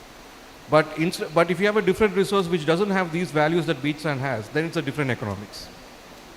So REs is a complicated scenario. It's case-to-case basis needs to be analyzed.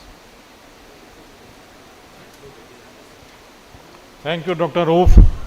And by this, there is a question. Washery rejects. Please use mic. Are you from washery rejects? No, sir, we haven't worked on washery rejects, but through our Center of Excellence, we are now going to work with both Singareni collieries as well as NTPC mining on the overburden. First step would be to check what's there in the overburden. Then the next step would be to think about how to extract it from the overburden.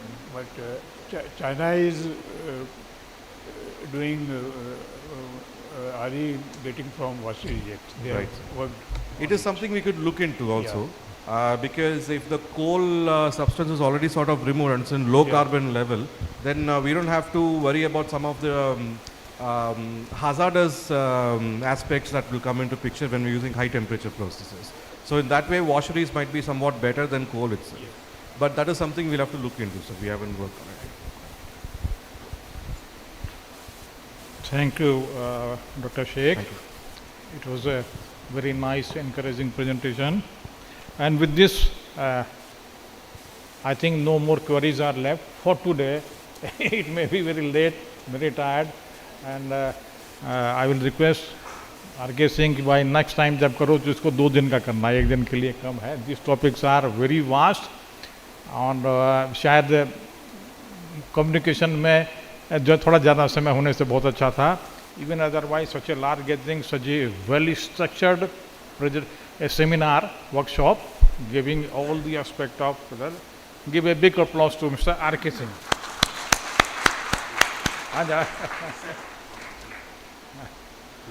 Yes, sir.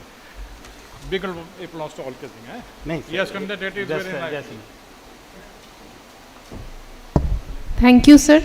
I would now request Shri R.K. Singh sir, GM Exploration CMPDI, to kindly felicitate Shri Alok Sharma sir with a token of thanks.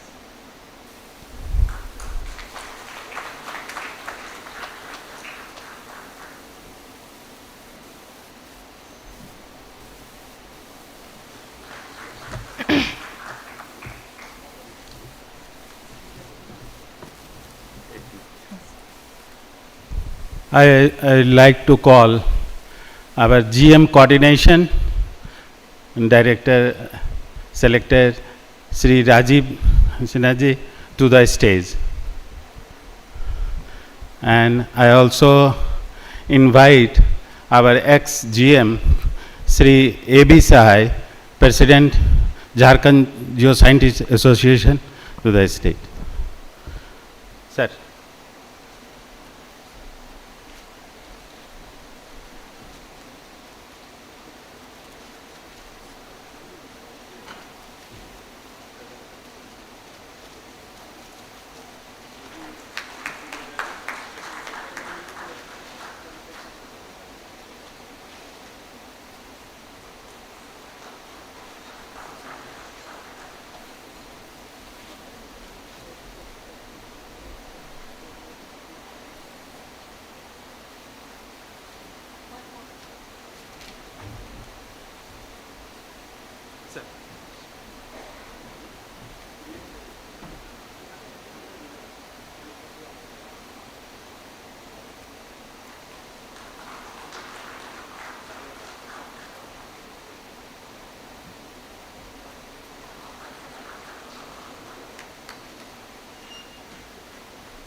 एक respond करना चाहूँगा, हमारे x-GM Alok Sharma साहब ने बोला कि ये at least 2 days का होना चाहिए.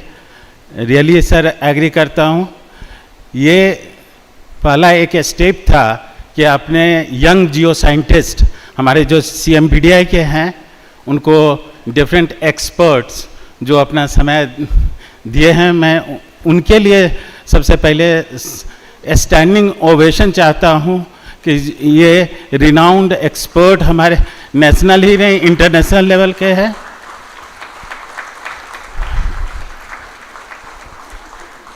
और सर बताना चाहूँगा कि ये हमारे जो यंग जियो साइंटिस्ट हैं उनको एक्सपोज करना चाहता था इस RE और क्रिटिकल मिनरल के बारे में, जो कि वर्ल्ड में और अपने इंडियन कंटेस्ट में क्या डेवलपमेंट हो रहा है, जिसके बारे में जिसे वो फर्दर उसमें किस तरह से इन्हांस करेंगे.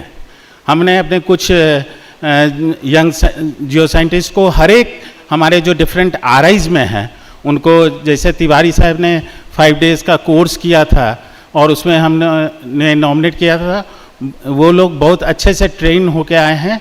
उसको किस तरह से हम लोग आगे नेक्स्ट स्टेप में ले जाएंगे, उसके लिए फिर सर आपसे कांटेक्ट करूंगा हम लोग कि किस तरह से हम लोग फर्दर उसको एनहांस करें कि हम एक ट्रेंड सेट कर सकें कि other than coal and lignite exploration हम इस फील्ड में किस तरह अपने नेशन को कंट्रीब्यूट कर सकते हैं. Once again I thank you on behalf of CMPDI. Now Gupta sir अब हमारे फॉर्मल वोट ऑफ थैंक्स के लिए हमारे MOC अनाउंस करेंगे. As we come to the end of this insightful workshop, I extend my heartfelt gratitude to our esteemed speakers for sharing their valuable knowledge and experiences with us. It has been a pleasure to be surrounded by such talented and knowledgeable people.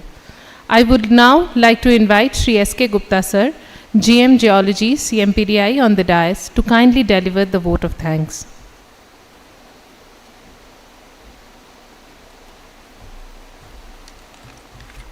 Thank you, Palwai, for calling me for vote of thanks.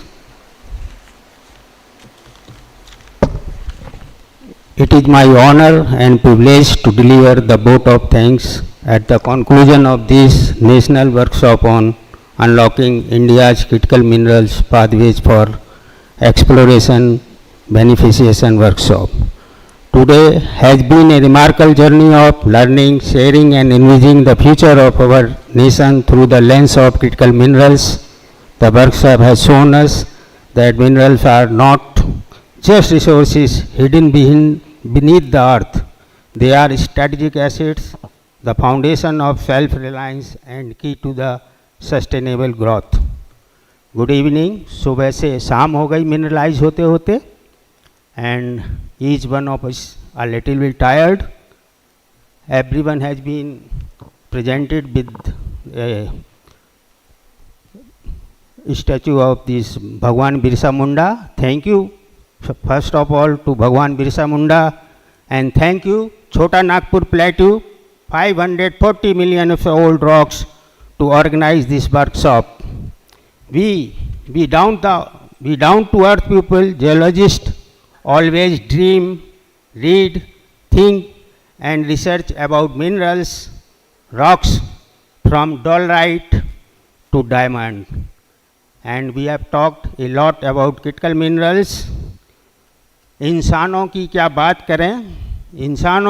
बात करें, यहाँ तो पत्थरों में भी भेद होता है, कोई सड़क पर पड़ा है तो कोई गहनों में जड़ा है.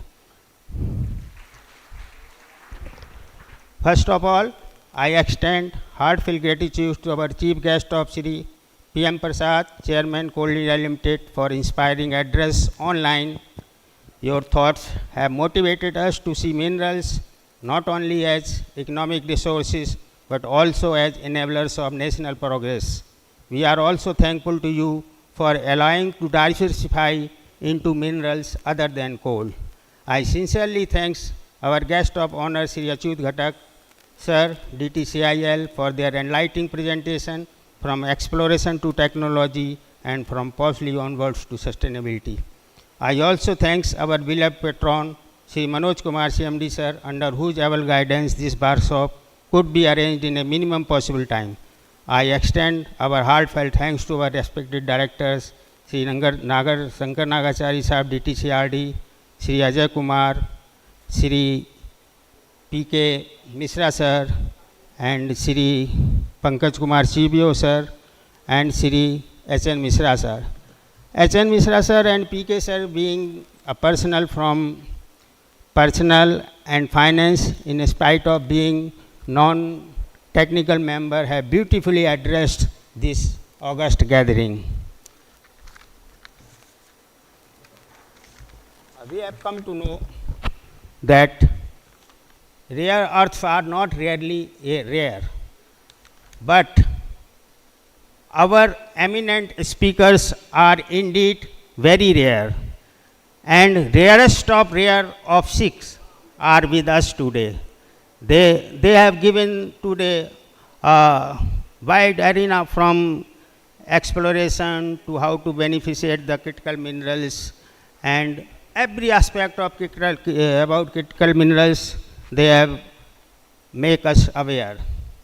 And I sincerely thank our keynote speakers and experts, Sri Yamuna Singh, Dr. Nisha Rani, Professor Asim Tiwari, Professor M.L. Dora, Sri B.R. Misra Sir, and Dr. Abdul Rayouf Sheikh. I have come to know that Dr. Nisha Rani is the first women director of the GSI Training Center at Hyderabad. उनके बारे में मैं 2 line कहना चाहूँगा. बुंदेले हर बोलों के मैं हमने सुनी कहानी है, खूब पढ़ी मर्दानी वो तो GSI वाली निशा रानी है. बुंदेले हर बोलों के मैं हमने सुनी कहानी है, खूब पढ़ी मर्दानी वो तो GSI वाली निशा रानी है. Afternoon session always remains a bit tough for the speaker, but Professor Asim Tiwari sir जो है, make it a live session. In fact AI और ML जो है वो एक ऐसा सब्जेक्ट रहा है कि everyone is interested nowadays in this. और उन्होंने तो जो है, we have talked a lot about critical minerals. We have also heard about the critical mass. When critical mass joins, atom bombs becomes explosive. We have also heard about the critical velocity. But today I have coined a new term from the speech of Dr. Asim Tiwari, critical year. 2015 was the critical year when artificial intelligence surpassed the human intelligence, if I am not wrong, sir. So in the calculus we usually study this x tends to 0 or x tends to infinity, and he has told AI tends to gods. It's near to God, not has become God, but AI tends to God. And he has also talked about the universal approximation theorem. I will call it a ultimate approximation theorem. And one thing, I do not know what I do not know, I know what I know. He has made us confused, what I know, what I do not know, what I should know, what I should not know. But हम सभी ने जो है वेद व्यास का नाम सुना है. वेद एक था, उन्होंने उसका व्यास करके 4 बना दिए, इसलिए उनका नाम वेद व्यास पड़ा. और now professor Asim Tiwari has added 1 more Veda, that is the Dhatu Veda. So he has not only become a historical, or I would say a religious figure for this nation. And what to say, sir, today what you have done for this August gathering जो है, it is really जो है sir, it's beyond my heartfelt. आपने तूफान में नाव तब मोड़ दी, आपने तूफान में नाव तब मोड़ दी, लोग जब आ गए थे कश्तियां छोड़कर. आपने तूफान में नाव तब मोड़ दी, लोग आ गए थे जब कश्तियां छोड़कर. लोग एक दिन ऐसा कद होगा आपका, एक दिन ऐसा कद होगा आपका, लोग उठ जाएंगे कुर्सियां छोड़कर, लोग उठ जाएंगे कुर्सियां छोड़कर. सर का जो है session beyond the stipulated time था, मोर देन 1. आप ही बोलिए कैसे रुक जाएं हम, आप ही बोलिए कैसे रुक जाएं हम इस सेमिनार में बज रही तालियां छोड़कर. Sir very very thank you sir. आप लोगों ने जो है सारे स्पीकर्स ने, they have done really so much knowledgeable session it was. Briefed about exploration, technology, beneficiation, extraction challenges, use of AL, MIL and ore body modeling, and national policy for critical minerals. Ideas of all of you are full of confidence with a pleasing fragrance of rose. और हमारे जैसे कि सिंह साहब ने बोला कि जो हमारी यंग जनरेशन है, यंग जियो साइंटिस्ट है, उनके मन में आप लोगों ने एक जो है for sowing the seeds of inquisitiveness and lightning the jyoti of imagination among all of us. Many many thanks to all the distinguished speakers. आप सभी की सोच में आत्मविश्वास की महक है, आपके इरादों में हौसलों की मिठास है, आपके इरादों में हौसलों की मिठास है. और देश का विकास हो, इसीलिए आप सबकी नीयत में सच्चाई का स्वाद हो. आप सभी की पूरी ज़िंदगी एक महकता हुआ गुलाब हो. आप सभी की पूरी ज़िंदगी एक महकता हुआ गुलाब हो. To all participants from CMPDI and outside CMPDI who have joined us from across the country, thank you for your enthusiastic involvement, which added life and energy to this program. Without you, this gathering would not have been as meaningful. Your enthusiasm, questions and suggestions reflect the spirit of making India Atmanirbhar in critical minerals. I thank the members of media for evincing interest in covering this event. It is you and only you, especially for media, it is you and only you who take us outside this boundary to make us known and famous, not only in India, but also abroad. Finally, a special note of appreciation to the organizing committee and volunteers. Your tireless efforts behind the scene ensured the smooth and successful conduct of this workshop. In the end, a special thanks to our untiring GM exploration, Sri R.K. sir. Lovely, we call him R.K. sir, whose continuous support cannot be expressed in words. इसीलिए वो अपने लिए कुछ नहीं करते हैं, लापरवाह हैं खुद के लिए, मगर सबकी परवाह करते हैं. लापरवाह हैं खुद के लिए मगर सबकी परवाह करते हैं, कोई मोल नहीं है फिर भी, कोई मोल नहीं है फिर भी आप जैसे अनमोल लोगों के, सारे स्पीकर सारे यहाँ सब अनमोल लोग हैं, आप जैसे अनमोल लोगों को दिल से प्यार करते हैं। Friends, this workshop is not an ending, it is a new beginning, a beginning of collaboration, innovation and responsible action. Let us carry forward the knowledge gained here and together build a self-reliant, resource-secure and sustainable India. मंजिल मिलेगी हमें जब इरादे महान हो, मंजिल मिलेंगी हमें जब इरादे महान हो, REE से सजे भारत और सपने आसमान हो। थैंक यू, जय हिंद। लेकिन मैं प्रोफेसर असीम तिवारी से क्वेश्चन नहीं कर पाया था, वो नॉन टेक्निकल क्वेश्चन है, इसलिए एंड ऑफ द सेशन में पूछता हूँ। That is not a technical question, that is a emotional question. Sir, you have said कि AI can do anything, can we have a child? And the second question is, can that child give the happiness of the child? We ourselves we have a child. Sir, can you answer this question?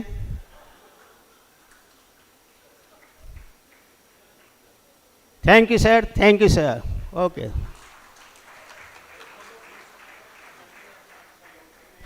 सभी लोगों से निवेदन है कि वो यहाँ stage पे आ जाएं, एक ग्रुप फोटो हो, जिससे कि आज के सेमिनार एक यादगार शाम बनी रहे। Thank you. Welcome to stage, each and every one of you.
Thank you, everyone.